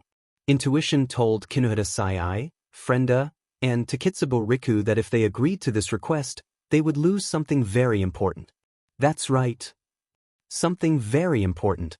However, Kinuhata Sai, Frenda, and Takitsubu Riku couldn't directly reject a newcomer. They looked at each other and nodded, causing Meijio's eyes to turn into crescent moons. Tonight, Kinuhata Sai, Frenda, and Takitsubu Riku will regret their hasty decision. Of course, by that time, they won't be able to get back what they thought was important. Alright, let's get back to the topic. Shokuhun Misaki pretended to be deep in thought and looked at Yukari. Yukari, you should have a plan, right? In an instant, all the girls turned their attention to Yukari, who was sitting on the sofa. Under the gazes of all the girls present, Violet didn't even say a word. She only stretched her hand forward. Pucci. In the next moment, on the wall that the purple finger pointed at, 3 pitch-black cracks filled with sinister eyeballs appeared in front of all the girls with a tearing sound. In these 3 gaps, there were 3 scenes with the same plot, even though the specific content was different. They were 3 cities that occupied vast areas and were surrounded by sturdy city walls. But now, these 3 sturdy cities were being attacked by all kinds of ferocious and terrifying magical beasts. Under the attack of the magical beasts, on the walls of the 3 cities, soldiers and spellcasters wielding bows and arrows were releasing arrows and spells imbued with battle energy, resisting the charging magical beast army. Suddenly, the roars of all kinds of magic beasts, the roars of soldiers, the murmurs of magicians chanting magic incantations, and the roars of the knights in the city reverberated in the air. It was as if the end of the world had arrived, and it made one's heart feel very heavy. While the group of young ladies were feeling depressed, Violet spoke up. As you can see, the 3 empires are only left with these 3 imperial cities. The other cities, including the Spalier World Academy, have all fallen and become the empire of the demonic beasts. The girls sucked in a deep breath of cold air. In the entire Spalier world, only 3 imperial cities were left and the other cities had all fallen? Doesn't that mean that once the 3 imperial cities fall, the entire Spalier world will be under the control of the demonic beasts? Even Shokuhun Misaki couldn't hide her shock. But how many days has it been since the demonic beasts attacked the Spalier world? Had he already fallen to such a state? That's right. If the humans of the Spalier world really wanted to defend their cities, they wouldn't have fallen to this extent in just a few days. Yukari shook her head. However, the 3 emperors have already seen the current situation. They believe that if they continue to defend the other cities, they will be overwhelmed by the demonic beasts sooner or later. Thus, the 3 empires have decided to take away the important resources from the other cities and concentrate their forces on the imperial cities. They plan to use one imperial city as their base to fight the demonic beasts. A wise choice. Kodori nodded in agreement. If they were to stubbornly defend the other cities, not only would they disperse their combat strength, but the cities would still fall in the end.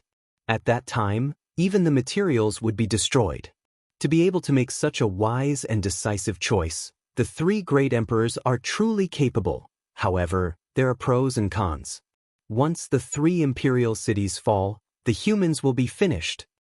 Shokuhun Misaki muttered. The 3 beast kings are near the 3 imperial cities, right? That's right. That's right. Purple nodded and glanced at all the girls present. Then, you should know what to do now, right? Chuju, Mikoto, Shokuhun Misaki, Kodori, Kurumi, and the others looked at each other and smiled. Destroy them one by one. Hearing this answer, Z also smiled.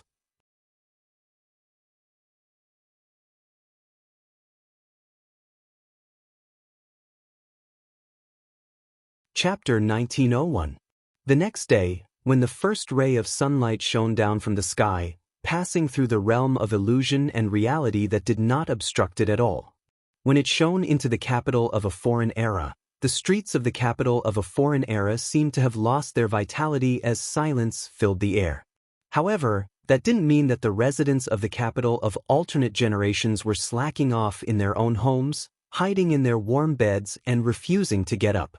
On the contrary, the residents were even more hardworking than usual.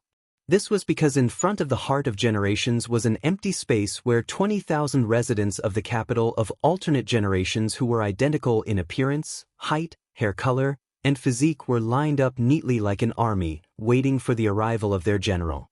At this moment, the 20,000 Misaka sisters were all wearing extremely revealing skin-tight outfits. Every part of their body was equipped with a certain amount of technological elements. There was a thruster on their backs and a heavy cannon in one hand. This was a personal equipment that utilized all the display devices in battle. Its full name was the Tactical Display Unit, or CR Unit for short. The display devices used in battle were stored in a type of connecting device called a circuit suit. In other words, the tights that carried the display devices could be instantly equipped during battle. As the basic equipment, the circuit suit had a basic display device that could create a domain around the user that was invisible to ordinary people and could perform different functions according to the user's wishes. It was the Terde Tori. Of course, this was a function that all the CR units had. The performance of these functions depended on the overall performance of the CR unit. The better the performance of the CR unit, the greater the power it could unleash. It wasn't easy to unleash the full potential of a CR unit. Not only did it require the user's control skills, but it also required the user's brain to be more developed than ordinary people.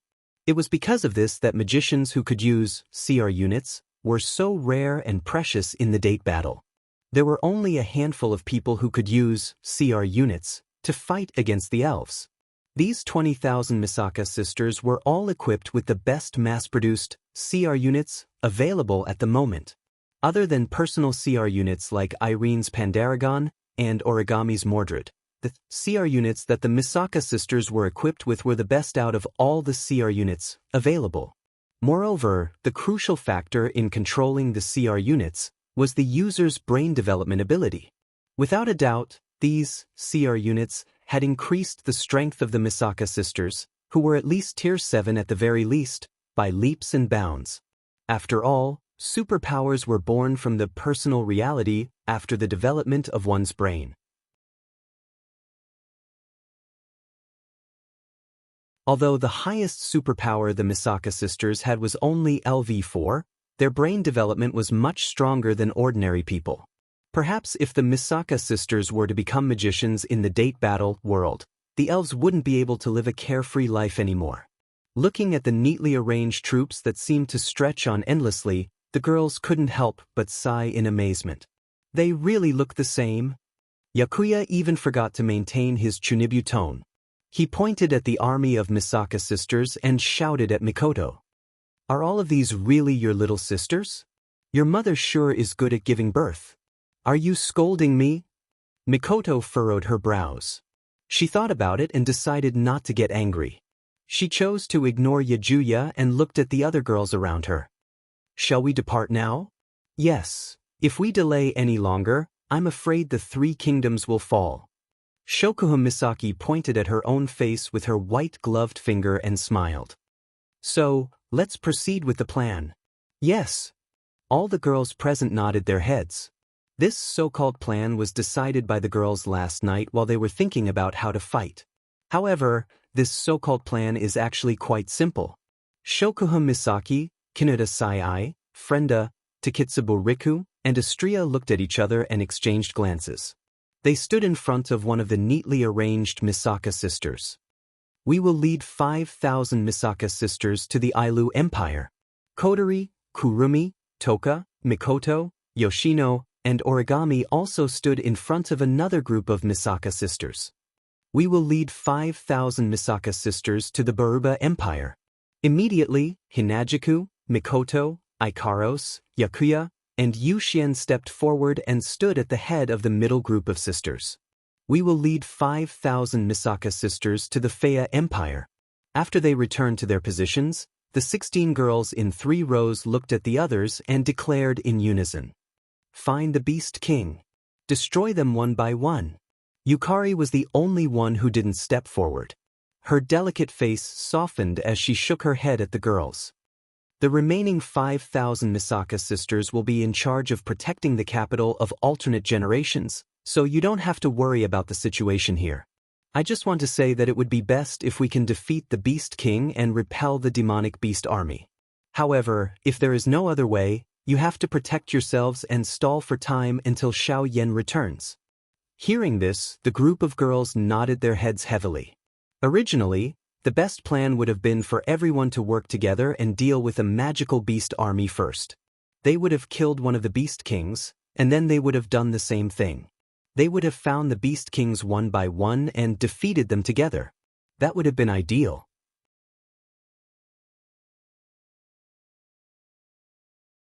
Unfortunately, if they did that, who knows which one of the 3 kingdom cities would be conquered by the demonic beast army while the girls were dealing with the other beast kings.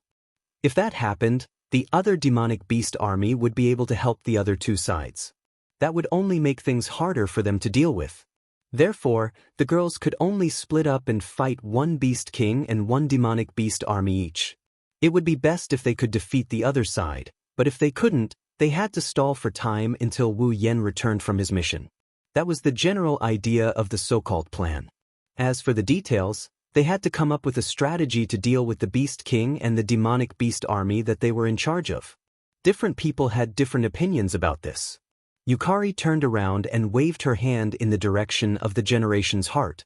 A huge crack appeared in the space in front of them, revealing ferocious and terrifying eyeballs to the girls.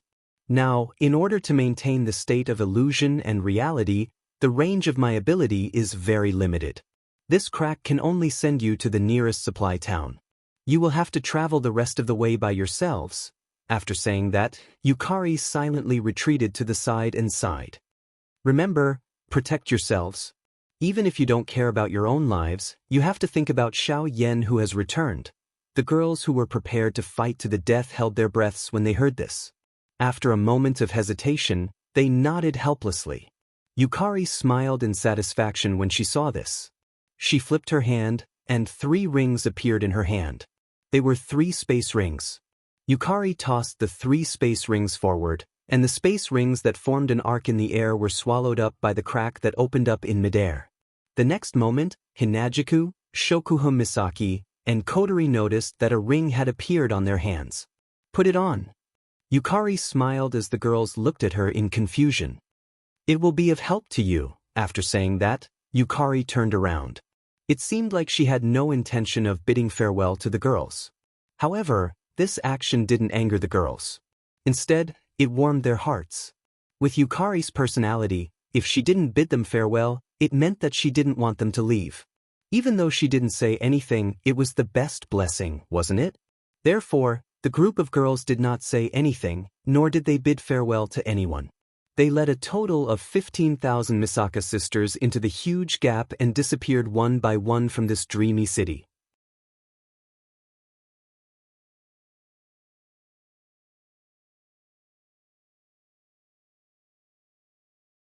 Chapter 1902. The Behemoth Forest is located in the middle of the Ailu, Baruba, and Faya empires. Each of the 3 empires occupied a part of their territory. The Ailu, Baruba, and Faya empires each built a small city on the edge of the Behemoth Forest territory. These cities were used to transport the resources they obtained from the Behemoth Forest to other cities in their empires. Unfortunately, ever since the Beast King was born, the Behemoth Forest became a dangerous place. Normal humans, warriors, and magicians were no longer allowed to enter. All the resources from the Behemoth Forest were supplied by the Behemoth Forest's campsite. They were no longer transported through the supply town. As a result, the Ailu, Baruba, and Faya empires used to be an important resource hub. Today, the supply town can only be used as a hub to transport the resources from the Behemoth Forest to other cities. As for the low-level warriors and magicians who used to live in the supply town and hunt the Behemoth Forest's magical beasts for a living, they can no longer be seen in the supply town. Even so, the supply town is still a prosperous place. After all, there are many shops and auction houses here. It is the closest location to the Behemoth Forest. There are also other ways to obtain rare treasures in the supply town. For example, medicinal herbs, high-level magical beast parts, and all sorts of other treasures. These are all things that have a high market value. Therefore, even if the supply town is not as prosperous as it used to be, it is not that different. Yet, in such a bustling city, the girls and the Misaka sisters are witnessing such a scene. The luxurious auction house turned into a dilapidated building riddled with holes. The bustling trading company turned into a pile of rubble. The roofs of the hotels burned with flames. The buildings were all over the place, covered in charcoal. The asphalt road cracked inch by inch. The bricks and tiles were a mess. They were casually tossed to the ground. Big, small, exquisite, and simple stalls were in shambles. The smell of burnt flesh filled the air. Thick smoke rose from the sky. Flames could be seen everywhere, all signs of life were extinguished. The bustling scene of the past is gone, there is not even the slightest sign of life. Everywhere is a sign of destruction. To put it bluntly, this is a place filled with despair, no one would believe it. This place. Not long ago. Furthermore, it was a bustling and beautiful little city with all kinds of colorful magic lights shining in the night sky. Seeing such a scene, let alone Shokuhu Misaki and the others who had witnessed the prosperity of the supply town, they were stunned. Even Yeguya, Dusk Cord, Meijio, and Origami, who had come to the supply town for the first time, were speechless and depressed. As for Hinajiku and Mikoto, who had stayed in the supply town for a period of time, played around for a period of time, and even caused a ruckus at the auction house, they were clenching their fists and biting their lips, their faces dark and gloomy. Phew! Hinajiku exhaled and spoke in a low voice. War is indeed the cruelest thing. That one sentence voiced out everyone's thoughts. The war between humans was indeed terrifying, but the war between races was even more terrifying. If humans wanted to live a peaceful life in the Spalier world, they couldn't allow demonic beasts to invade their territory. On the other hand, demonic beasts treated humans as their food. The saying, "those who aren't of the same race are bound to have different intentions," was perfectly reflected here. Roar. Roar. Arg. While the group of young ladies mourned over this despairing scene, the culprits of everything didn't seem to have completely left the town they destroyed. Amidst a series of delighted roars as if they had discovered their prey, the ground began to tremble slightly. It was only then that the girls noticed that low-tier magical beasts of Tier 1, Tier 2, and Tier 3 were hiding in the corners of the burning buildings or in the alleys that could not be seen, charging towards them. The 4th, 5th, and 6th stage demonic beasts were the backbone of the demonic beasts. The 7th, 8th, and 9th stage demonic beasts were the high-end combat strength of the demonic beasts. These two groups of demonic beasts would definitely be gathered by the 3 beast kings to deal with the 3 royal cities. As for the 1st, 2nd, and 3rd stage demonic beasts, although there were many of them, they were nothing more than a bunch of cannon fodder in a war. Therefore, in the cities that were conquered by the demonic beasts, there would basically be these low-level demonic beasts that were symbolically left behind by the demonic beasts as a sign that they had occupied the area. However, the low-level demonic beasts that didn't have the ability to occupy a territory didn't have any territorial awareness. Like a bunch of thirsty beasts, they treated the supply town as another behemoth forest. They would either laze around or hunt their own kind when they were hungry. Of course, they weren't only found in human cities. There were also low-level demonic beasts active in the behemoth forest. It was due to the presence of these demonic beasts that Violet needed to guard the capital of alternate generations and maintain the illusion and reality realm day and night. Otherwise, if one of them were to slip in and disturb the 5 demigod powerhouses of the Spalier world who were strengthening the seal, the situation would be dire. It was only by maintaining the illusion and reality realm that the seal of the 5 demigod powerhouses and the beast kings of the Spalier world wouldn't be affected.